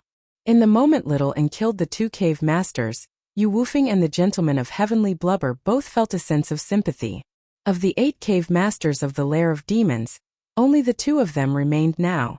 Little Anne brushed the blood oath scroll gently, and the bloody words were wiped away, only leaving behind a pitch-black background. Afterwards, after a moment of thought, he began to set down new rules. The head of the dead demon king appeared on the blood oath scroll. 2 streaks of bloody tears flowed from its empty eye sockets, spreading across the pitch-black background. It was so bright that it was almost blinding as it flowed into bloody words. In the cultivation world, there were actually many ways to control the life and death of others. However, the person being controlled would definitely try to escape this situation at all costs. If they were forced into a corner, they would not hesitate to perish together with the controller. It was very easy for them to suffer a backlash. If Li Qingshan only controlled their lives, he couldn't always monitor them. They might not dare to go against him head-on, but it was very likely that they would betray his secrets, or think of all sorts of methods to deal with him. This kind of control is a waste of mental energy. The gains are not worth the losses. However, things were different with the Blood Oath Scroll. As long as the restrictions were clearly stated, anyone who dared to violate the Blood Oath, even if they were thousands of kilometers away, would immediately die from the backlash, nipping the betrayal in the bud. The content of the Blood Oath Scroll was obviously very important. The Blood Oath Scroll was not very large, and the size of the bloody words was also fixed. Could only contain 100 or 200 words at most. It had to cover all aspects and not leave any loopholes. At the same time, it could not be too strict.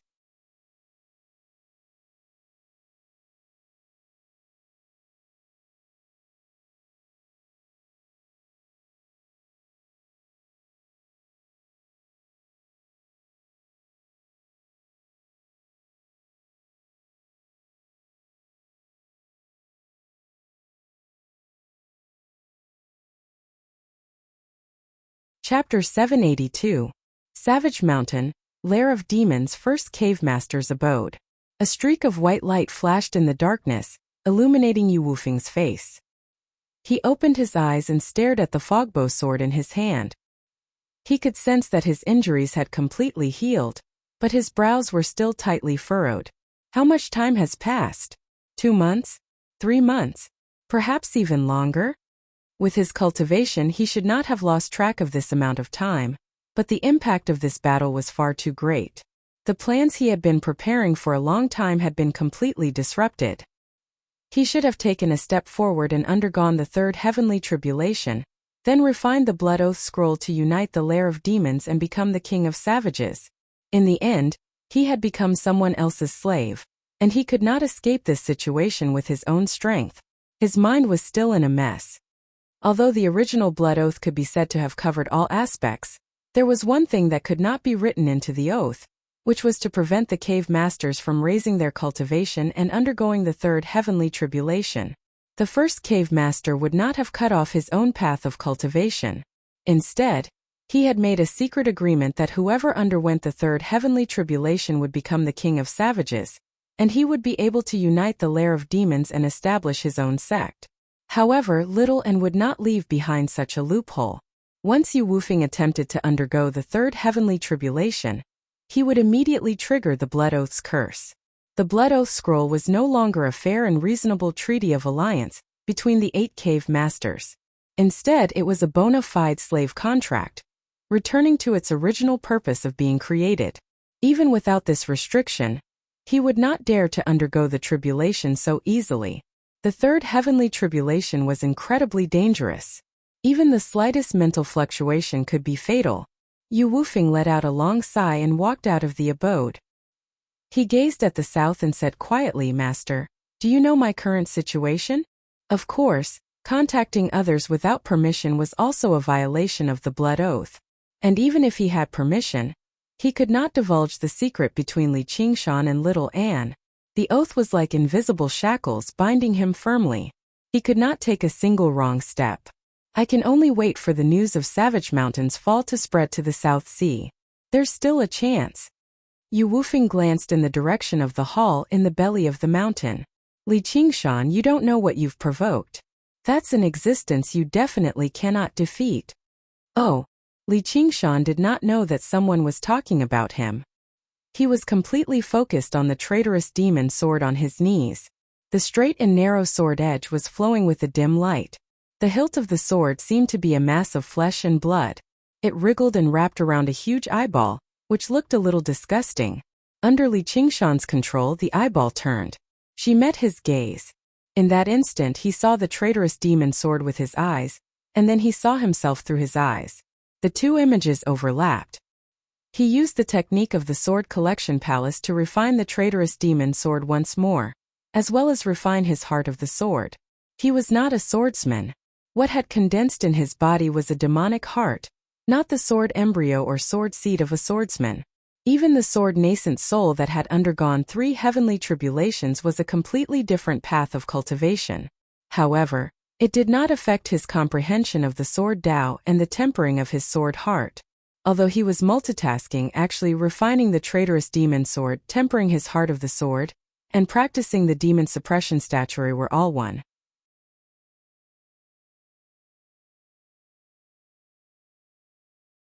With a flash of demonic light, he assumed his demon commander form again.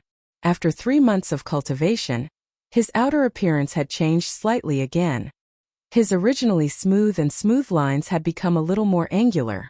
Unlike regular cultivation methods, the demon suppression statuary was an extremely inclusive cultivation method. Whether it was humans, demon folk, or demons, they could all practice it and convert their cultivation into demon chi. Their demonified form constantly changed too. In the beginning, he stood 3 meters tall and wore heavy armor. He had comprehended the will of the demon suppression statue in one fell swoop. It was just an empty shell. Afterwards, his slender and smooth form was influenced by the arts of the boundless ocean and the ocean pearl. Now, the effects of the heart of the sword began to manifest. Regular cultivation methods focused on single-mindedness, but the demon suppression statuary was different. It did not care about the cultivator's past, nor did it demand the cultivator's future. It seemed to be all-encompassing. If he wanted to unleash its true power, he would instead have to draw parallels. A demonic light flowed out of the demon eye, enveloping the hilt and blade. It became brighter and denser. Only after quite a while did the light gradually dim, and the pupils of the demon eye vanished. Another demon heart had been depleted. Li Qingshan recovered his normal form too. He let out a long sigh of relief and stood up to move about. Little Anne had turned into a shiny white skeleton, also sitting down with her legs crossed. Her bone hands formed a Buddhist seal as she sat in the roaring flames. She seemed dignified. Li Qingshan had handed all the corpses he had accumulated over the years to her. There were many existences that had undergone the second heavenly tribulation among them. In particular, the demon folk corpses he had collected from the battle in the demon suppression tower amounted to mountains and seas. She had turned them all into the samadhi flames of white bone. Probably because she had undergone the second heavenly tribulation, the flame seemed even purer, without the slightest hint of evil. Even if other cultivators saw it, they would only think it was divine fire or sacred fire. They would never imagine that the flames fed on flesh, blood, and souls. Little Anne continued to practice the path of white bone in great beauty, tempering her white bones and stabilizing her current cultivation. This process had already lasted for several months. The white bones became more and more solid and glossy. A white bone sarira seemed to be condensed from flames. As a cultivation method that Brother Ox had personally taught her, even if the path of white bone and great beauty paled in comparison to the 9 transformations of the demonic and divine, it still completely surpassed any cultivation method in this world.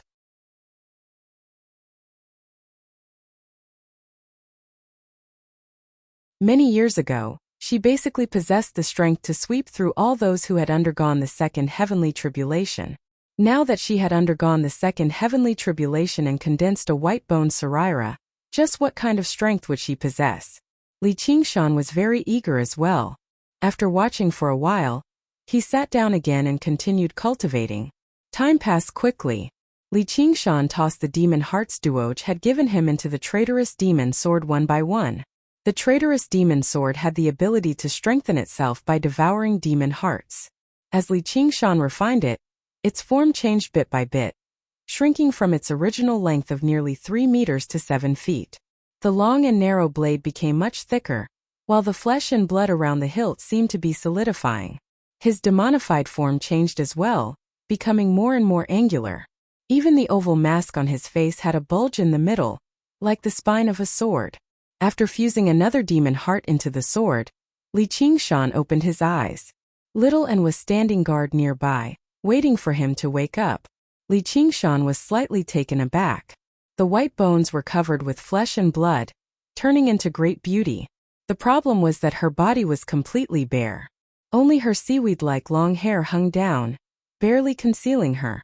Seeing that Li Qingshan had woken up, Little Anne smiled and threw herself into his arms. "You've finished cultivating?" Li Qingshan also smiled and hugged her gently. He could feel the incomparably vast life force contained within that delicate body, but at the same time, it contained the eternal silence of death. The two merged into one in a wondrous way, turning into this soft, fragrant and delicate jade. The legend of white bones of great beauty was to let people understand that lust was but an illusion. No matter how beautiful a great beauty was, it would eventually turn into a pile of white bones. Li Qingshan admitted that he did not have such great wisdom. He had always been a person with strong desires. Yet when faced with this devastatingly beautiful appearance that could turn all living things upside down, other than the slight pause just now, his heart was as calm as still water. He did not feel embarrassed at all, as if it was only natural. Of course, this was not because he had comprehended some profound Buddhist truth from the transformation of white bones and great beauty. In the past, when he had first transformed into a demon and could not accept his savage appearance, she had wholeheartedly given him her approval. Later on, when he underwent the tribulation and took human form, she did not like him more because he had become handsome, because she had long since reached the peak. It didn't matter whether he gained or lost a portion of his luster, it didn't matter at all. Great beauty and white bones in his heart were equally beautiful. There was no difference between them. Yes, next I have to start refining the sword. As Little An spoke, she took out the Buddha-slaying sword. In reality, it was still just a sword embryo. What a good sword! Li Qingshan accepted the Buddha-slaying sword. As his comprehension of the path of the sword deepened, his ability to appreciate swords grew stronger too. He sighed in amazement. If I can truly forge this sword, then the 10 renowned swords and whatnot will all be scrap compared to it. I wonder when the 3 absolutes calligraphy will be completely restored. Little An changed her position. Back then she was still young and used to sitting in his arms like a child. Now that she had grown a lot, it was a little awkward. Yeah, if we can comprehend the way of the sword within, our strength will definitely rise to a whole new level. We can go to the Ink Sea and seek revenge against that old dragon even sooner. Speaking of which, Li Qingshan did not lack arcane treasures.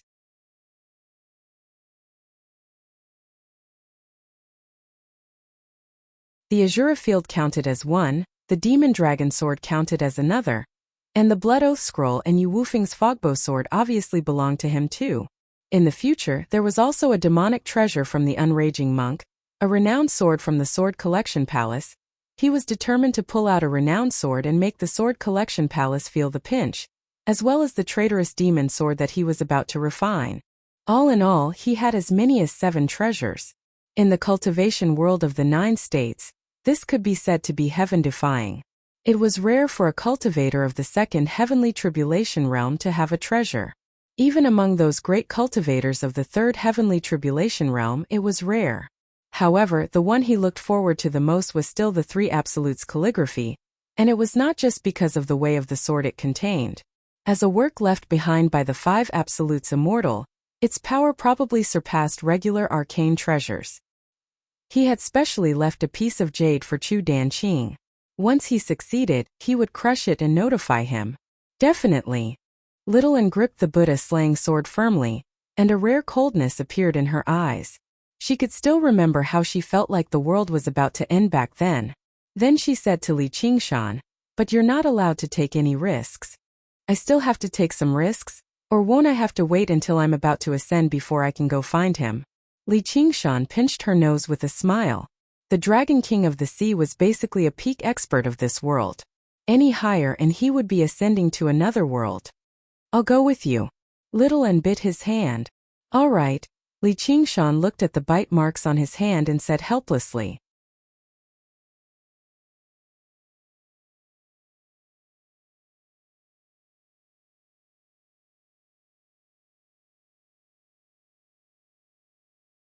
Chapter 783. South Sea County City, Serene Sea Marquee Manor. The moonlight shone through the dense foliage, casting a silver beam of light on the treetop courtyard with difficulty. Dressed in luxurious clothes, the Marquis of Serene Sea paced back and forth under the moonlight with his hands behind his back. His brows were sometimes furrowed and sometimes relaxed. His expression was relaxed one moment and grave the next. He kept repeating a name, Li Qingshan. Ever since Li Qingshan came, he had been feeling uneasy. At first, she was filled with anger and hatred, wanting to find an opportunity to make him suffer. But now she was filled with fear and uneasiness, wishing that she could never see him again. This child has a vicious nature, and will definitely take revenge for the smallest grievance. He cannot be provoked casually. However, what kind of place was Savage Mountain? It was one of the few dangerous places in the south. According to the news from his subordinates, the entire city had been flattened. Aside from the 8 cave masters, all the other demonic cultivators had been killed. Not a single one had managed to escape. However, the main peak of Savage Mountain was enveloped by formations, preventing any information from being sent back. As a result, he had no idea what the outcome of the battle was. Did Li Qingshan die on Savage Mountain or? No, that was impossible. None of the 8 cave masters of Savage Mountain were weak. The first cave master, Yu Wufeng, was a sword cultivator at the peak of the second heavenly tribulation.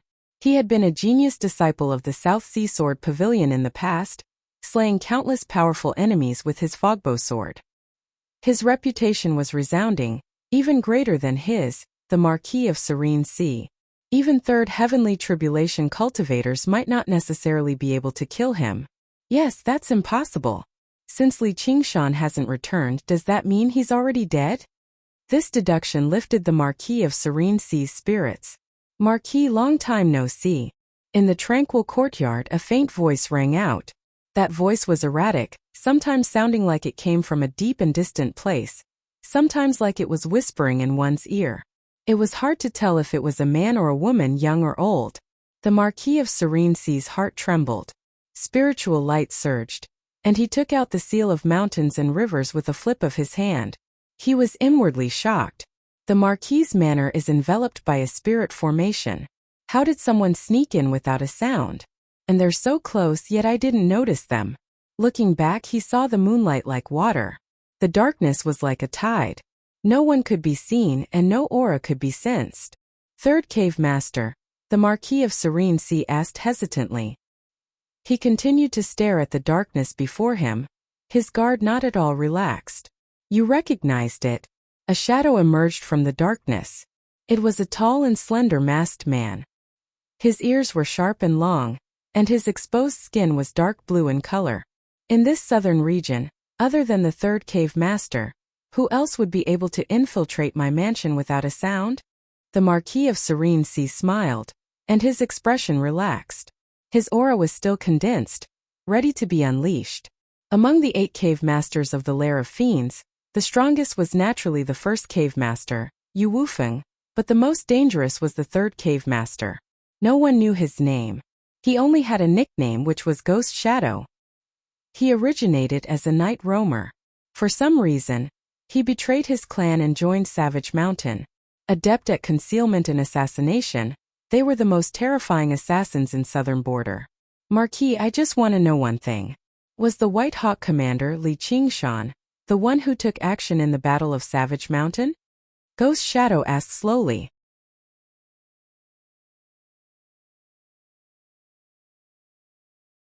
A few months ago, he had been hiding in the jungle, preparing to carry out an assassination. Suddenly, he felt like he was in great danger. The danger was so great that only the battle when he fled from Deep Shadow City, back then, could rival it. The blood-red hand slammed down, activating the blood oath. Although he had always been doing what Yu Wufeng and the Gentlemen of Heavenly Blubber were doing his best to dilute his connection with the blood oath scroll, his cultivation paled in comparison to the two of them. Faced with great danger, he had only managed to escape with his innate ability as a night roamer. He had not been slapped to death. After a period of recuperation, most of his wounds had recovered. As an assassin, he had almost been finished off like this, which was basically a great humiliation.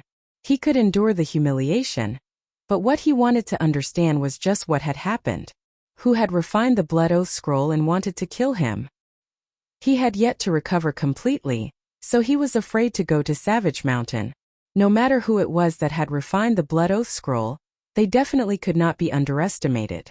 As a result, he came to the Marquis of Serene Sea's estate to investigate.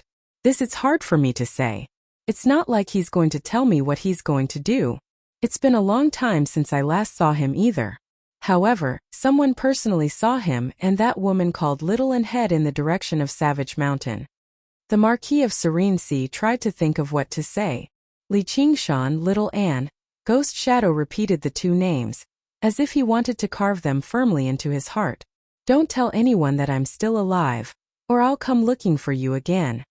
As Ghost Shadow said that, the darkness surged over like the tide, gradually swallowing him up and turning him into a blurry shadow. The Marquis of Serene Sea frowned. With his identity and cultivation, not just anyone could threaten him. However, the person before him did indeed have the right. Moreover, it was quite nice to add a fatal opponent to Li Qingshan, even though it was very likely that he was already dead. Ghost Shadow vanished into the boundless night. The next morning, someone discovered that all the White Wolf Guards in the Hawkwolf Guard had died peacefully, as if they were still sleeping, unaware that they had already been killed. Time passed by in the mountains in a hurry. Finally, only a single demon heart remained in Li Qingshan's hand. The traitorous demon sword had changed drastically. It was only around a meter long now, and the narrow edge had become extremely thick. It had gone from a strange sword to a huge sword, shrouded in a layer of black demonic light. Its sharpness was withdrawn, making it seem even more condensed. The flesh and blood on the hilt had already completely solidified. The demon eye in the center swiveled, already possessing quite the intelligence. However, it was still a step away from a true demonic treasure.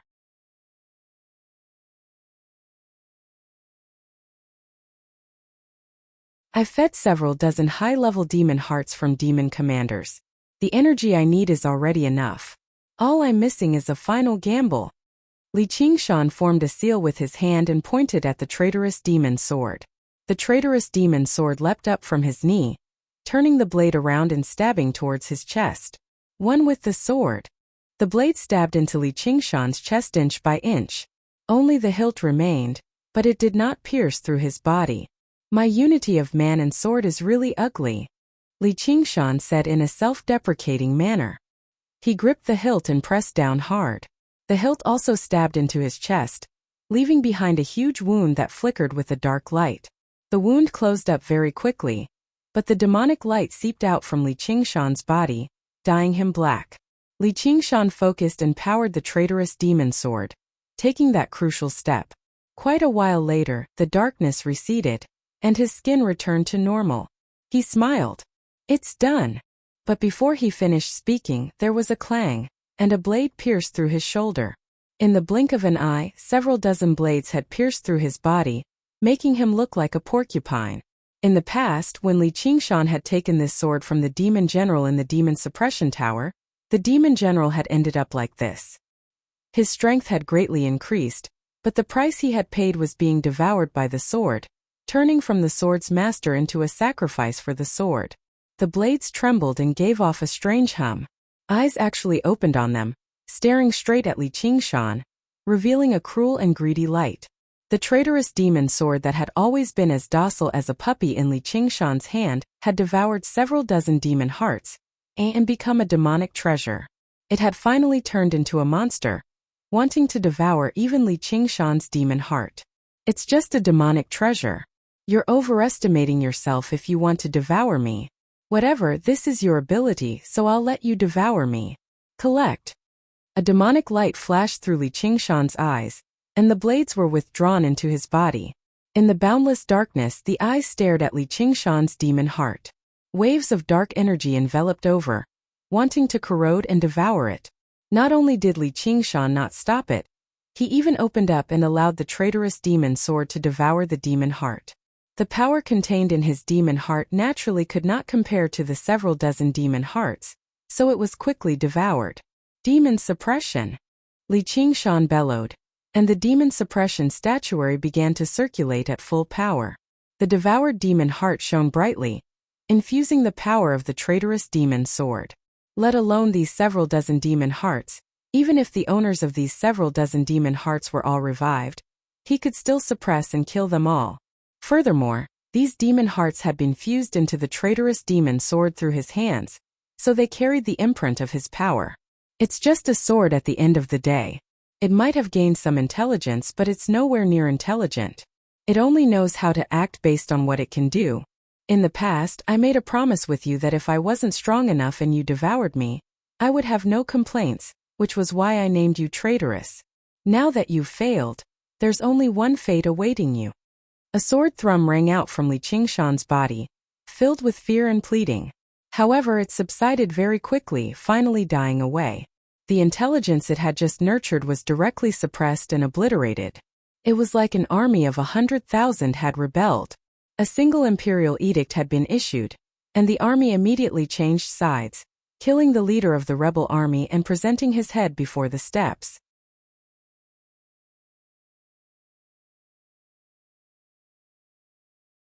The heavy demon chi condensed once again, turning into a set of armor and displaying a brand new form of the demon commander. Li Qingshan summoned a spirit turtle's profound shell, and used it as a mirror to examine himself. All he saw was that the black armor enveloped his entire body. The lines were sharp and neat, making him seem even more robust. His limbs were long and slender, and his entire body was on full display. Only half of the curved visor remained. A crystal that resembled an eye condensed at the center of his forehead. And it was not just his forehead. There were many crystals on his shoulders, chest, knees, and even his back as well. They shone with different colors, as if they were several dozen demon hearts.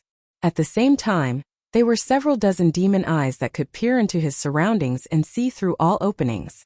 It doesn't look bad, but it doesn't seem to be what I imagined. Is this a sword seed? Li Qingshan said in thought. He wanted to fuse with the sword and catalyze the traitorous demon sword into a demonic treasure, and he had indeed succeeded. However, he never expected the traitorous demon sword to suddenly rebel, which he suppressed mercilessly. After losing its intelligence, it merged with him. A tiny sword hovered in his demon heart. Although it was unexpected, he was extremely satisfied with the result. The power of the traitorous demon sword had completely merged with his body. Seeking help from an external object was nowhere near as powerful as himself. If it were possible, he would like to merge the demon dragon sword into his body as well. However, the demon dragon sword did not have the ability to devour its owner, nor would it merge with its owner, which was quite a pity.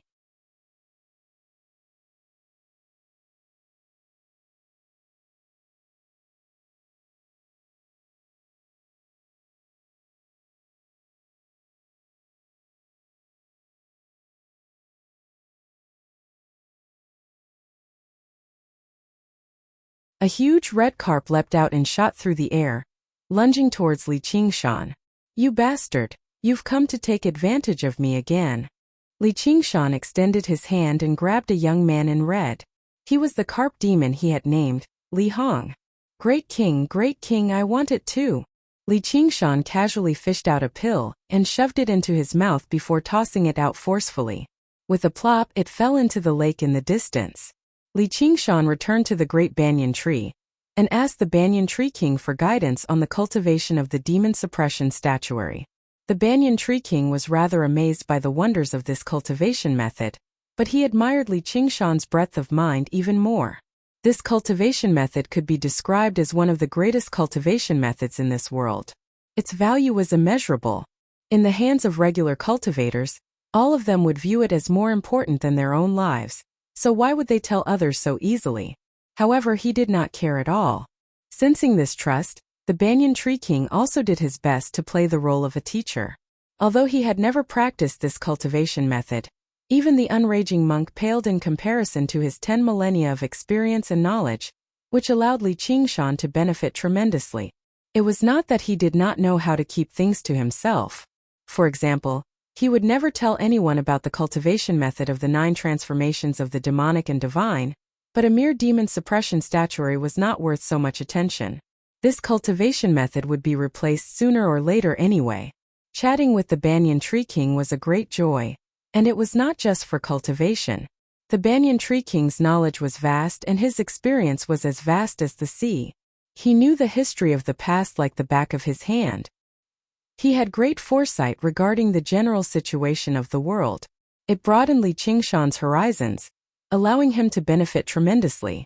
Just like that, time passed day by day. Suddenly, a bolt of lightning descended from the sky one day, producing a great rumble.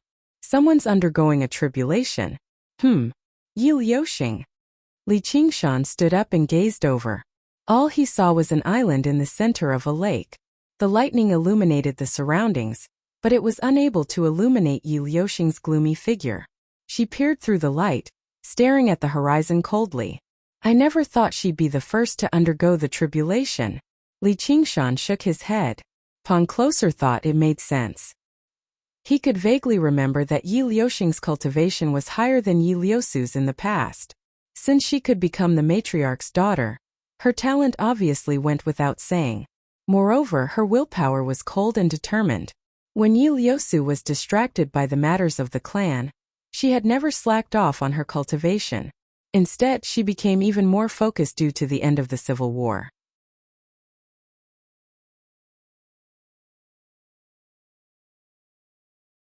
With the development of the night roamers, she obtained quite a lot of resources. Afterwards, she received an origin spirit pill as a reward. After such a long period of accumulation, it was finally time for her to break through. Bolts of lightning struck down, and the entire Azura field shook. The sounds of her clashing with the lightning froze in everyone's vision. Although the second heavenly tribulation was much more dangerous than the first, it did not pose a life-threatening threat to her. The last bolt of lightning struck down, and Yi Liuxing descended from the sky. Her clothes were tattered, and her body was covered in scorch marks. Although she seemed in a horrible shape, her vitality had undergone a qualitative change. Her thin lips curled up, and a smile that came from the bottom of her heart appeared on her cold face. It was like a glacier had cracked. Of course, what flowed out was still the icy river water. Congratulations! Yi Liuxing raised her head and saw Li Qingshan. She smiled at her and said politely, "Yi Liuxing greets master." The glacier froze up again. Li Qingshan waved his hand, and flames surged over with a whistle. He's going to kill me while I'm weak? Yi Liuxing's heart tightened, but she did not dodge. She allowed the flames to land on her. She felt warm and her wounds rapidly healed. Only then did she relax. "Aren't you afraid I'll kill you?" Li Qingshan rubbed his chin as he considered whether he should make her the third in the blood oath scroll. "If master wants to kill me, why go through all this trouble?" Yi Liuxing said. "It's for the best that you understand that. You can treat it as congratulations on your success in undergoing the tribulation. If you have any requests, I can grant them to you," said Li Qingshan. "Then please allow me to marry Yi Liusu, master." Yi Liuxing's eyes flickered, filled with stubbornness. "You won't." Li Qingshan turned her down flatly. "You damned lesbian. How dare you set your sights on my woman?" "Yes." Yi Liuxing said nothing more. Her face was so cold that it seemed like it had frozen over. It was impossible to guess what she was thinking. Li Qingshan wondered, is she purposefully exposing her weakness to me? Yi Liusu viewed the revitalization of the night roamers as her duty. Just for the sake of her race, she would never betray him, let alone their relationship. Although they had not actually done anything yet, their relationship had basically been confirmed. The power of the night roamers was extremely special. They could produce wondrous effects in certain places. Afterwards, he would definitely attack everywhere and gather 10 people for the Blood Oath Scroll so that he could form a tremendous force. Through deterrence and trade, he could get the fire-devouring folk to lend him the divine Wutong tree for cultivation. Otherwise, why would a mere White Hawk commander like him make the fire-devouring king lend his clan's treasure to him? And through the Banyan Tree King's warning, he discovered another hidden danger, which was the Lord of the Mist Province, the King of Southern Yu, and the Lord of the Green Province, Chu Lai King. Before the founding of the Great Xia Empire, these two clans had founded the Kingdom of Yu and the Kingdom of Chu respectively. The so-called Lord of the Province was the ruler of the country in the past. They attacked one another, and the grievances between the two countries stretched over who knew how many generations. Even their ancestral teachings were to destroy the other. They could be described as absolutely irreconcilable. Afterwards, the founding emperor enfeoffed the 8 vassal kings of the provinces and delineated the border between the Mist Province and the Green Province, which prevented the two clans from attacking one another. However, the grievances did not end there. Instead, it was buried until now.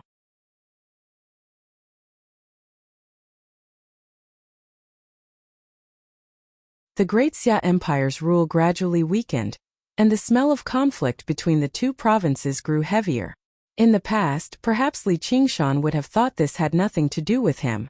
It was not like he was a member of the two clans, but only after talking with the Banyan Tree King did he realize this. Clans were different from sections. After several thousand years of peaceful development, the number of descendants in clans had swelled to a startling number.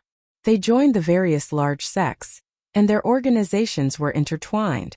The children of great clans had an innate advantage, not just in terms of bloodline.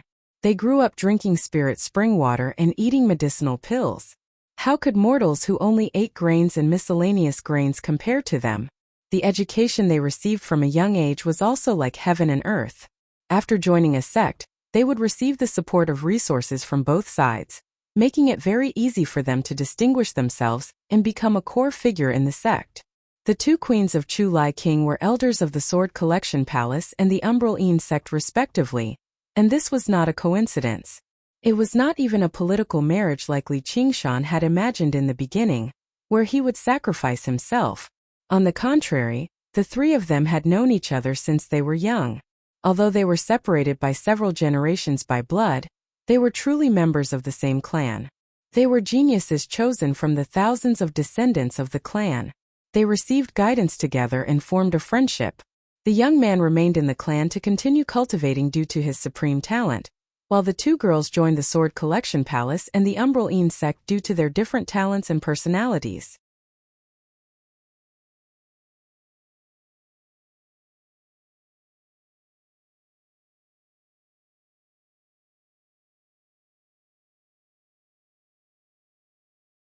Chapter 785.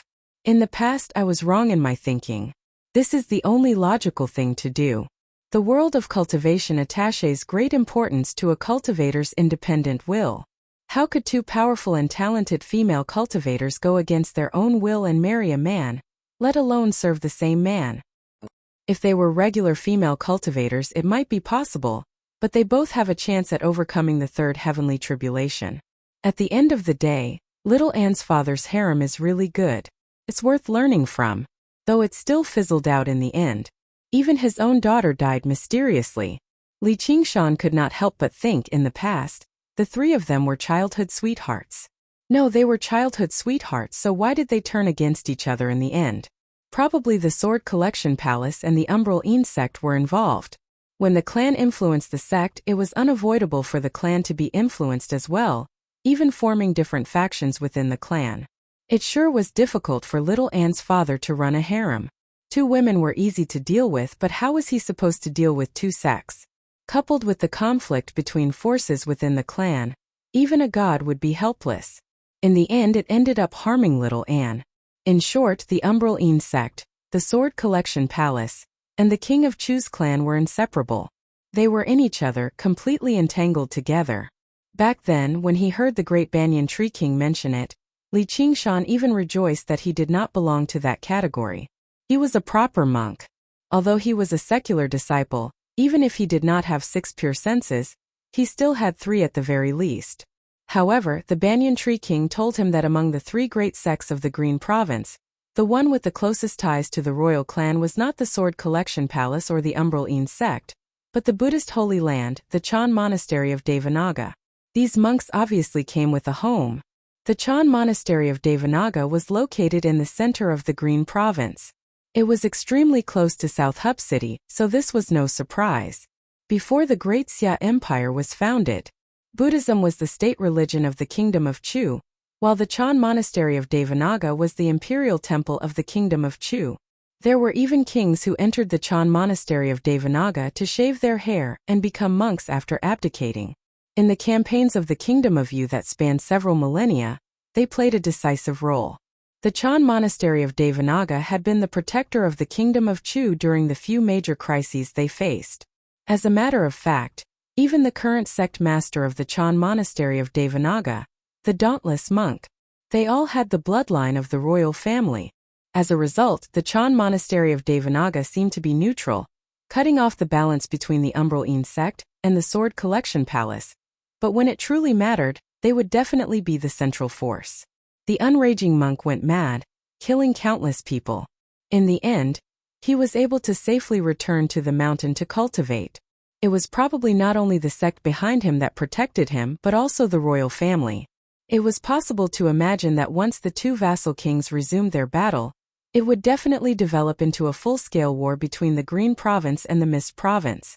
As for the two genius disciples of the Chan Monastery of Devanaga, Li Qingshan and Little And, it was impossible for them to remain uninvolved.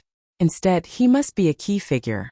The more famous they were, the more likely they would be eliminated by the prefecture overseer's manor as a potential threat. If they were in a state of war, the king of Southern Yu might even directly charge over and slaughter the two geniuses. However, the Banyan Tree King told him that there was no need for him to worry too much.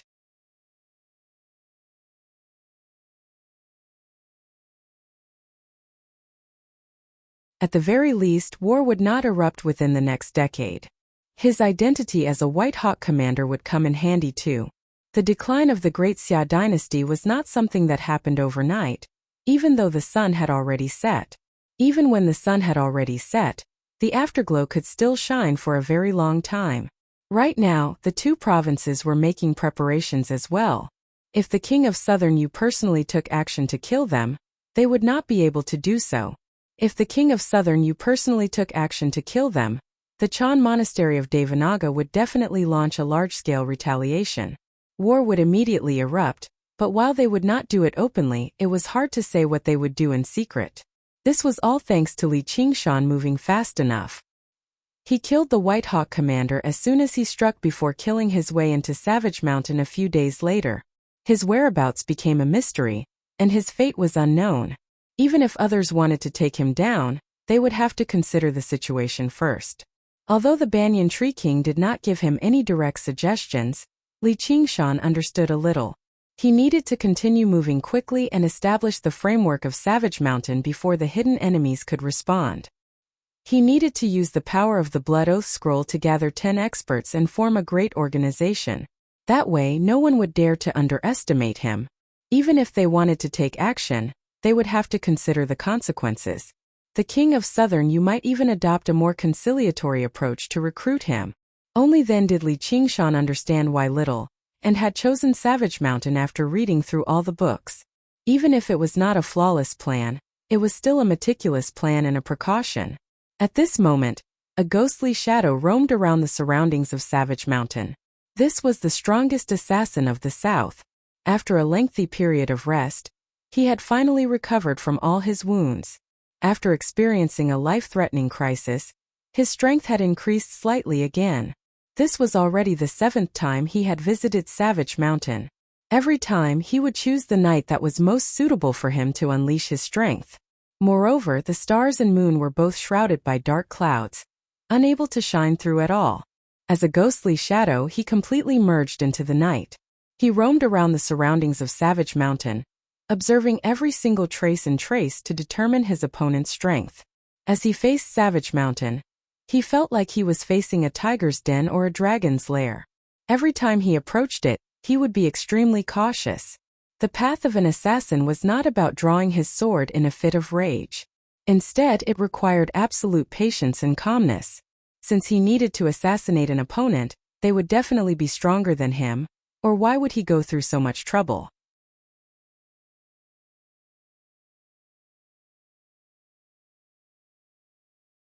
If he wanted to kill an opponent stronger than him, how could he not pay a price?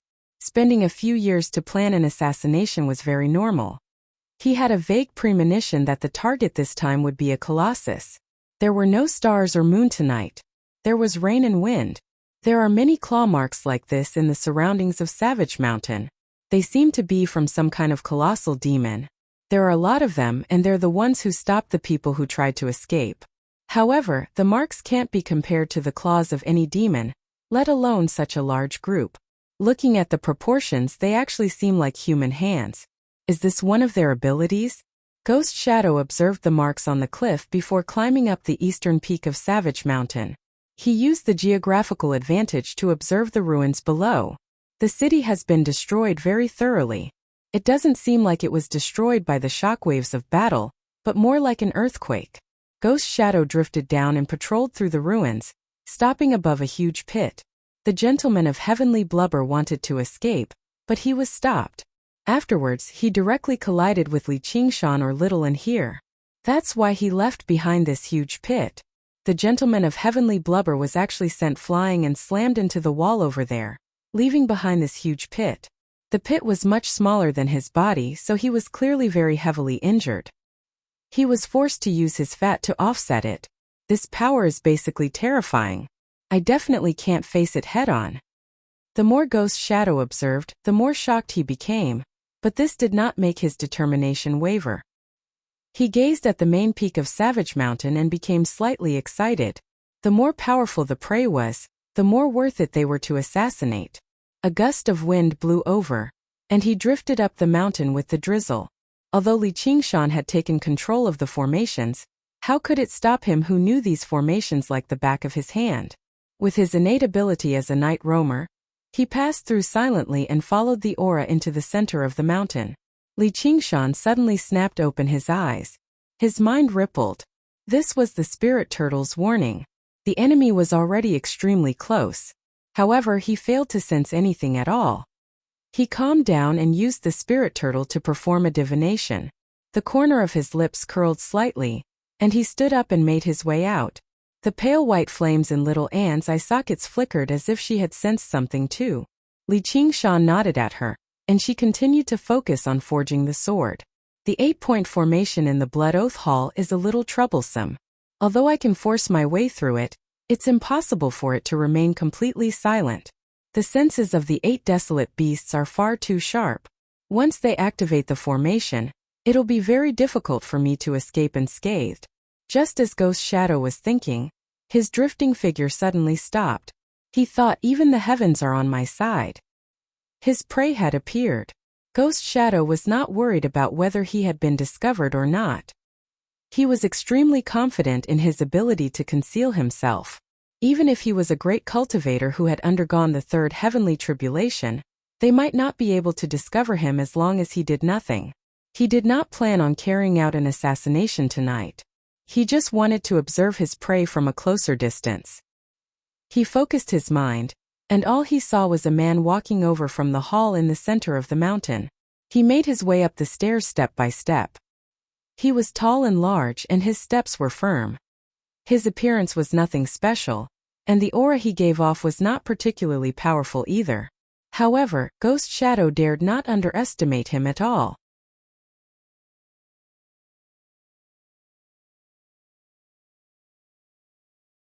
It was very likely for him to be the one who had sent the gentleman of heavenly blubber flying in a direct confrontation. He had probably been injured in that battle, and had been recuperating in secluded cultivation the entire time.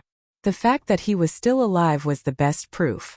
As Li Qingshan approached, Ghost Shadow gradually felt a sense of pressure. It was not from his aura or presence, but from an ability he had honed through countless life and death experiences, allowing him to understand which prey were extremely dangerous. Li Qingshan did not seem to notice anything at all. He approached Ghost Shadow step by step. 10 steps, 8 steps, 5 steps. When he was only 3 steps away, Li Qingshan's gaze suddenly became as tranquil as water. He said nothing at all, throwing a punch at Ghost Shadow. He smiled. An esteemed guest has come to visit. I was unable to welcome you from afar, so eat my punch first. Li Qingshan suddenly radiated with surging malice. Ghost Shadow seemed to see a vicious tiger roar. Even with his willpower, he was slightly affected. By the time he returned to his senses, the punch had already landed on him. It was already too late for him to do anything. However, Ghost Shadow was not afraid. Having transformed into the night roaming god, he could not be injured so easily. Whether it's techniques or blades, just pass through my body. That was his final thought before he fainted. Under Li Qingshan's control, the shockwaves condensed without dispersing. A black shadow was peeled away from the darkness, like a blob of ink that was constantly being shaken up. It had completely lost control over its body. Li Qingshan's punch could shatter space, although it was not as powerful in a stable world. The ghost shadow was clearly not as tough as space. After over a year of cultivation, he had already passed the Nirvana realm. He was much more powerful than when he fought the Corpse King. Although he had failed to shatter space, he could already shake it up. If the gentleman of heavenly blubber was bold enough to face him head-on now, he would struggle to avoid the fate of being killed in a single punch even if he threw away all of his fat. It's actually a night roamer, but it's a pity that he's a man. Whatever, his strength is passable. Doesn't that make me a third one? Li Qingshan turned around with Ghost Shadow. The strongest assassin of the south had not even managed to endure a single punch at the end of the day. Li Qingshan had also determined that this guy's strength is passable. If you can survive a punch from me, then go swear an oath. P.S.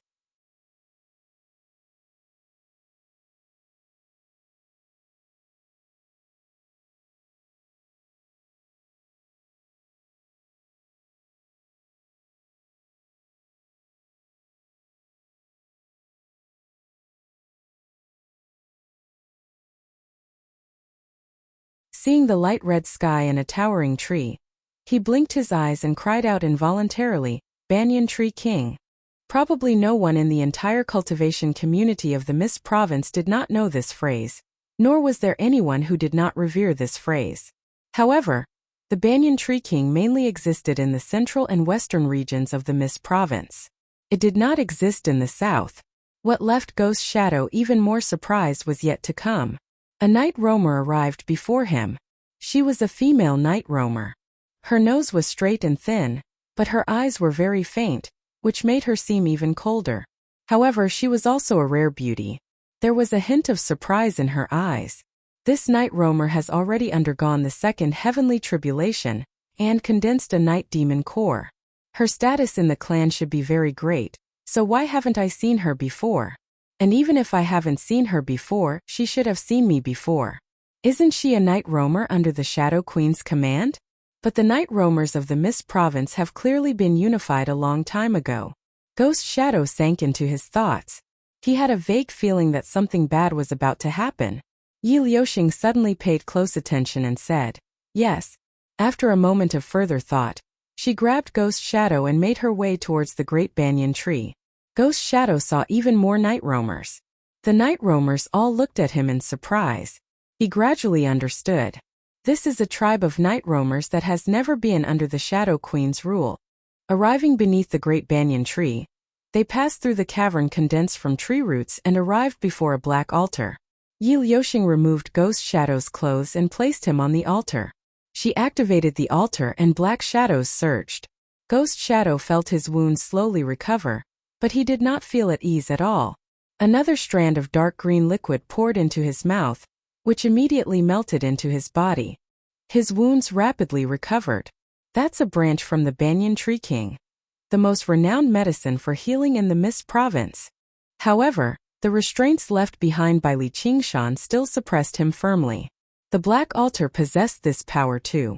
Yi Liuxing studied Ghost Shadow's body and nodded in satisfaction in the end. Ghost Shadow, who had always been unafraid of death, showed fear in his eyes as if he recalled something. Very soon, Yi Liuxing summoned a group of female night roamers to the side of the altar. They listened to what Yi Liuxing said and looked at Ghost Shadow on the altar. They all became interested. Afterwards, a female night roamer stripped off her clothes and began kissing and caressing Ghost Shadow. Ghost Shadow's eyes widened as his body tensed up, but it was not excitement but fear. It was unimaginable that a person who was not even afraid of death would actually be afraid of a female night roamer. Seeing how Ghost Shadow did not respond at all, the female night roamers in the surroundings mocked him. The female night roamer was furious too, slapping Ghost Shadow viciously and asking Yi Liuxing for help. Yi Liuxing gave a few more instructions.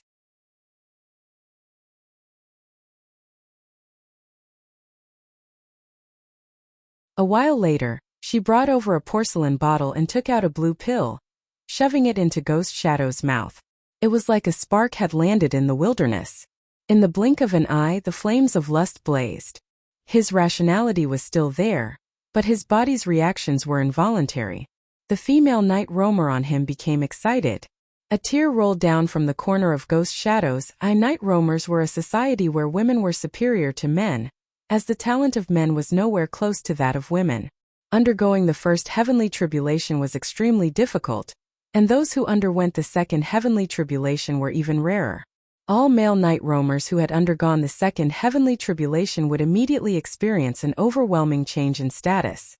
They no longer had to carry out any dangerous missions. They could remain in the safest main city the entire time.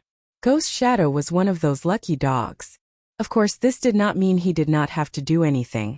At the very least, there was one job he had to do, which was reproduce with the female night roamers in his clan. It was just like how the children of human cultivators would often possess impressive talent for cultivation. As long as they could guarantee they would only marry cultivators, they would develop a cultivation bloodline. That was how clans came about. Other folk clans placed even more emphasis on bloodlines than human clans. They were born with talent and lifespans that mortals could never hope to attain. They basically possessed the advantages of both humans and demons, allowing them to achieve twice the results with half the effort. This was the importance of bloodlines. As a result, Ghost Shadow obtained a job that could drive all men mad with envy. Every day and night, different women would visit him and make love with him. For the sake of this opportunity, the various organizations in the clan even engaged in an open and covert struggle. In the end, the Shadow Queen mediated and set a timetable. As a result, there was a very long period of time when he could not even see a single repetitive face. Countless faces overlapped and became blurry. That was because the stronger the bloodline, the lower the chances of having children. As a result, day and night, it never ended. He felt like he had to face a blurry face like that every single time he was awake, and it became more and more terrifying. Actually, most of the women were beautiful, but they seemed to be deeply envious of him, a man who had actually undergone the second heavenly tribulation. As a result, the so-called making love with him was more like a form of revenge and humiliation most of the time.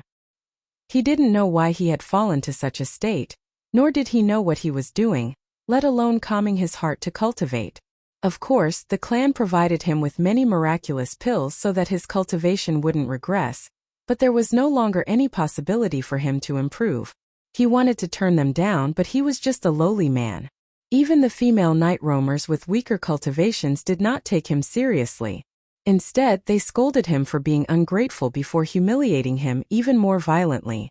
If he dared to resist, he would be challenging the order of the entire clan.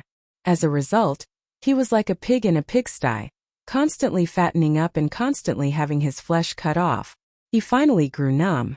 No matter how beautiful a woman was, she was unable to make him react at all. Afterwards, he was forced to eat aphrodisiacs, finally almost losing his mind. Finally, on that night he ran away. The nightmare finally ended. He knelt in the rain and sobbed, roaming about freely in the night. He finally obtained the freedom he had always dreamed of. But at this moment the nightmare descended once more. Li Qingshan left him to Yi Liuxing to deal with. He said this person was unwilling to submit to him and only wanted to die.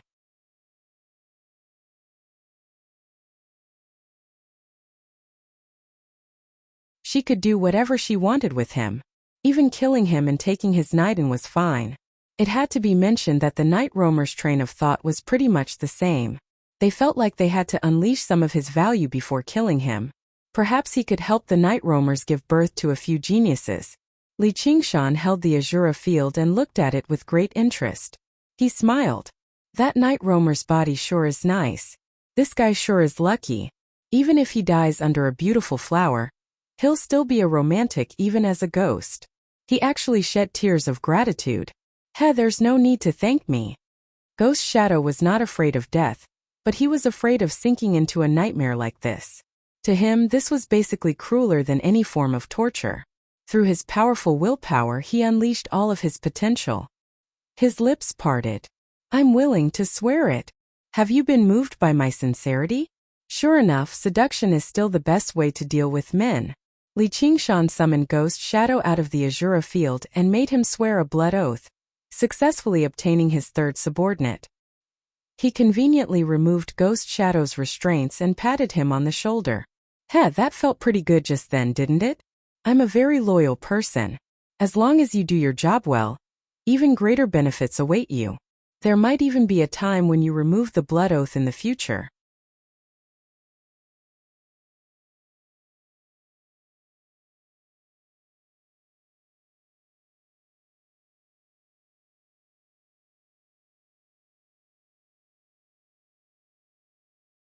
Chapter 787. Are my words that disgusting? You're purposefully provoking me, aren't you? If you really want to die, I'll send you off right now. Li Qingshan was taken aback at first before becoming furious. Just what kind of physique did a second heavenly tribulation cultivator have? How could he vomit so easily? He was clearly purposefully trying to disgust him. Damn it. And no, Ghost Shadow could not speak of his troubles. Surely he could not say it was all because of the female night roamers. Li Qingshan definitely would not believe him, and he was reluctant to mention the greatest humiliation of his life. Actually, he had planned on committing suicide as soon as he removed the blood oath. Even if the blood oath would bite him, he would not care. However, after going through another nightmare, he suddenly felt like he could endure any pain and hardship in life. Since he had already endured the most difficult period of his life, what was there to be afraid of? Li Qingshan's words had basically given him a sliver of hope, giving him some will to live. Forget it. I won't hold grudges against you. Just serve me well and atone for your crimes. Alright, you're also a night roamer. Li Qingshan asked around and learnt that Ghost Shadow came from the largest and only night roamer clan in the Mist Province, the Deep Shadow Clan. The leader of the clan was known as the Shadow Queen. When Li Qingshan listened to the Banyan Tree King's analysis of the situation in the Mist Province, he had heard this name before. He had even asked about it out of curiosity, but the Banyan Tree King was reluctant to reveal it to others, so he was unable to gain a deeper understanding. All he knew was that she led the largest organization of assassins in the Mist Province, the Shadow Palace. As for why he had escaped, Ghost Shadow was reluctant to talk about it. Li Qingshan did not ask about it either. He just thought it was because he could not stand the chauvinism of night roamers. Since you're also a night roamer, stay with the night roamers under me for a while. They probably need you. They need me. Ghost Shadow's expression changed. He seemed like he was about to vomit again. He would rather be sent to assassinate the most dangerous of enemies than see a single female night roamer again, but he could not turn him down. In the end, all he could do was agree reluctantly. In the Azura field, in a tree hole high up in the great banyan tree, Ghost Shadow sat with the three sisters Yiliosu, Yiliobwa, and Yilioshing. They asked and answered questions. Although several days had passed, the disgust in Ghost Shadow's heart had yet to dissipate. He was almost unwilling to look at the three of them directly. He wanted to play the role of a teacher. Teaching them the cultivation method of night roamers was the mission Li Qingshan had given him. He could not turn it down or brush it off. The only thing he was glad about was the attitude of the three of them. The one with the highest cultivation, the one called Yilioshing, had a very cold expression the entire time. There was a sliver of disdain in her eyes. He wasn't afraid of being despised. Anyway, he was already used to it in the Deep Shadow Clan. As long as they didn't look at him with that kind of expression, he would be fine. However, Yilioshing would glance at Yiliosu from time to time with that gaze, which made him feel very relieved. So you're not interested in the opposite sex. Although Yiliosu's cultivation wasn't high, she was still a saint. However, he seemed to be the leader of the three. From their conversation, he learnt that she was even the leader of this clan. When he asked what the clan was called, Yiliosu was taken aback. She thought about it for a while and said, Yuing. Ghost Shadow used his experience with countless women to discover that Yiliosu seemed to be inexperienced. He discovered that Yiliosu did not seem to have any experience.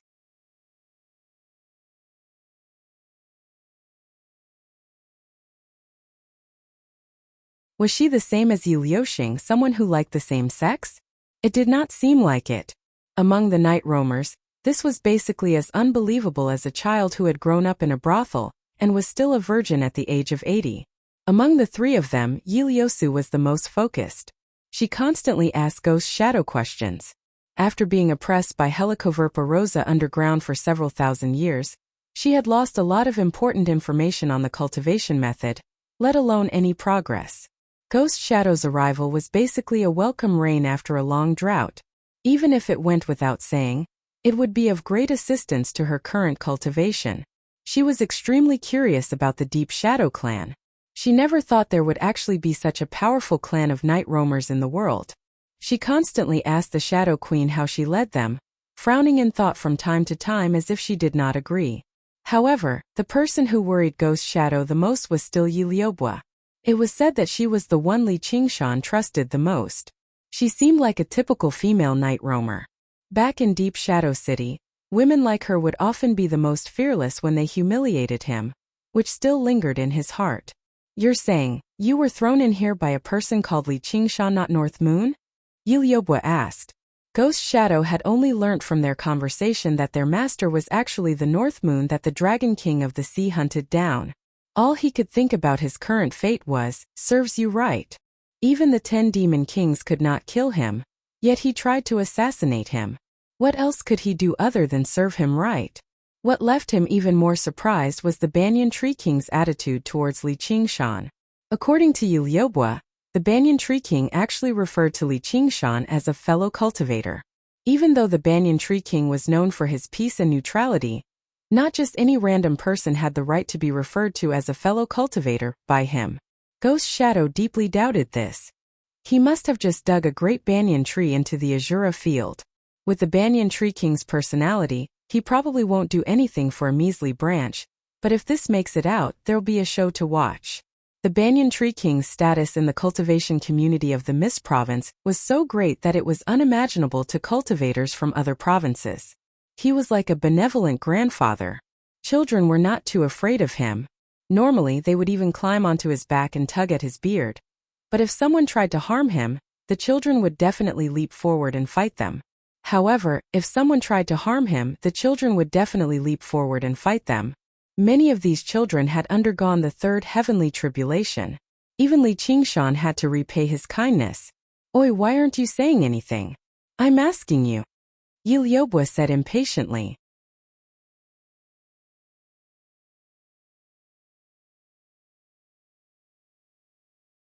I can't answer that, said Ghost Shadow. This was the restriction of the blood oath. He could not purposefully expose Li Qingshan's secret. You idiot, don't you understand? This is his other identity. He uses it to move about in the human world. Yi Liuxing said coldly. Is that so? You're the idiot. Liubo bellowed furiously. Yi Liuxing smiled coldly. Alright, stop arguing. Fellow ghost, please continue explaining the fifth transformation of the night roaming god. This was within Li Qingshan's expectations.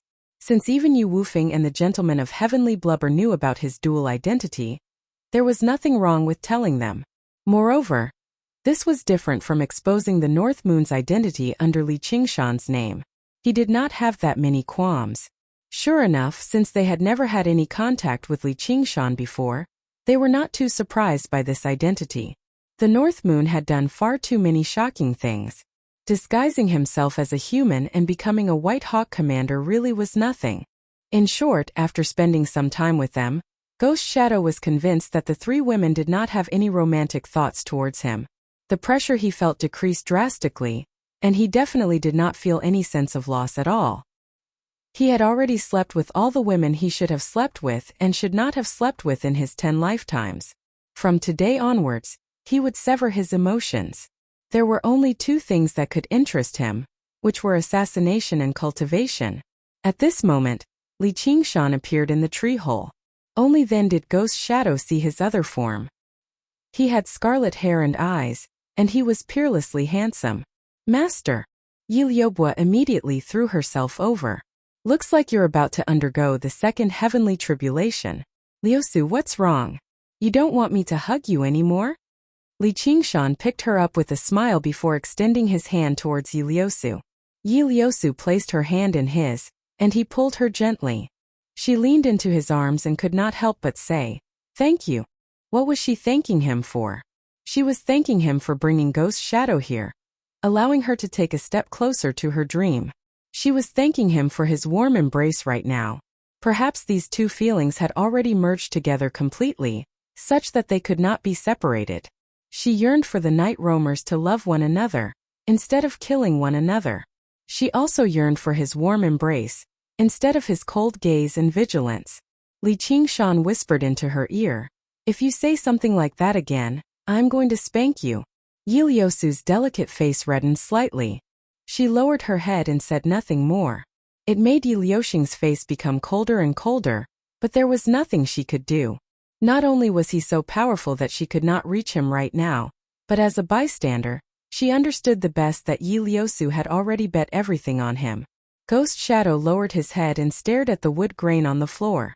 It was not because he was concerned about not looking at indecent things, but because this scene had stirred up far too many unpleasant memories. He was like a person who had eaten so much meat that he vomited and swore he would never touch any meat again. Even when he saw someone else eating lavishly, he would still feel very uncomfortable. He would even feel a sense of sorrow. You have no idea how disgusting this is. Li Qingshan then asked Ghost Shadow.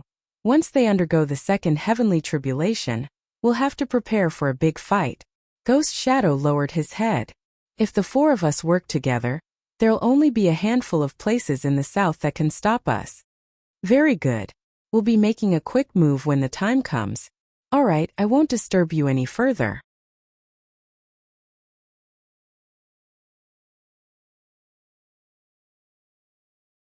Li Qingshan was just about to leave the Azura field, but Yi Liubo wrapped her arms around him firmly, refusing to let go of him. Li Qingshan patted her back. Be a good girl. Cultivation comes first. It's already been so long. If you still don't keep me company, how am I supposed to be in the mood to cultivate? I might as well just die, Yi Liubo grumbled. Don't spout nonsense, said Li Qingshan. Yi Liusu said, fellow ghost, let's stop here for today. Ghost Shadow was more than happy to do that. Although the attitudes of Yi Liusu and her sisters did not pressure him too much, his disgust towards women, especially female night roamers, had already become a form of hatred. He could not get over it, nor did he want to get over it. Not to mention that he had yet to recover from his wounds completely. You can return to your dwelling and rest. Li Qingshan waved his hand and released Ghost Shadow from the Azura field. He asked Yi Liubo in his arms, how do you want me to keep you company? Master, you already know the answer. Yi Liubo grumbled coquettishly. Without anyone else present, her expression was basically seductive. She gently licked his ear and rubbed her full chest against his arm.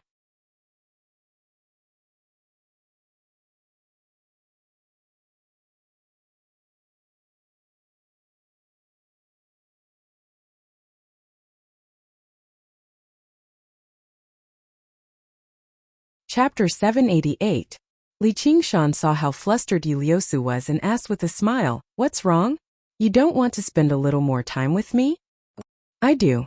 Yi Liusu lowered her head and said softly, but Li Qingshan was clearly going to do it with Yi Liubo. Was he going to do it with her too? She felt her body heat up. Yi Liubo said mischievously, what do you want, big sister?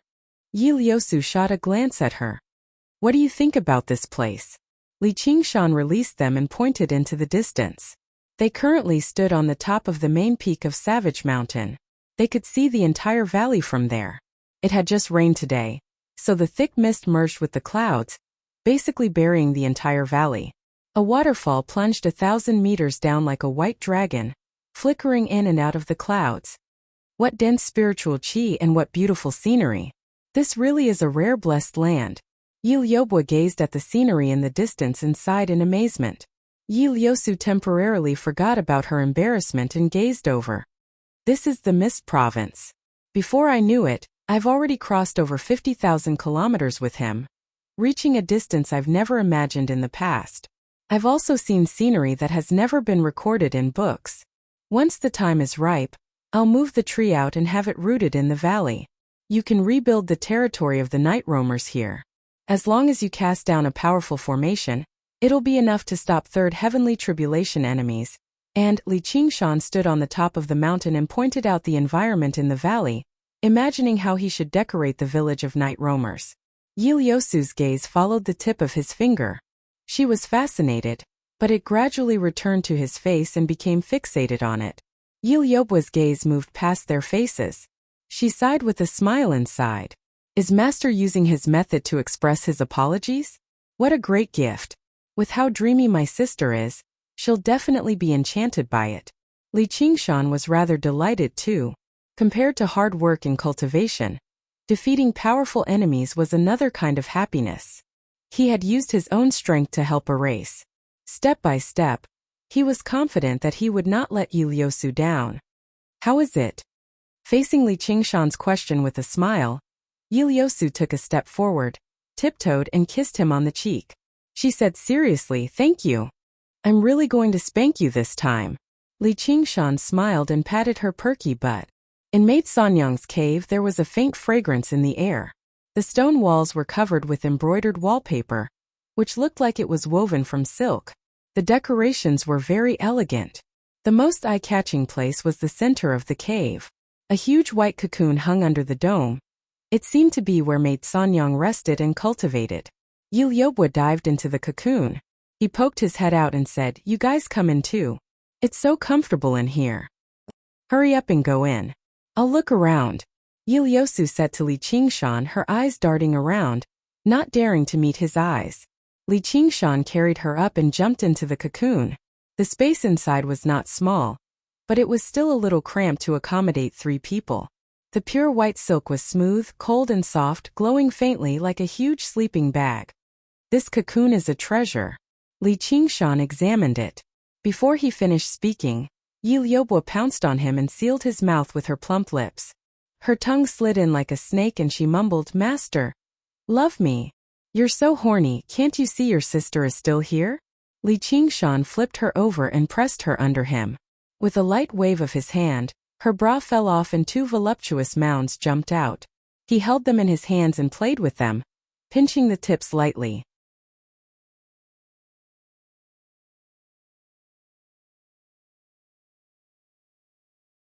Iliyosu moaned softly and said with a flirtatious look, "It's not like I can escape from your demonic claws anyway." Iliyosu, who had always been composed and generous, was basically at a loss for what to do. Born as a night roamer, she had seen many things like this before. She was not as shy as mortals and treated it as a matter of course. She had been mentally prepared for this a long time ago. But only now did she realize she could not act as naturally as she imagined. Li Qingshan's hand caressing Iliyosu basically felt like it was on her body. Even her breathing became labored. Li Qingshan glanced at Iliyosu with a smile. He adjusted his posture and placed her beside Iliyosu. 2 equally beautiful faces were currently looking at her with different expressions. Iliyosu's body tensed up. She was like a small beast that had fallen into the hands of a hunter and was waiting to be dealt with. Meanwhile, Iliyosu's eyes were already flirtatious, burning with admiration. Her upper body moved gently with Li Qingshan's caresses. Her breathing turned into actual heat when it reached Iliyosu's ears. At this moment, Li Qingshan's hand landed on her cheek and caressed it gently. "Master, please wait until I undergo the heavenly tribulation, all right?" Iliyosu pleaded. "Don't worry. I won't eat you up this time." Li Qingshan smiled.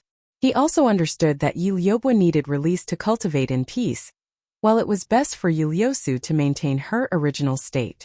However, since she had come with him, he obviously had to bully her properly.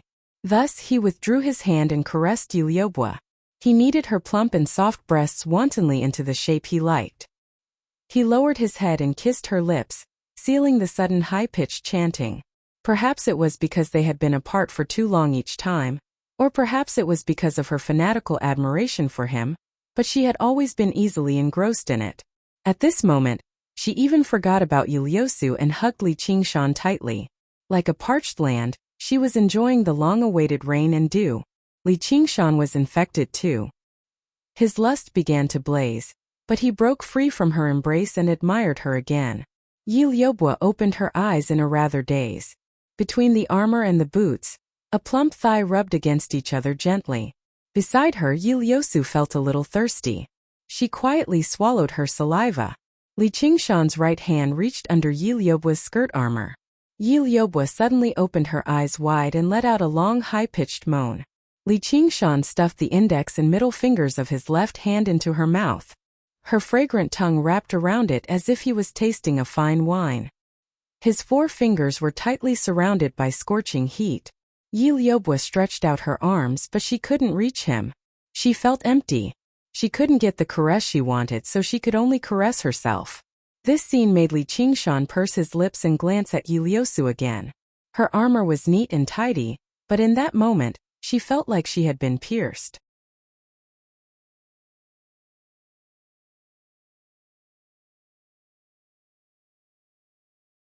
She did her best to act like she was unaffected, but her drifting gaze constantly landed on Yu Liubo beside her. She had never seen her younger sister show such deep love either.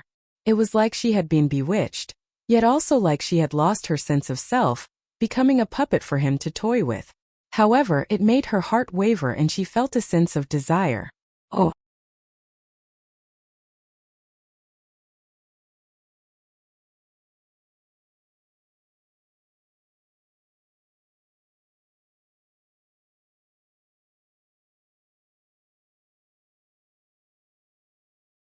Chapter 789.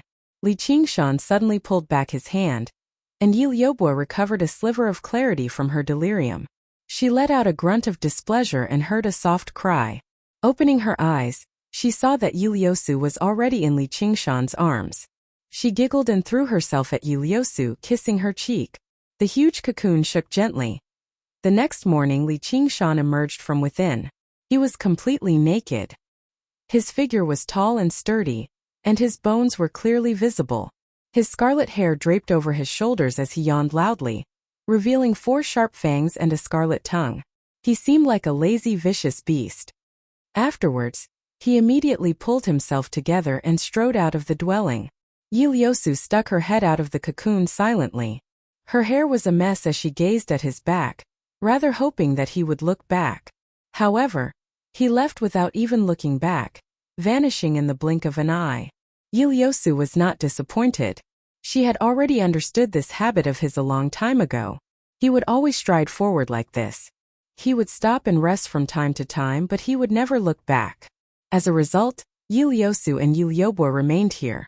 The silkworm madam's dwelling was indeed very suitable for cultivation. The density of the spiritual qi could be regarded as one of the densest on the entire Savage Mountain. In particular, in the cocoon they could calm their minds, free from the intrusion of stray thoughts. Another half a year passed. Yu Liusu underwent the second heavenly tribulation first, while Yu Liubo followed closely behind. She also underwent the tribulation successfully. After another period of rest and recuperation, on Savage Mountain Li Qingshan gazed at the sky and turned around. It's time.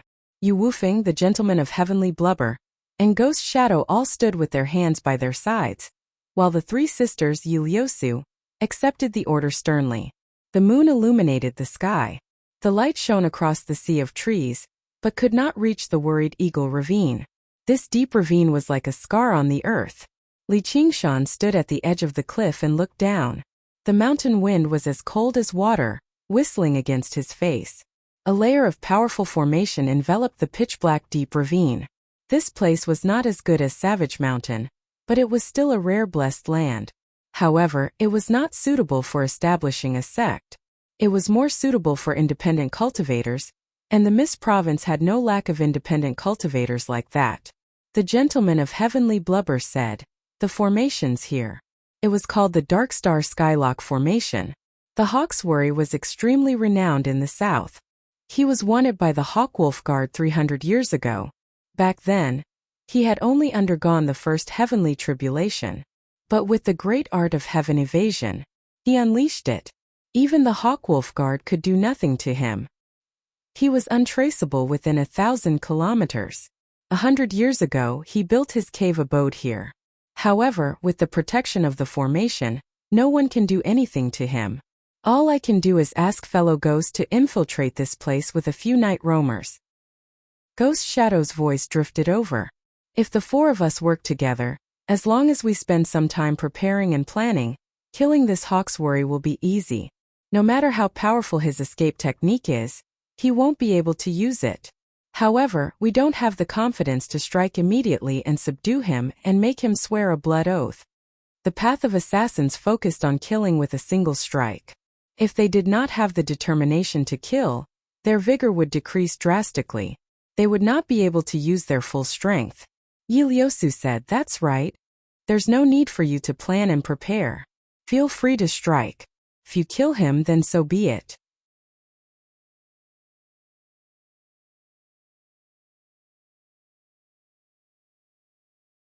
The south is so large, so isn't it easy to find a few subordinates? Then Li Qingshan said to Yu Wufeng and the gentleman of heavenly blubber, Make your preparations as well. If he manages to survive, you can't let him escape." Then he glanced at Yu Wufeng deeply. Yu Wufeng lowered his head and pressed down on the hilt of the fogbow sword. Ghost Shadow said nothing more.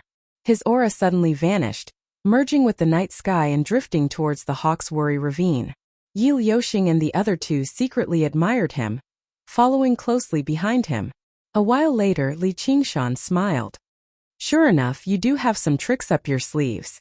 Before he had even finished speaking, a streak of light rushed into the air from the Hawk's Worry ravine. Li Qingshan did not take action. A streak of white light flew out from beside him, piercing the sky and intercepting the streak of light. A pale-faced old man in black robes appeared. He was as short as a monkey. He asked in surprise and fury, "The fogbow sword? Yu Wufeng, I have no grievances with your Savage Mountain, so why have you launched a sneak attack on me?" Yu Wufeng said nothing. He formed a seal with his hand, and the fogbow sword turned into a slithering streak of white light, surrounding Hawk's Worry. "Who's that?" "The White Hawk Commander." Hawk's Worry glanced at the man in white clothes before Yu Wufeng, standing with his arms crossed with a smile. Under the moonlight, his white clothes resembled a silver hawk spreading its wings. The gentleman of heavenly blubber who was renowned for his viciousness also stood behind him with his head lowered, doing his best to maintain a humble posture. Hawk's Worry forced himself to calm down. The fogbow sword's light was dense, but it could not trap him. Right when he was about to use the great technique of Heaven's Escape to break free, several drifting strands of killing intent froze him where he was, preventing him from moving. A while ago, if it were not for his sharp senses that had been honed from many years of life and death, he would have almost died to a terrifying assassination before he could even use his escape technique. Apart from Ghost Shadow, the other three were clearly peak assassins of the Shadow Palace, which scared him witless. Although he managed to escape by luck, he was heavily injured, even abandoning his dwelling. Yet, the first cave master of Savage Mountain intercepted him with his renowned fogbow sword. In an instant, killing intent filled the air from all directions, but it was like a bow that was ready to be drawn. Just as Hawk's Worry was thinking about a countermeasure, the Demon Suppression Tower descended from above. Demon Suppression. The four Night Roamer assassins worked together to assassinate him. The first cave master of Savage Mountain used his arcane treasure, the fogbow sword, to trap him, and Li Qingshan suppressed him in the end. No matter how powerful Hawk's Worry's escape technique was, all he could do was surrender.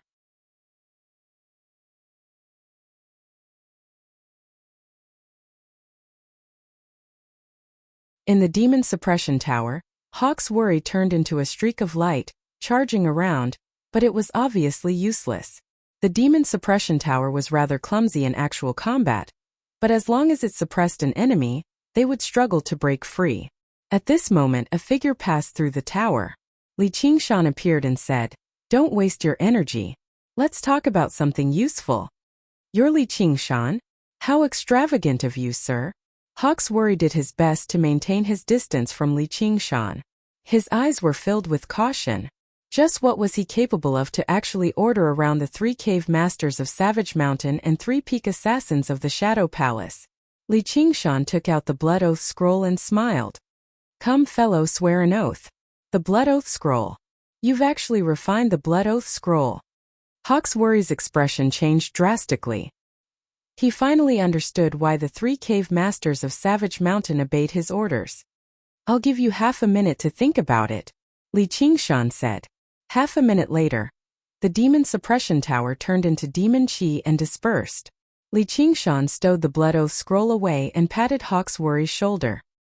He said in praise, "Fellow Hawk truly is a sensible person."